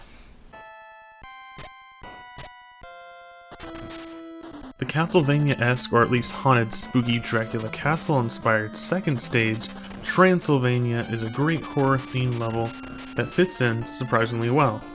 Sort of like the Boo House levels in Mario games. Scrooge McDuck will mostly be fighting skeletons, mummy ducks, and ghosts in this stage, which are unique to this level. You will encounter a Beagle Boy, one of the villains from the series, who has captured one of your grandnephews. The Transylvania stage is not as straightforward as it features teleporting mirrors, which are easy enough to solve and to remember their warp location, so it's not going to be too confusing, but there is going to be some warping around the stage through mirrors. The enemies are unique here, and the mummies can be destroyed by smacking their chain ball onto them, and it looks very Disney. Ghosts cannot be killed and must be avoided. Some coffins will release ghosts when struck. The character Webigail is also on the stage, and she will give you a hint. Upon rescuing your grandnephew, he will give you a hint that there's an illusion wall on this stage. Finding that illusion wall will give you an HP upgrade inside a treasure chest. One of only 2 in the game. I highly recommend picking this one up. Head toward the boss room to battle Magica Dispel.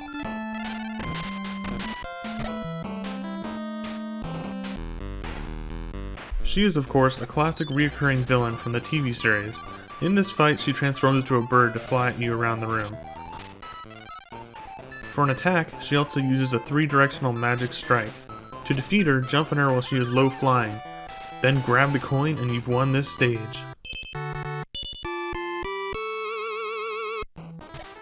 The African Mines stage starts out differently. As your grandnephew Louis will tell you, you actually have to go back to the Transylvania stage. It will send you there automatically, and get a key. The key is located in a warp from the first mirror in that previous stage. Pretty easy to find. When you have the key, head back to the African mines from the level select.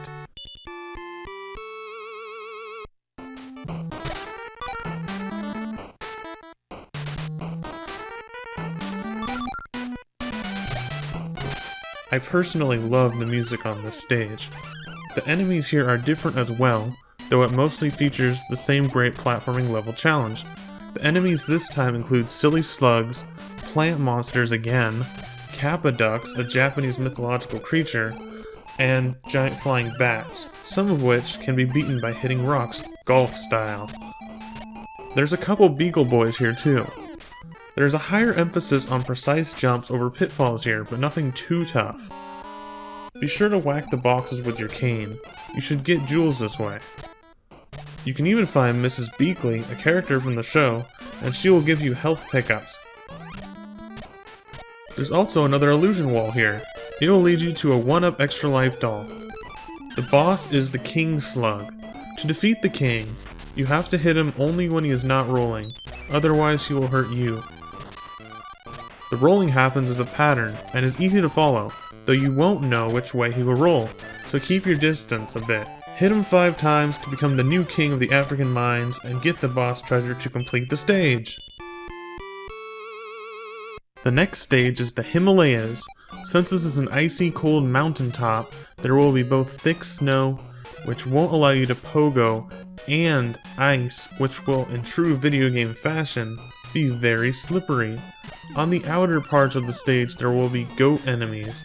These are particularly hard to dodge because of their own high jump ability. There are also bunnies that hide under the snow. Be careful not to miss, or it could cost you some health. There's once again a beagle boy here. What are they up to? A good part of this stage is inside a cave. There will be giant cave spiders. The cave spiders hang on the ceiling and will fall when you go underneath, attacking you. One of your grandnephews is down here too. He will ask you to rescue his friend Bubba, who has become trapped in the ice. If you rescue Bubba, he will break away a secret wall, revealing the second, and final, extra HP upgrade.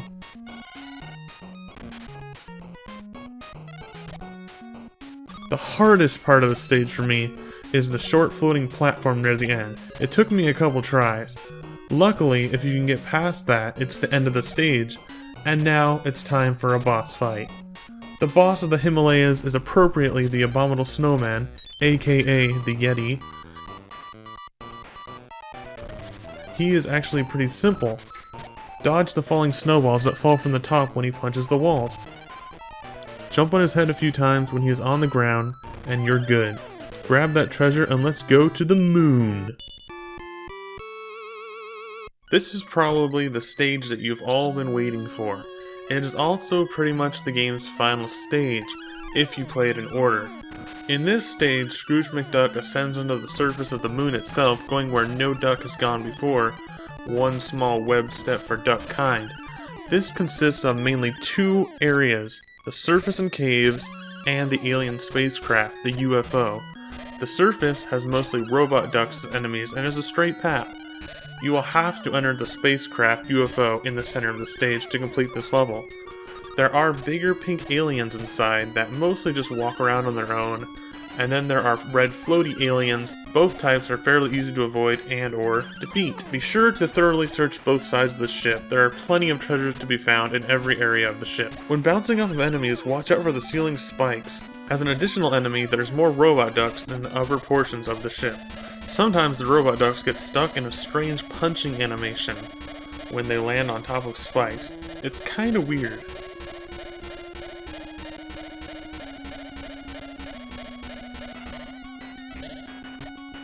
Webby tells you to get a key to open a part of the ship. The key is located in the top left portion of the ship.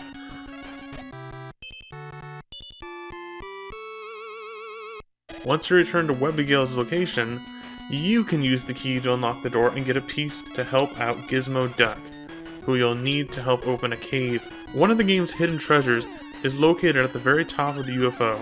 It's not necessary to have this to complete the game, but it will give you a lot more money and a higher score. So you have to go across this very tricky platforming path, but it's not too hard if you're trying to get to it and it's worth it.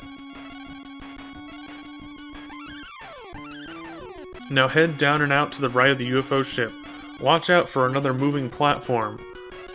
All the way to the right, Gizmo Duck, another character from the TV show, comes to your aid and helps open up a moon cave. Whoa, graphical glitch maybe? Spooky.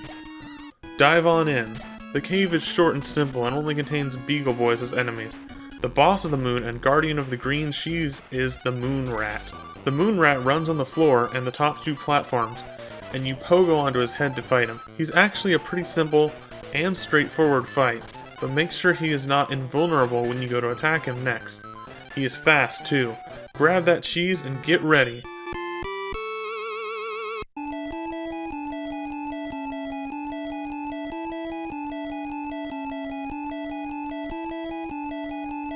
Yes, you read that right. Dracula Duck is the villain and final boss of this game. Scrooge goes back to Transylvania stage, again, to fight Dracula. Head back to where you fought Magica De Spell earlier in the game, you know, the boss from Transylvania. Dracula Duck is waiting for you there. This boss battle is definitely hard. The most difficult thing in this game for me, by far. Dracula Duck appears. His attacks are, he sends out one bat at a time to fly after you.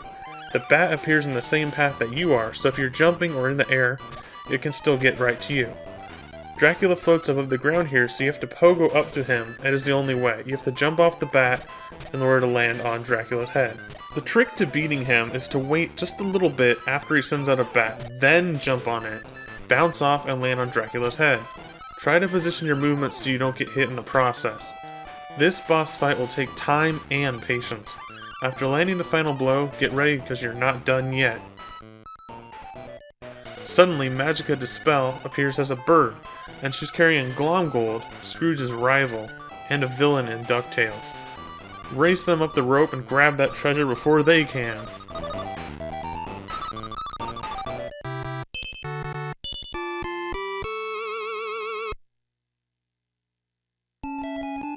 Check out that treasure, and then check out the ending scenes. Congratulations, you beat the game DuckTales on the NES. Hooray, Uncle Scrooge, we're glad you found the treasures. But don't forget, we helped too. Right, lads, I couldn't have done it without you. I really am the richest duck in the world. Alright guys, so we just completed DuckTales for the NES. What did you think of the game? Did it inspire you to pick up and want to play this video game? I think it actually holds up very well. The controls are pretty tight, the pogoing takes a bit to get used to, but the soundtrack's great, it keeps you motivated, keeps you going. If you're a fan or in any way enjoyed the TV series, or even a fan of just Disney cartoons in general, you'll probably get a kick out of this game, even for its art style, which actually holds up pretty well, even though it's an 8-bit graphics game. In addition, it's worth noting that there is a remake of this game called DuckTales Remastered for some of the more high-definition consoles, such as the Nintendo Wii U, PC on Steam, and Xbox 360 and the PlayStation 3, for examples. And that is actually a very well-made remake, or remaster, of this game, with added levels, improved audio quality, including the song from the actual TV show, with lyrics, and slightly improved gameplay. It might be a tad easier than this, but this isn't really that difficult. Like, in all honesty, this is a lot easier than most NES games that I've played. And the HD remaster is actually very, very well made, in my opinion. It's one of the best remakes that I've played. So yeah, DuckTales on the NES. What else is there to say about it? It's got a great soundtrack, colorful graphics, great characters from the show. It stays faithful to the actual storyline of the show, or at least the characters and the feel. And it has great gameplay and the great pogo mechanic, which is really infamous. That's been carried over to things like Donkey Kong Country Tropical Freeze, with Cranky Kong, and some other games as well. Shantae a little bit. But yeah, this is a really great game. I highly recommend it for anyone with an NES and an urge to play classic platforming games. So either this or the remaster is definitely worth picking up. Alright guys, that's about it for DuckTales today on Happy Beard Games. Until next time, stay tuned to Happy Beard Games for more classic gaming goodness. And as always, Happy Beard Games out.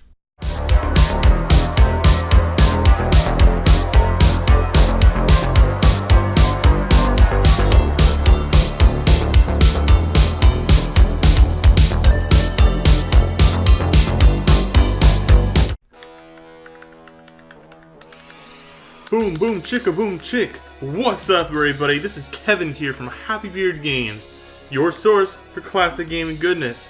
One of my favorite multimedia series that stands out to me looking back on my childhood, nostalgia's sake here, is the Teenage Mutant Ninja Turtles, the TMNT. Yeah, it's multimedia. The Ninja Turtles have transcended their comic book origins into TV shows.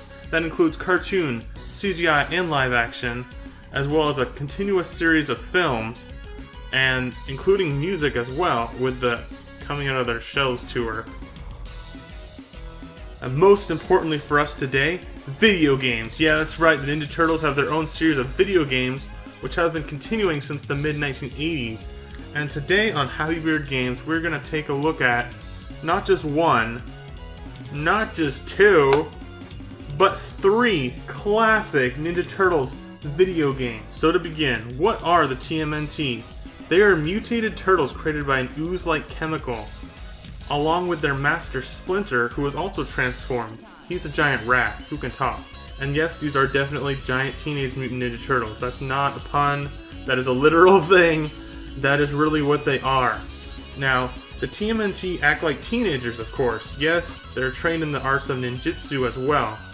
Why were they trained in ninjutsu? Well, basically they're superheroes. They're here to protect the people and to combat their enemies, the Foot Clan, which includes two more mutants, Bebop and Rocksteady, who are a pig and a rhino mutant. Yes, there's a lot of mutants here.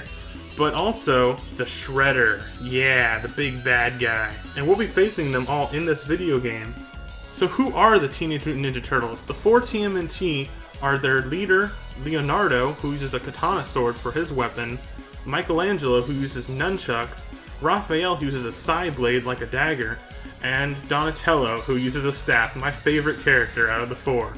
Now they also have two human buddies, April O'Neil, a news reporter who encounters them through a series of events, which is mostly detailed in the first movie at least, and then Casey Jones, who's also in the first movie, who is, he's sort of a hero on his own, but he's sort of a rebel, and he encounters the Turtles during his own crime fighting, and then becomes buddies with them.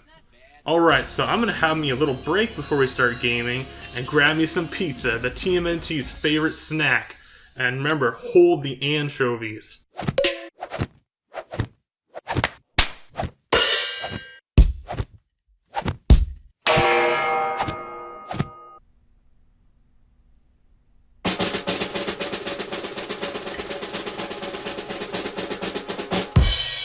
Did somebody say pizza?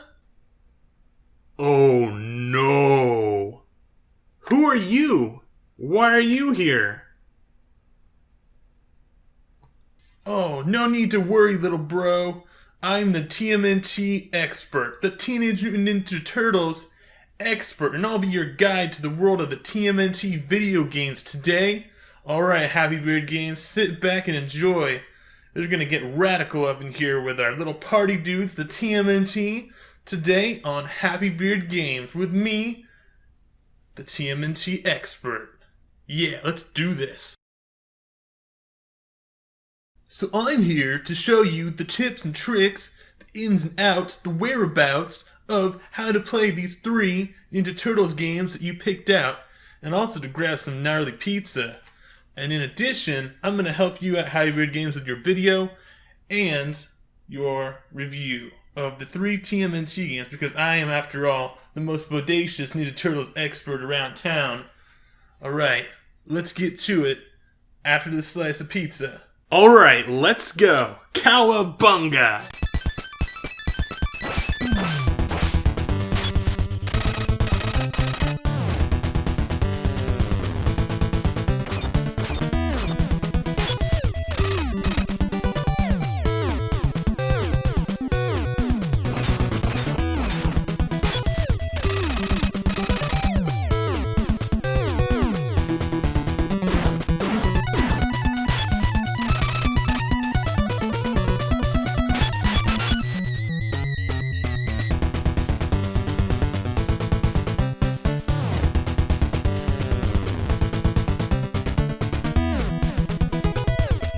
Alrighty, I am pushing start. Alright, I can't wait for you to start this, bro. Okay, here we go. Alright, After push world start, map, man. going down into the sewers. Okay, here we go. Teenage Mutant Ninja Turtles. I'm an expert on this one, yeah. And you're greeted with an intro where you're just directly on a map. So you go down the first manhole into the sewer appropriately because you're a Ninja Turtle. Now I started out the game with the first turtle, Leonardo, who uses a sword once again. Now the controls are quite simple in this game. You basically have an attack button, a jump button, you have down and attack combo, and you have jump and attack. These can be used in little variations as you might expect, but then you've also got the pause menu, which is actually one of the more important aspects of the controls, because you need to remember to switch between the 4 Teenage Mutant Ninja Turtles for various reasons. So at any time, whether you're on the map screen or the actual side-scrolling portions, you can switch between turtles. Now this is a key component of the gameplay because not only will it help you out, you kind of have to do it. You can't just play the game with one turtle. This game requires teamwork, which is a really interesting concept for me because it's not a 4-player multiplayer game or even a 2-player multiplayer game like most of the other Ninja Turtle games are. But it does require teamwork as a single-player experience where you're switching back and forth between the turtles. Now, the levels are platforming, but there's also enemies on the world map as well. So you're going quickly from level to level, sewer to sewer, building to building. Some of them are optional, so watch out guys, don't get distracted. Because you're trying to rescue April. And April is at the very end of this map, and you're trying to get to her to make it to the next mission. So you've got to rescue her, it's most important guys. It sort of plays like a fast-paced Castlevania game, with more of an emphasis on jumping in terms of controls.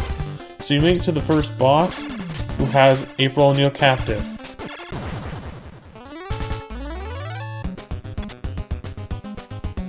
And this is Rocksteady, the mutant rhino.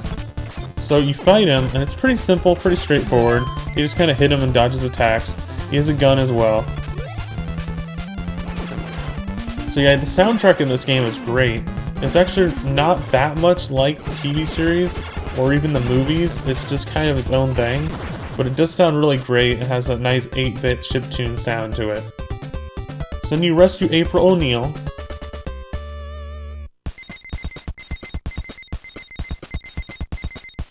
April O'Neil says, "Don't let the Foot Clan destroy the dam."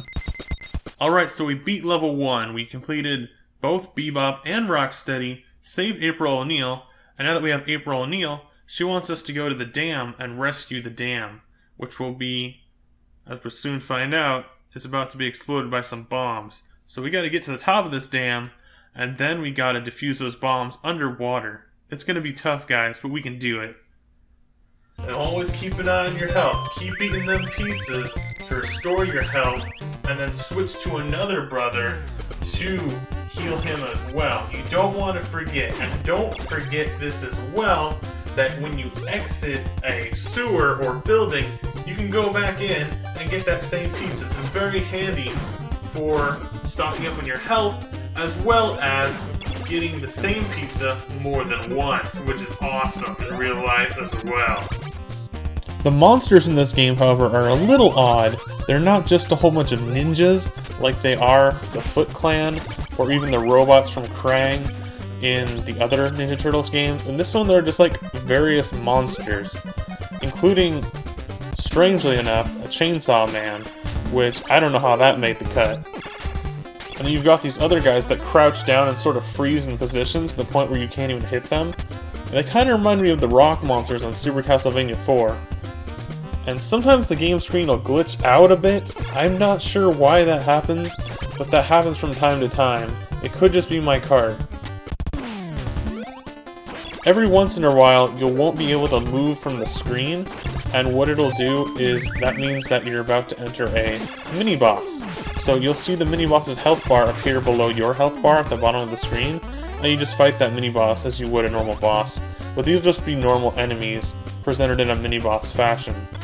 There's one part that's really close to the end of the dam level, which is really difficult.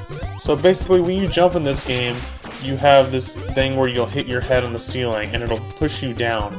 So when you hit your head on the ceiling from a jump, you won't just slide across it like you do in some games. It'll actually push you down a little bit. So like you're bouncing your head off the ceiling.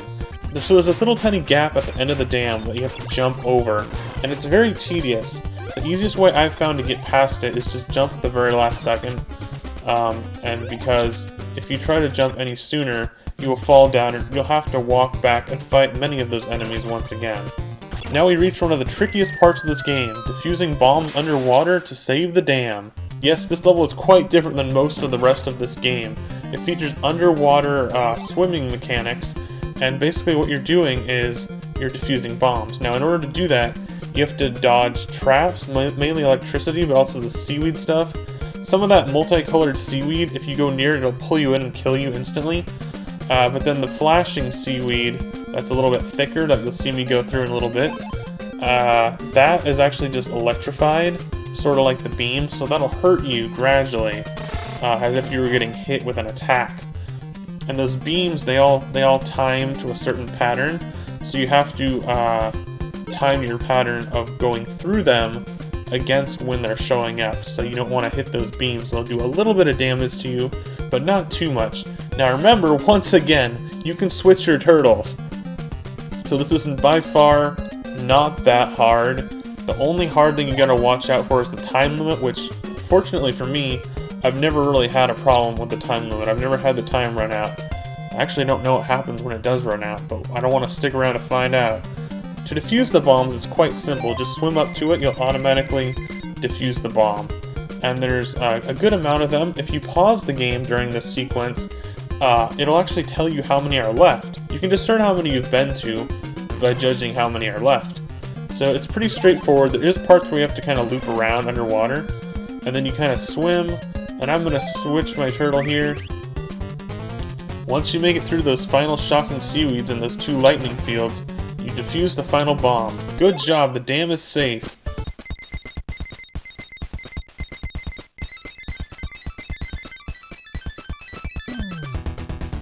Then you have a little cutscene where you go back to the turtles' headquarters in the sewers, and you notice the place is trashed, and Master Splinter is nowhere to be found. Oh no, it's the Shredder. And he looks like he's coming out of the TV. 3D style. That's a little weird. This is Shredder. Listen to me, turtles. We have taken Splinter to get him back.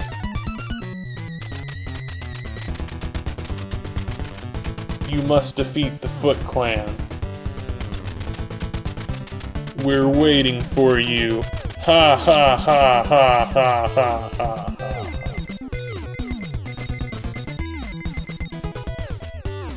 This underwater stage is pretty tough and intimidating at first just because it changes up the gameplay so much, but once you focus on it, you can do it.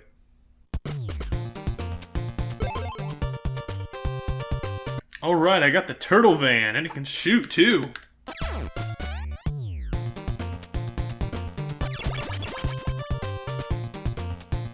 Yeah, the turtle van! Now we're cruising in style! So what you have to do here is travel the world map. This is the new world map. It's different than the last world map. And you go from building to building. You have to go inside the building. And it's just more platforming, more of the same. So let's start with the first building, the closest one, and pretty much the only one you can actually go into at this point. And there's a few new enemies here. There's this fire guys that shoot out little fire guys, a little weird. I'm not sure if that's a fire mutant or what. And then there's strange eyeball-looking robot-ish monsters. Just, once again, a variety of different monsters that are just sort of made up for the game. Now we got another jump here that's sort of like the final jump in the dam stage, but it seems a little bit easier for me to do this one for whatever reason. Then you make it back up to the top of this room. You fight this weird robot-looking guy, but he actually has a head that comes out and it'll attack you, so you kind of gotta be prepared for that. Now here's a weird jump here. It looks like you have to jump once again, and you could fall, and you might think you have to go redo it. But actually, what you can do is just walk over it. That's what you're supposed to do. You're just supposed to walk over it. It's like Mario when you're holding down B and running. You just walk over it, but you don't have to push anything. So, in addition, there's something I wanted to point out on this video. you actually don't have to go all the way around. If you can kill enemies on the screen to like kind of clear a path, you can just jump straight up, and you can do this thing where it's sort of like a glitch, but I don't know if it really is. What you do is you have to be at the perfect position, have the perfect timing, and you'll be able to jump up there, even though it kind of looks like you can't. So what you have to do is just jump, and when you jump, you do sort of like a barrel roll thing, just as a normal animation. So right when your head is just about to hit the very corner of the edge, then you hold forward in the direction that you want to go up. You can do this on either side, and it'll help you kind of cheat your way up there. It's a pretty simple thing, but I guess maybe not everyone knows that. So then you make your way out of the building with the acquired item, which, by the way, that item you picked up is not an item that you use in game. It's actually an item for your turtle van, and it's a super-powered missile. It's not just like your normal shots, but it's to destroy barricades. And these barricades block your path on the world map, so now you can access more places on the world map. And you can actually destroy many of these barricades on your own freely, so you can kind of choose your own path. So this game has a lot of freedom in it on the world map. The game kind of progresses this way, it gradually gets more difficult and more tedious as you continue on through the city. Now remember, when you die, you have to start all the way over from the very first building, and all the barricades are back up again. So you're basically starting over from scratch. So you want to conserve your health and your turtles, and use your turtles wisely. So the gameplay continues on from here, and honestly, I haven't beaten the game yet. I've actually just started getting into it. Alright, Happy Beard Games, you still got a long way to go, but I think we're gonna do alright in this gameplay in the future. Alright, so in conclusion, Teenage Mutant Ninja Turtles is a great fun action platforming game for the NES. It's a lot of fun, guys. It sometimes gets underrated because it's not a side-scrolling beat-em-up like most of the Ninja Turtles games are, and it's not multiplayer, so it's a single-player experience, although it does, once again, feature that 4-player sort of teamwork thing going on as a single-player experience where you're switching back and forth in order to work as a team, which is highly important for the Teenage Mutant Ninja Turtles, as we all know they're a team. So this game I highly recommend. It's really fun. It's a little intimidating. The difficulty is a little steep, and it does kind of increase as you go on. But it seems like the more I played, the better I got. It does have a few iffy parts, like some of the jumping where you hit your head on the ceiling, and it has some weird moments, like the part where you have to walk over a platform even though it looks like you have to jump over it. It's a little tedious at sometimes. The map is kind of big and takes a while, but it's still a lot of fun. The bomb part, it's a little weird, but once you get it done one time, it seems like it's not that hard at all after doing it once. And just keep in mind, once again, switch your turtles up. Alright guys, that's been Happy Beard Games and the Ninja Turtle expert over there playing Teenage Mutant Ninja Turtles 1. Now, don't forget there's going to be 2 more Ninja Turtles episodes sequentially right after this one. So next week and the week after probably we'll have the next 2 TMNT videos up. Alright guys, stay tuned to Happy Beard Games for more classic gaming goodness. And until next time, Cowabunga!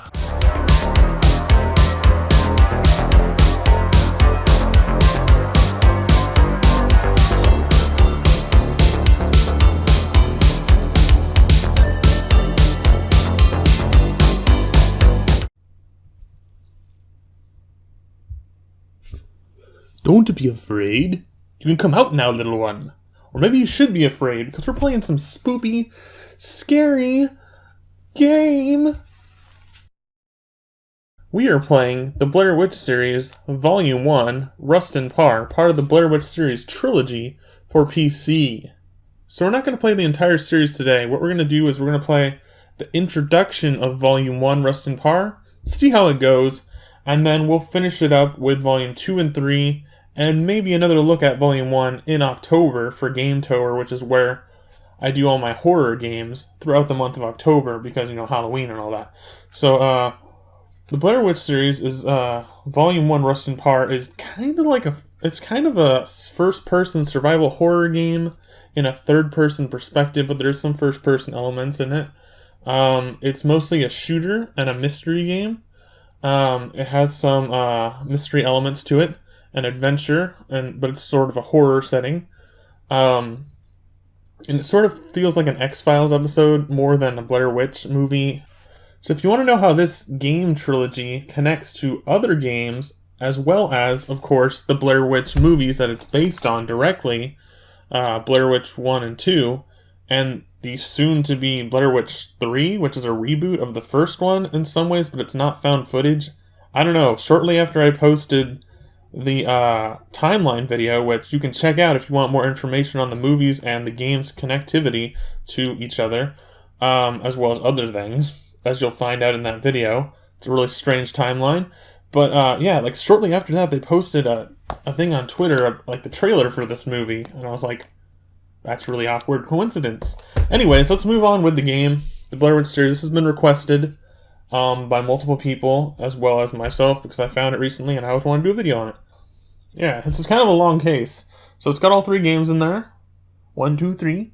And then it's got a little description of how to quick start, just in case, because, you know, PC games, you can't just pop them in and play them.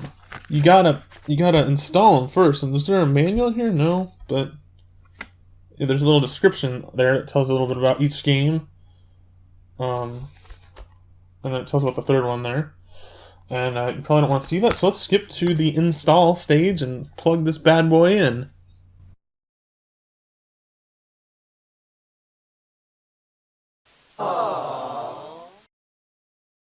Alright guys, we're jumping in with Blair Witch Volume 1 Rust and Par for the PC. This is a PC exclusive and it is not available, to my knowledge, on digital download. Only on the disc. Now, it is kind of cool on the disc. I don't know if this is a good thing or not in regards to piracy. You can put the disc in, and once you install the game, you don't need the disc. So I don't even need the disc, and I'm playing it. Or I'm about to play it. So I just want to show you a couple things real quick. You do have start and load, so you can save anywhere you want in the game, just for your information. Let's jump in with the game.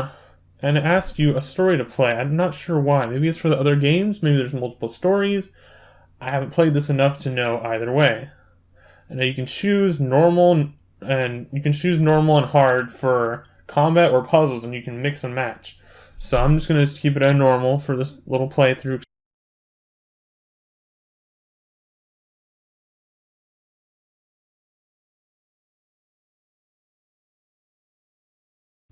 That was weird. He was like talking when he was already talking. I guess a little delay it starts up. I don't know.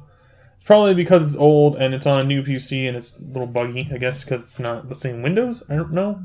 So you may see a weird graphic or sound issues going on here. But yeah, so here we go. Let's just see if I can play this. I did customize the controls a little bit. Normally it wants you to use the arrows on the like the arrow keys on your keyboard. I switched over to WASD just to make it a little more pleasant for me.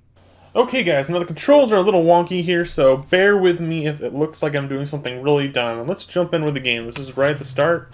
The controls are weird because you use the mouse to turn around. Like that's what I'm doing right now.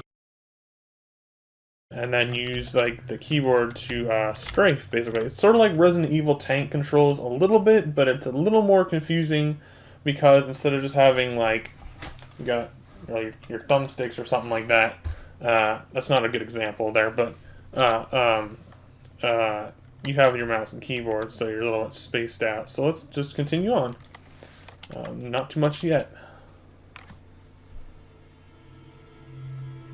So we're in some kind of government testing facility. They're basically training me at this point. Oh god, that's scary. I'm the Matrix.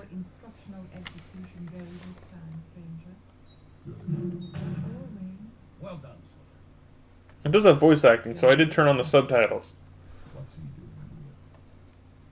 These are the viewing room to assist Ken with my weapons training execution. You must love that. It wouldn't be so bad if you didn't insist on this joke with the electric chair. Not that funny if you ask me.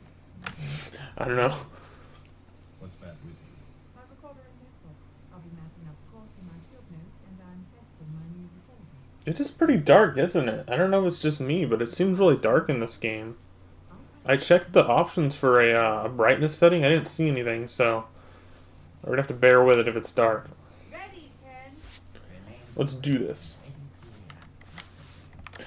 I don't know who these guys are. These guys are not in the Blair Witch movie at all. I'm not even kidding. These guys are not in the movie anywhere. They're not referenced. They're not anything. So this is just an original storyline. So let's pick up that compass by left click. You found the compass. Okay, and the compass is your C button, C key. So keep that in mind. It's pretty close to where my direction buttons are, so it's pretty good. The graphics are pretty good for the year 2000. So I gotta say that they got some pretty good graphics, especially with the lighting effects. And some of the blood stains, because the blood stains happen as things are killed, so it's not just like they're already there or anything. Let's do this. Let's pick up the check out the compass, or I guess you just turn it on. It appears in the bottom corner there. It's flashing. Oh! Oh, oh, oh. We don't have a weapon. Okay, right shift is run. I may have customized some of these controls. Right shift is not running. Right shift is not running. Oh, it's right shift. Doi. I'm pushing left shift. Why is left shift over there? And what is this, like, slender escape breach containment field? I don't really play horror games very much, guys, so keep in mind that I'm not used to this. But what is this box? Oh, bullets. Okay. Let's do this. Where's my pointer? I gotta pick up the gun, pick out the gun, take out the gun somehow. I remember playing this a little bit. I think you use the numpad, and when it tells you to do certain things, you're using the number pad on your computer. So you're over, like, you have the numbers above your letters. It's not those numbers, it's the number pad.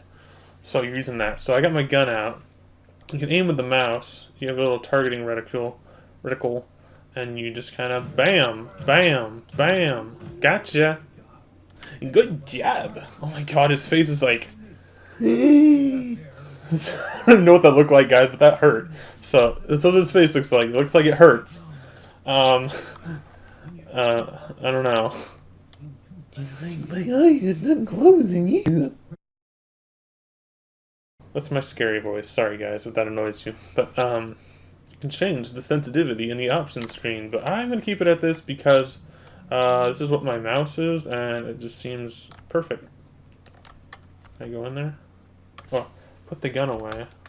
How do I put the gun away? Oh, you use the 0, very bottom of the number pad. So there's a lot of buttons used in this game. Probably one reason why I didn't transition to console, other than or probably the cost, because it's a movie game. Be very careful on these little bridges. You can barely see it because it's one of those pre-rendered background games, sort of like a Final Fantasy or a Resident Evil. This part's pretty cool, guys. This part is pretty cool. It's weird because it is pre-rendered backgrounds, or at least it seems like it is. But you'll see it changes up this next part.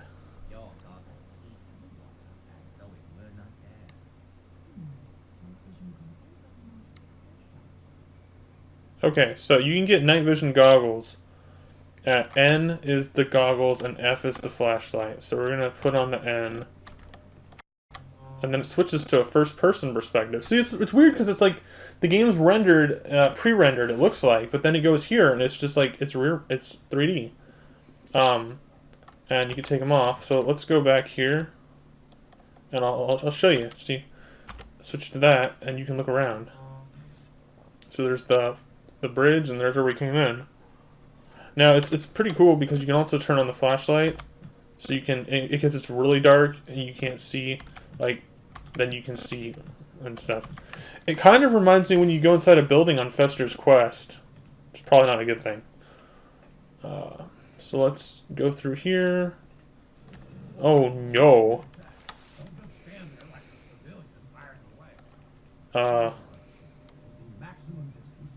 Okay, get some distance. So you gotta back up when you're fighting these monsters because they're not gonna give you enough time to stand in front of them and kill them. This isn't really a run and gun game. It's a run away and get gun game.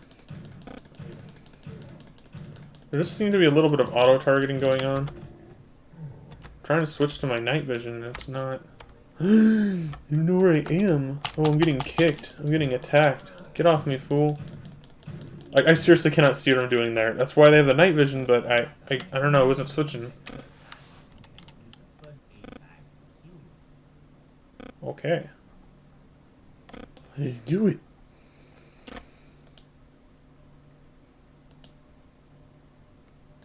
Oh, you have to highlight it. Okay. We got the doctor's bag. Press enter on this item to restore health. Press these little brackets to cycle through your inventory. Okay, so let's go on that and push enter. I have 3 more and they give you 50% health. And your health bar is up at the top corner, a little green thing that shows up, which I didn't know about that until now, so I guess we're good. I mean, I made it past this part, of course, but some things I forget, because it's been a while. This is a really, I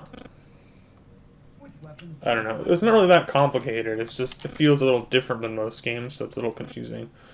You can switch between your weapons using the 1 through 4 keys, I guess. It is considered by many to be the most effective firearm of its type ever produced. Time to move on. Okay. Let's do this. Bum, bum, bum, bum, bum, bum. I should probably change where the run key is, so let's pause and I'll be right back. Okay, now I have the run configured to the left shift. So, now I know where to go. Or I know how to run a little bit easier, because it'll be right next to me, so I'll have that on my pinky instead of all the way over there. I can't reach it because I'd have to lift off the mouse. Okay, oh, here we go, big guy. It's a werewolf. What does this have to do with the Blair Witch? I don't know, but it's pretty cool. It's pretty cool. You gotta admit, this is a pretty interesting intro. Oh, he's fast. How am I supposed to back up? Oh. He did. I was like trying to back up. Luckily I didn't get hurt that much. I don't believe I did. I don't really know how to check your status though. Maybe if I bring up these brackets. Oh yeah, if you bring up the bracket, or you push the bracket on your keyboard, it will it'll bring up your items, and then it'll show you that. So let's lower my weapon. Can I go in this door? No, I can't. Let's go this way. Oh, melee weapons. I actually forgot they had those in this too. So I guess I gotta hit the switch. Is there really a guy coming at me? Come at me, bro. Yeah. Unfortunately, past this tutorial, I don't think you keep all these weapons, but you will use them later in the game, of course. It's just like a tutorial at the beginning. Look at her face, it's like rippling. Like, it's like flubber. Oh man.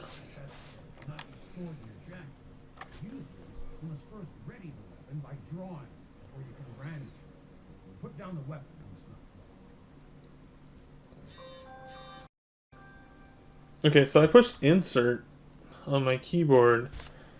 Why are they switching up the controls so much? It should just be the same as the gun, but it's not. So I pushed the insert key, which I guess that makes sense. I don't know why it's the insert key, don't ask me why.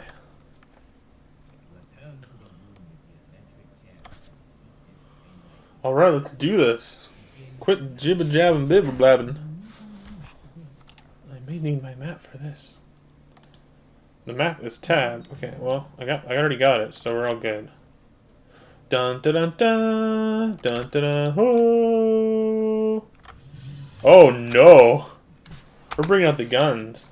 Oh wait, no, it's my weapon. Ja, eat that, you bat monsters. Oh, this is a nice stick. Look at that. See, this is where I'm talking about the blood effects. It'll get on your weapon, kind of like Legacy of Kain. It'll drip around. A little too much blood, but, I mean, there shouldn't be that much blood on it, but That's a nice stick. I like this stick. I'm gonna keep this stick if I can, which I don't think you can, but... yeah, the stick. Whoa. Careful here. I'm gonna switch my weapon, actually, because I need something ranged. So if I can figure out how to drop it... I thought it was the insert button, but it's not... It's not working. I guess you just click. Maybe it is... Oh! Apparently the 0 is also an insert, and I never noticed that on a keyboard. I guess I never really use the numpad very much anymore. Good old numpad. So let's switch to my gun. So insert isn't just insert on next to the home button on your keyboard. You're probably looking at it right now. But it's actually the insert 0 is the same button on your numpad. So let's pick out a weapon. We've got 1 through 4, so... Well, actually I've only got 2 guns, so we're going to pick out the rifle. Alright, let's switch to the night vision. And whip out the gun. If I don't fall. Okay, turn off the flashlight. Oh. Apparently it's too bright over here. Let's just go along this ledge. Oh! Creepy crawlies. Creepy crawlies. I don't like... Oh, wait. Ah! He's like... Ah! It's like kicking a puppy. Not that I would kick a puppy. I can't see. Oh! Oh no. No. No. Back up. Back up. Back up. Back it up. Back it up. Get out of here, you SCP. SCP wannabe. It's the beta SCP. They look like those SCP Containment Breach games, though. I think they're actually monsters from the video game Nocturne, which is a horror game on PC. You know, back before horror games became crazy. But, yeah. Came out a little bit before this game. It's based in the same universe. If you watch my timeline video, that'll make a lot more sense to you. Or maybe it won't. Okay, I'm thinking I should probably heal, but we're just going to continue on. Oh, turn around. There's a baby. There's a big bat baby. Eat that. Eat that. Headshot. Boom. There was an achievement. I might have just got one. Oh, another one. A lot of variety on these guys. Zap them. The aim's pretty easy to do on this. Oh, we are all out. Like, you don't really have to, like it's pretty loose, like this, but when there's a monster, it'll pretty much target the head, so, I don't know, it didn't seem like I had any problem with it, so that's good. The controls are a little weird, but at least when you're in a tight situation, like a fight, it seems to be alright. Okay, I don't know what's behind these doors. Oh, snap! Oh, snap! Oh, no, my knee's shaking. Come on. Shoot him in the abdomen! Shoot him in the abdomen! I don't know. It was too fast for me to aim up any higher. Probably, I don't know if it does more damage on the other way.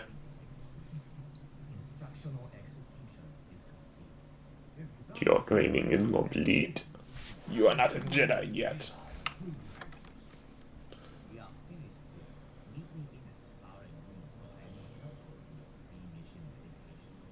Alrighty. Colonel Haskell was forwarded briefly with you and the stranger. $1,000 $100 short. Aye, sir. Aye, sir. Aye, aye, Captain. Captain Crunch. Okay, now I'm going to show a little bit of these cutscenes. There's going to be a lot of cutscenes here, and then we'll show some action once it gets to the back to the main gameplay. Alrighty, guys, let's continue on, and once again, I might skip through some of these cutscenes, but first I gotta figure out where it is I am going. So this is kind of like a government agency thing, sort of like an X-Files, but more, I guess, a little bit more fantastic, I guess, in terms of, well, no, not really, I don't know, it's hard, it's a little bit different than X-Files, it's a little more exaggerated, I guess I'd say that. But, why did it make me go all the way around? But it's kind of like an X-Files, and basically the idea of this game is these guys are sent to investigate the Blair Witch Project. Like, you know, in the movie, they're in the woods, and there's a witch, and there's murders and stuff like that, and bad things are happening in that town. Now this game is a little bit before the movie in terms of the timeline, but they're basically, these two are sent, well, basically one of them is sent. You play as the girl, and she is sent to the town where the Blair Witch happens, so you get to investigate that kind of stuff as this character. Now it's a little different in the movie because you have guns, you can fight, you're trained, all that stuff, and it's a game, so they made a game out of it with puzzles and all that. A little more violent, actually a lot more violent than the movie, but it kind of fits in with the movie's timeline, so that it's all pretty cool here. It's just a different perspective. It's like taking a different genre on the Blair Witch, because this is more like a sci-fi action mystery, whereas the Blair Witch is like a first-person sort of survival horror. And this kind of has those elements too, because it's the same series, but it plays it out differently. It's pretty cool. It's a pretty cool idea. I like that. I like that idea of having, you know, they're all in the same world, but they're two different genres, two different ways of looking at the same thing. Of course, it's not exactly the same because they're different timelines, different characters, but it's the same basic world or setting. Okay, this is pretty gross. I can't do medical dissection stuff. It creeps me out. It actually makes me a little nauseous. It's not so bad here because of the pixels and stuff. Oh, damn pixels. So what? I don't even remember this part of the game. Oh, here's a gun. I think I have to go back and go to a briefing first, because this is not... A little weird controls. Oh, what do you know? She's a floater. What is this? It doesn't even, like, zoom in on her face. It's just like she's floating. Who's this guy? He's scary.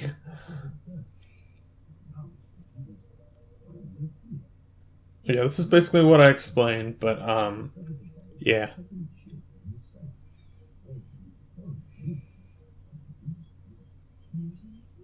Oh my god. Why isn't she sitting on a chair like everyday people do? Maybe she's the witch. You're a wizard. You're a wizard. She's floating! That's scary! That's scary. That's the scariest thing. He has a hook for a hand and an eye patch. Is he a pirate? Don't be judgmental, Kevin. But you never know. Give him a hat and a parrot. Come on. Come on!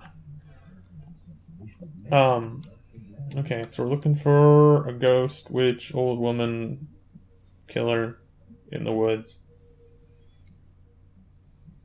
It's a man of very few words. And the doors close on him automatically. Oh, come on! Fix it!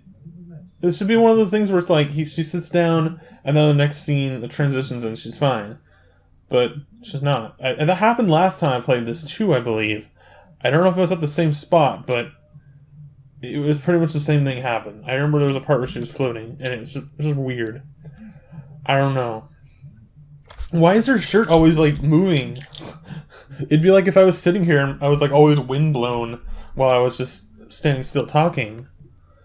Strange. I should actually have done that for this video. I should have just had, like, a fan down here, like, look, I'm the Blair Witch. What's going on? The resolution has changed. So when it goes to this, like, book thing, I don't even know if it's still recording, because it changes the resolution to a really low resolution, because that's what it does, and it might mess up the video. So I don't know. I just add this out. My goal: pack the field kit and then investigate the town. So that's where we're going. Let's get out of here. Okay, let it load a little bit.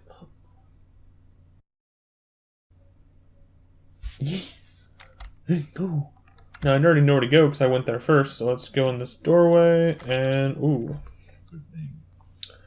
Now this is the character Svetlana, and she is basically the prototype, she's the basis of the character Blood Rain, like the video game character Blood Rain, who's also in 3 movies apparently. which I did not want to watch for this review, but there's 3 movies. And she's a vampire, so I guess vampires are canon in the Blair Witch too. I mean, I guess if the Blair Witch is a witch and a ghost, there can be vampires. I guess I do have a lot of guns on there. Boo! It's like the thing I do. That's like the thing I do when it's like, it's the edit effect that I use. Well, there's the Blair Witch. His mouth is like a GIF. His face isn't moving, aside from his head, but his face isn't moving. And his mouth just goes. It's like a GIF. It's like they put it like a GIF animation, and his face is just like a JPEG or a PNG. I don't know. I don't know how.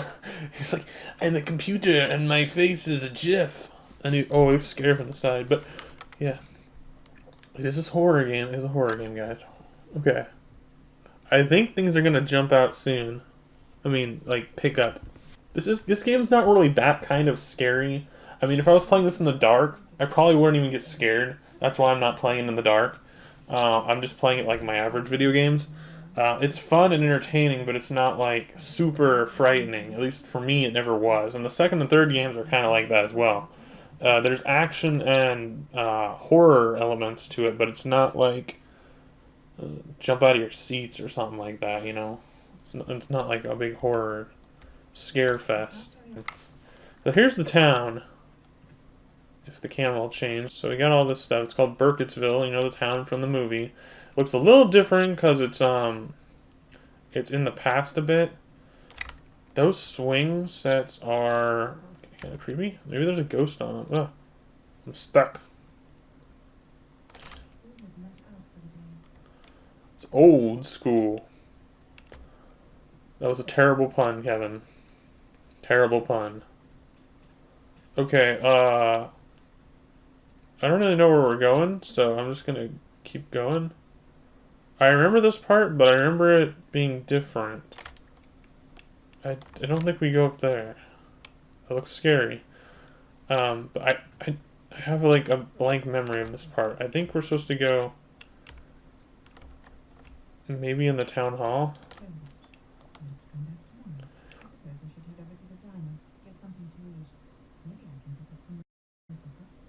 Oh, okay, yeah, I remember this now. Now that it, I don't know what that was. Now that it, tells me. That's a church. Just the diner over here. Yeah. Good old Gretchen.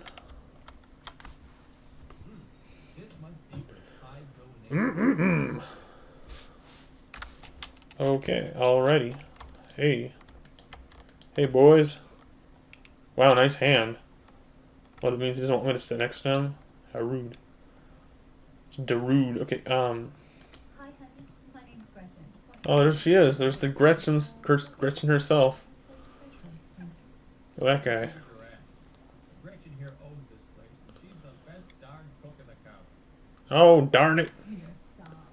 Stop. Stop. My name's Astyanax. What's she doing? She's walking in a circle. I'm trying to talk to her. Like, we're having a conversation. She's just like, spinning around. I guess she was supposed to be, like, doing her cooking or something, but didn't really seem like it. You don't think Rustin had any Rustin Parr! Rustin Parr is the name of the game. Oh my gosh. Oh, she does blink. I was like, do they blink? She does blink. Okay, so that they're a little more animated than I thought. Look at that guy. He looks like Reggie Fils-Aimé. You look like a young Reggie Fils-Aimé. The guy with the hand. He's a horse. He had hair on her arm and her body. You could tell she was a woman, and she had hair like a horse. He was coarse. That's my butchered favorite quote from the Blair Witch movie, guys. I had to put that in here. Oh no. Geek. Okay, we get it. You don't have to recap what we just sat through. At least not yet. I guess this game kind of has a slower pace to it. And it's not so much run and gun, like I said before, but it is more like a mystery. You gotta, like almost like a point and click PC mystery, but not point and click. Tabby Creek! Oh, the Tabby East Creek! Need the Tabby Creek! Okay. Okay. Alright. I gotcha. I gotcha. You never found you. She's down in the water. Tabby Creek. Okay. The Blair Witch. Why does it have to do that? That's the most cheesiest thing ever. Like, you say the Blair Witch, the name of the game series, the main thing in the game, and it goes like lightning, thunder strike. Scary. Oh, it's spoopy. I don't know. It's just kind of cheesy. We kind of make some cheese out of it. Because other than that, it's not that bad. How am I supposed to check in the Spook house? spookhouse? Be careful. Why am I walking like that? Dude, that wasn't even me controlling that. That was her walking into the side of the bed on the cutscene. That was not me. This is not me playing. This is the cutscene. Dude, that pattern on her pillowcase looks like flies. Like dead fly pattern. Like, you like flowers or like animals? Well, you got dead flies. Look at those pixels on the carpet. What the heck? Come on. You should go back to sleep. That's like me. I hear something scary in my house. Go back to sleep. It's okay. I'll deal with the demons tomorrow. Oh no. I'm gonna pick up my gun. You know, I can see him.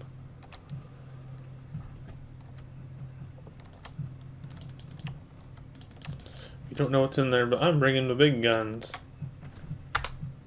Bum, bum, bum, bum, bum, bum, bum. I got a flashlight. You better watch out. Oh, I have to put away to open the door. That's kind of lame. Be gone, ghasts! Oh! Ah! It's the creeper. The creeper. Creepers.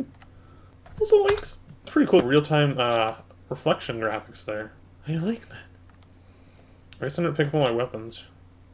Pick up the pistol, and the spectral sensor, the electric prod, whatever that is. Maybe that's like my new stick, and night vision goggles.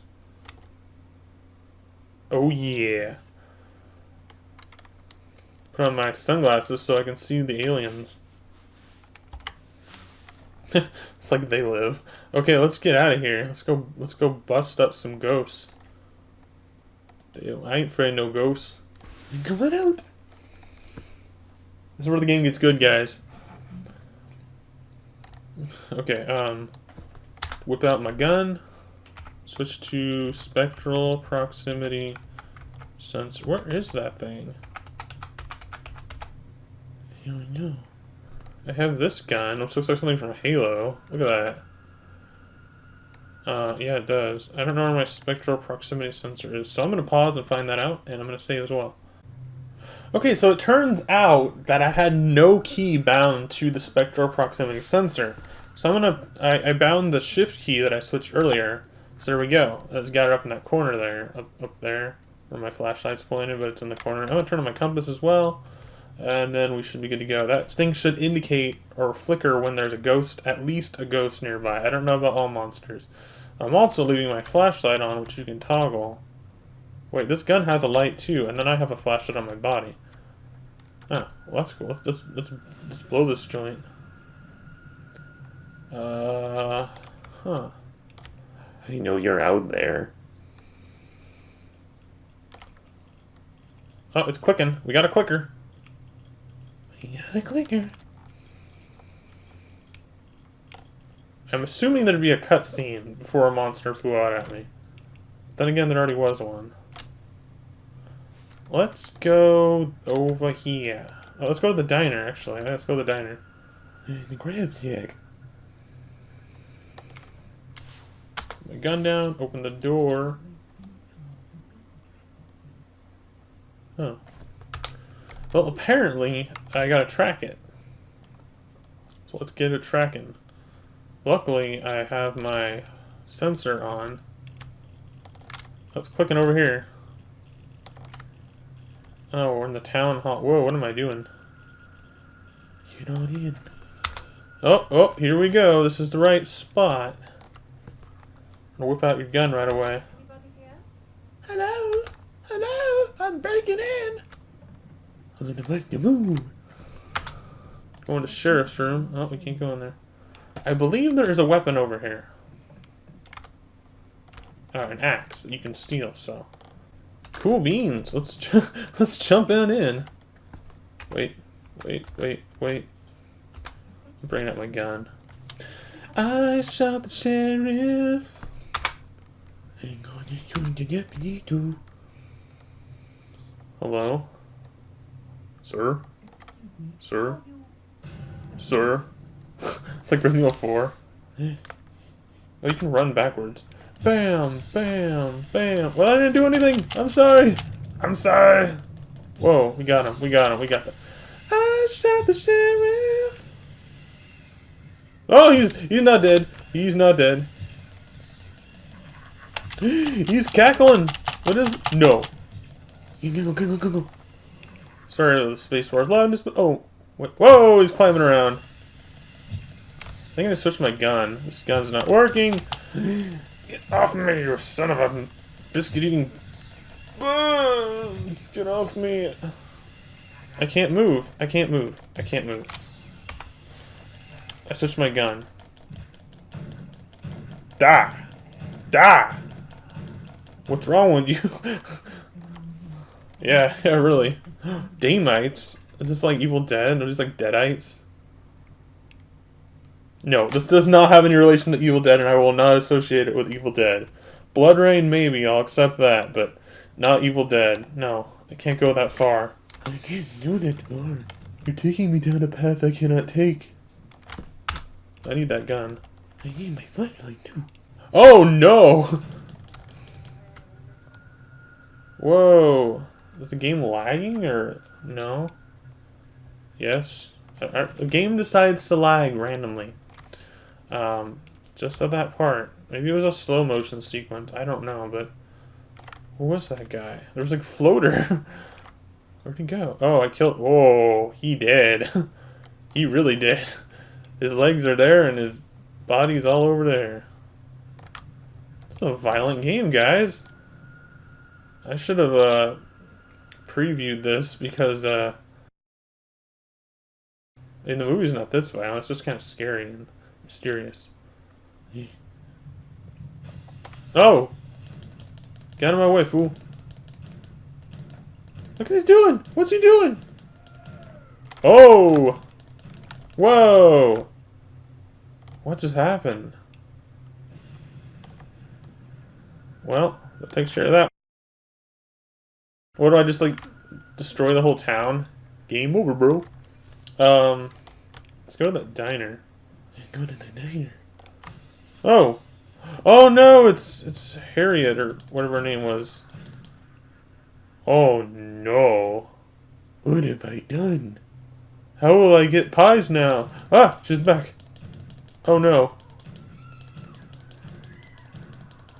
I can't see my target. I can't see my target. I'm just like shooting. Whoa. Oh no. Okay, this is getting intense now. I don't know how much ammunition I have. I'm gonna make every shot count somehow. See my target on this guy. It's really hard to see the target sometimes. Depends on, oh my gosh! That's why it slowed down. It has slow deaths. Who is this guy? Oh no, we're cornered. We're surrounded. Yeah, if you get the right kind of death, or kind of kill, it'll just slow down the whole game like it's an action scene or something. Okay, here we go. Whoa. Okay, wait for him to come up. Shine your light. This is really cool lighting effects for its time. What's he throwing at me? What you throwing at me, bro? Come at me. There we go. That's pretty violent. Like, how do you shoot someone and his whole body rips apart? That's scary. I mean, they are monsters, but it's scary. Ah! Oh no! Ah! There's 3 of them! All 3 of them. Running around like a fool with my hand up in the air. Trying to get a good aim spot. There we go. Oh no. We all out of ammo. I'm gonna take out the big guns. The silence gun, but we'll do. Better than using a stick, I think. Oh my gosh. Get off of me, bro. Oh, that worked. That worked. You did? They did. I guess I'll go over here. Jeez. You hear him? He's like, wrong movie, fool. Get off me. Oh, shotcha. Gotcha. Zapping. No, no, no, no. I died. I died. How could I let myself die? Oh no. It's a game over on the witch. Well, we got a game over, guys, but in all truth, I was kind of expecting it to end there anyways, because that's where I was going to leave off, so. It's all good. All good in the hood. Well, not their hood, but. Yeah, so that is the Blair Witch, Volume 1, Rust and Par game. Now, if you continue to watch my channel, I will be doing more of these in Gametober, which is my gaming, my month of games, of horror games. I can't speak right now, apparently. I'm too shocked by this game. But, basically I do horror games all October long. It's called Gametober, and that's pretty much all I focus on for a whole month. So I'll be doing these games again. If you want more Blair Witch content, check out the timeline video I have. I'll link that to this video. And yeah, have a good one, guys. Stay tuned to Hybrid Games for more classic game goodness. And until next time, Hybrid Games will see you then. Hybrid Games, out!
It's a jungle out there!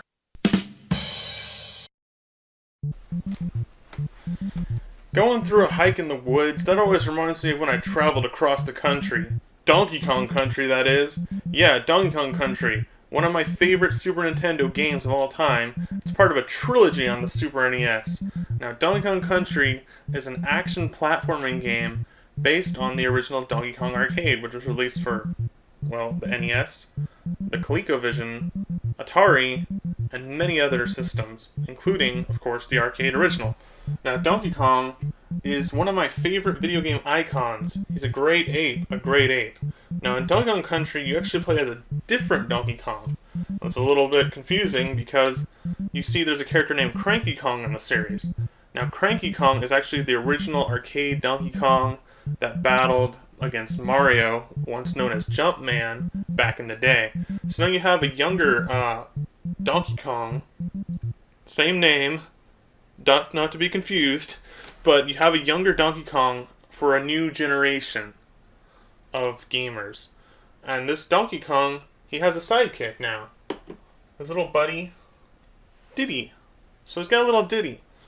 Now, little Diddy and Big DK, they go on an adventure to rescue their banana horde.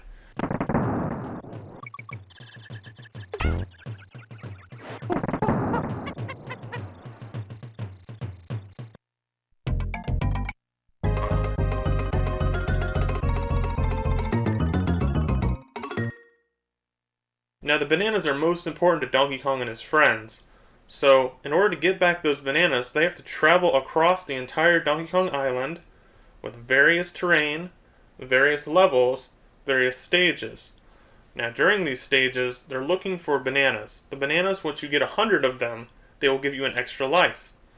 Bananas are also found during boss fights, where you get a giant banana from defeating that boss. Now, once you make it through the end of Donkey Kong Island, you'll find out who the real culprit of this problem is, King K. Rool, who's a giant reptilian Kremling. The Kremlings are the enemies of the Kong family. Now, once you defeat King K. Rool, you will save the day, get back the banana horde, and reap the goodness of good golden bananas. Alright guys, let's head over to the Super Nintendo and play some Donkey Kong Country on the Super Nintendo from me, Kevin from Happy Beard Games, your source for classic gaming goodness. Let's do this!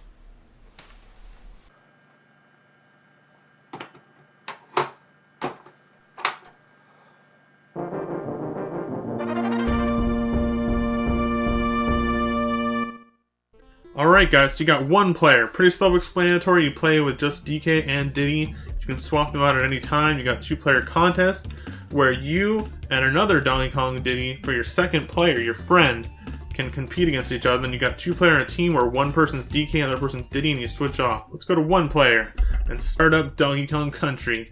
Now this is the map of Donkey Kong Country, or Donkey Kong Island as it's known. You start out here in Congo Jungle. You can see there's another space, but that's actually just Donkey Kong's house. So you start in the first area, Congo Jungle. And the first stage, Jungle Hijinks. Let's do this. Alright, we burst out of our house and into the gameplay. Now you've got your Y button to help you run. You gotta hold it down, or you can tap it to do a barrel roll. And then you've got your B button to jump. You've got your A button, which you're not going to be using too much, but it allows you to swap between DK and Diddy. You can also push select. You've got start to pause. L and R, you don't need them. And X, not really need that either. Let's hop on up to my house, because there's a bonus in this house that everybody should get. An extra life balloon. Really handy. You can also get an extra life just by picking up 100 bananas. And you can see there's different characters in the background, including a painting or a picture of Donkey Kong's girlfriend of sorts, Candy Kong.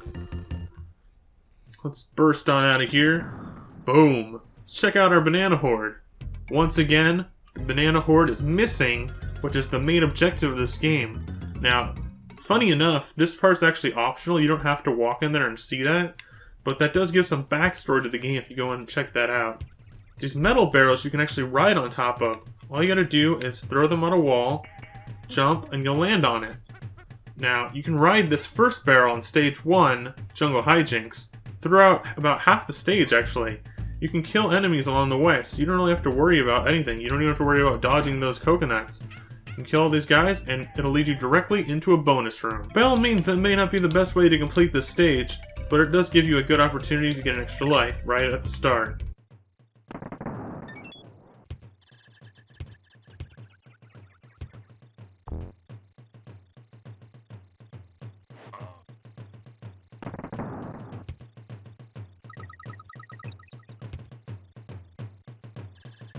Pretty simple stuff, but as you'll soon see, this game does increase in difficulty pretty fast. Second stage, Ropey Rampage. Let's begin. We've got DK and Diddy with us.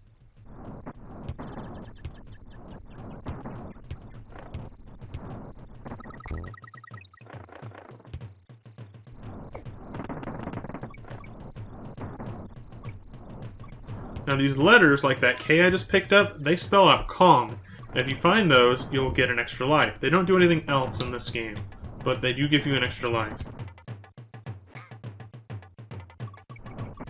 Here's something up here that's kind of important. I picked up a Rhino coin. That's Rambi the Rhino, an animal buddy. He's a companion to Donkey Kong and Diddy. You will see him in certain stages, as well as if you pick up all 3 of these coins, you will have access to a Rambi the Rhino bonus stage, and there's even more opportunity to score some extra lives. There's lots of other animal buddies in this game, including a swordfish, an ostrich, a parrot, and of course Rambi the Rhino.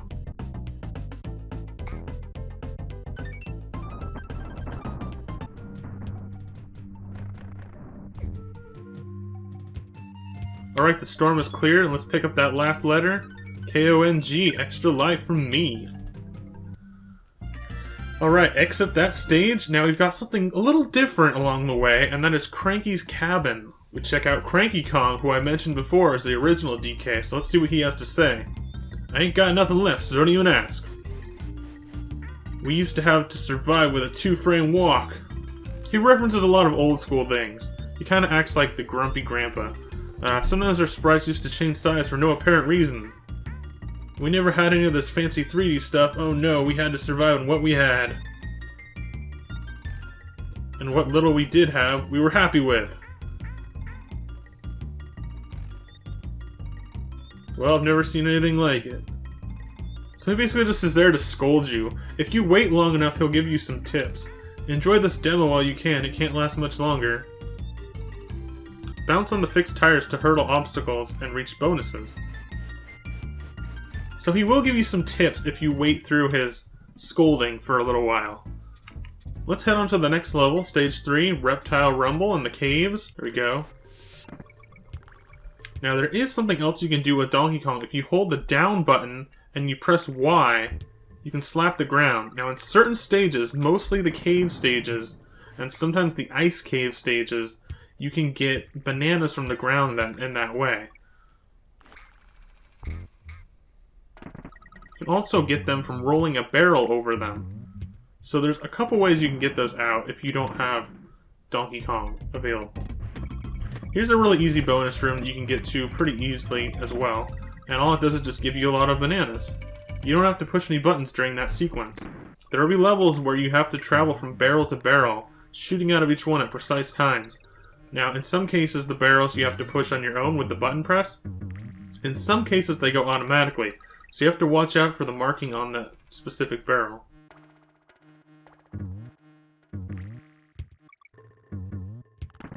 That barrel right there has another specific marking. That was actually a save checkpoint barrel. So if you get in that checkpoint barrel, when you die completely, you will be sent back to that barrel instead of the start of the level.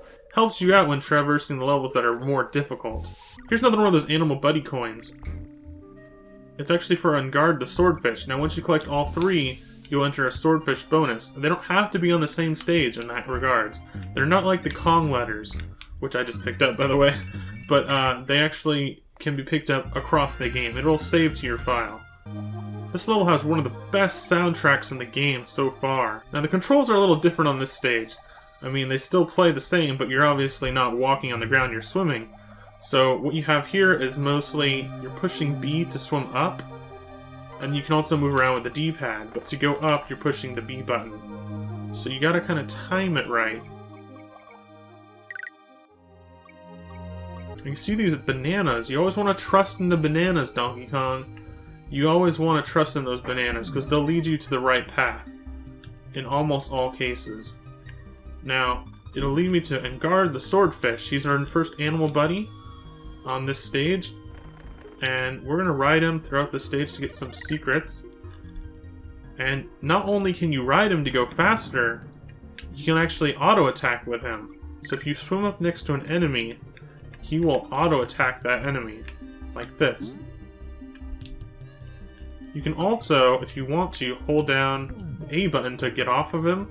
Or you can hold down the B button to do a fast attack on your own. There's a checkpoint barrel, but there's some stuff up here. Really interesting level design. it's very iconic to me because I played it so many times, and I think I know exactly how it's laid out, but I still find it interesting. It seems like it's just done so perfectly. There is one part that's a little weird, and that is right here you can actually get 2 end guards at the same time. I always found that weird. I think it's like... I mean, it is the same character, but it's just weird to see it on there twice. Maybe it's like his version of Diddy. We got these sharks. The animations are very smooth in this. I know they're pre-rendered 3D, set in a 2D game, but they just look really nice. And the music, I mean, come on, David Wise, he did an excellent job on the soundtrack. And it's one of those soundtracks that's heavily remixed and covered today by various bands and DJs. Not only that, but the original is just perfect.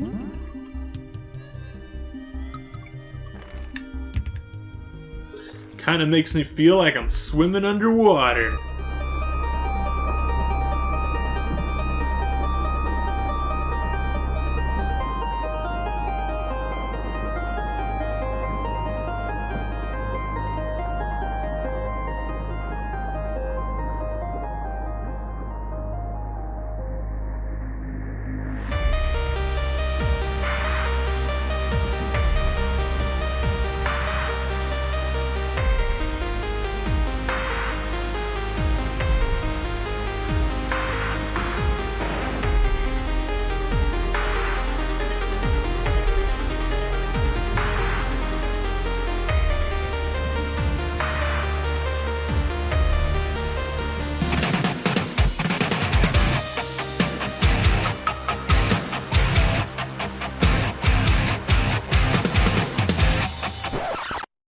Come on, let's get back to the gameplay.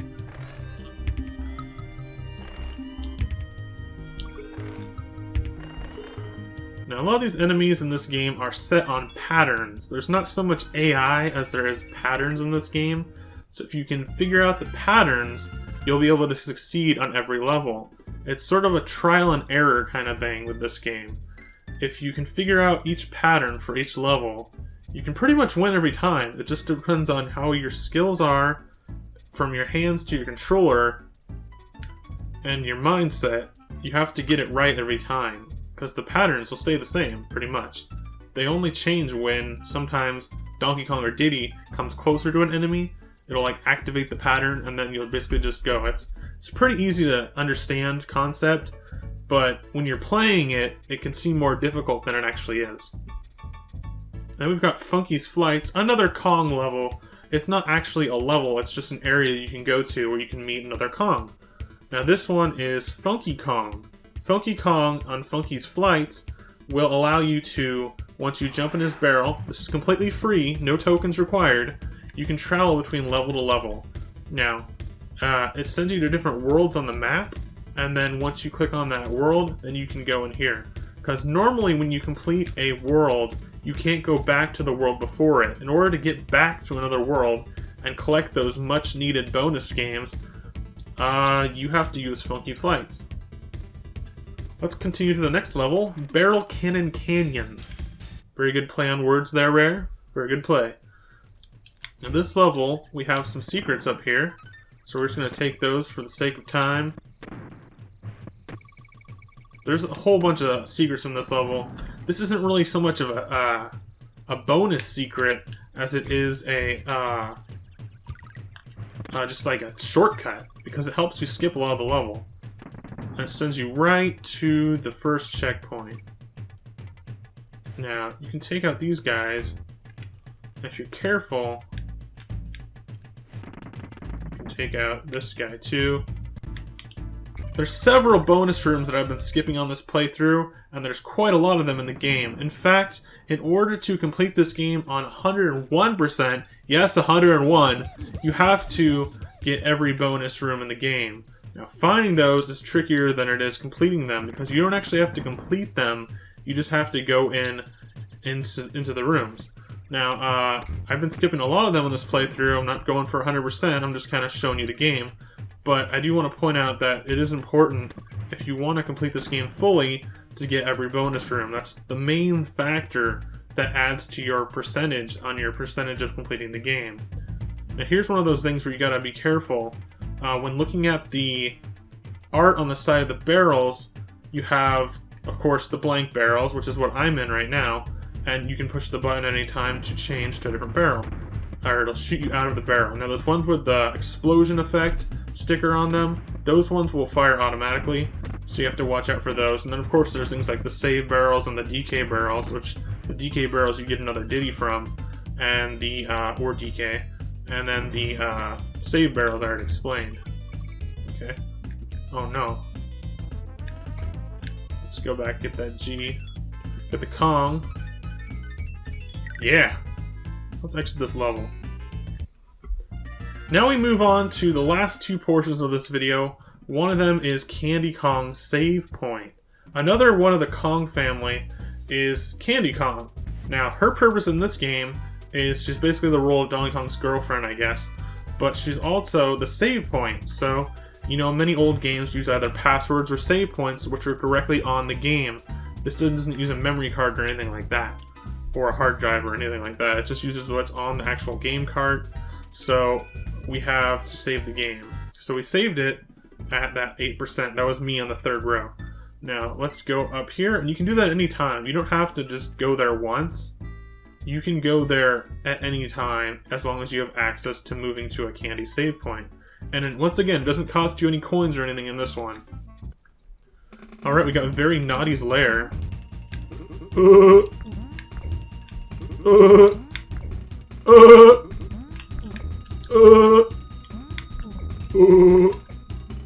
Slap it, Diddy, slap it. Come on! Yeah, we got that. That was really easy, boss. But sometimes if you're a little bit careless, it can get tricky. So just take your time on that one at first. Alright guys, now that we made it to Monkey Mines, the second world of the game, I'm going to leave you there. And hopefully this will encourage you to pick this game up on your own, whether on the 3DS or Wii or Wii U eShops, which is available on all right now. Or you can check it out on the Super Nintendo. There's also a really good Game Boy Advance port of this game, which is pretty dang close to the original on Super Nintendo. If you can find this game and you have the appropriate system for it, I would highly recommend this game. Now these games are some of my favorite games of all time, and I'm happy and excited to share this with you today on Happy Beard Games.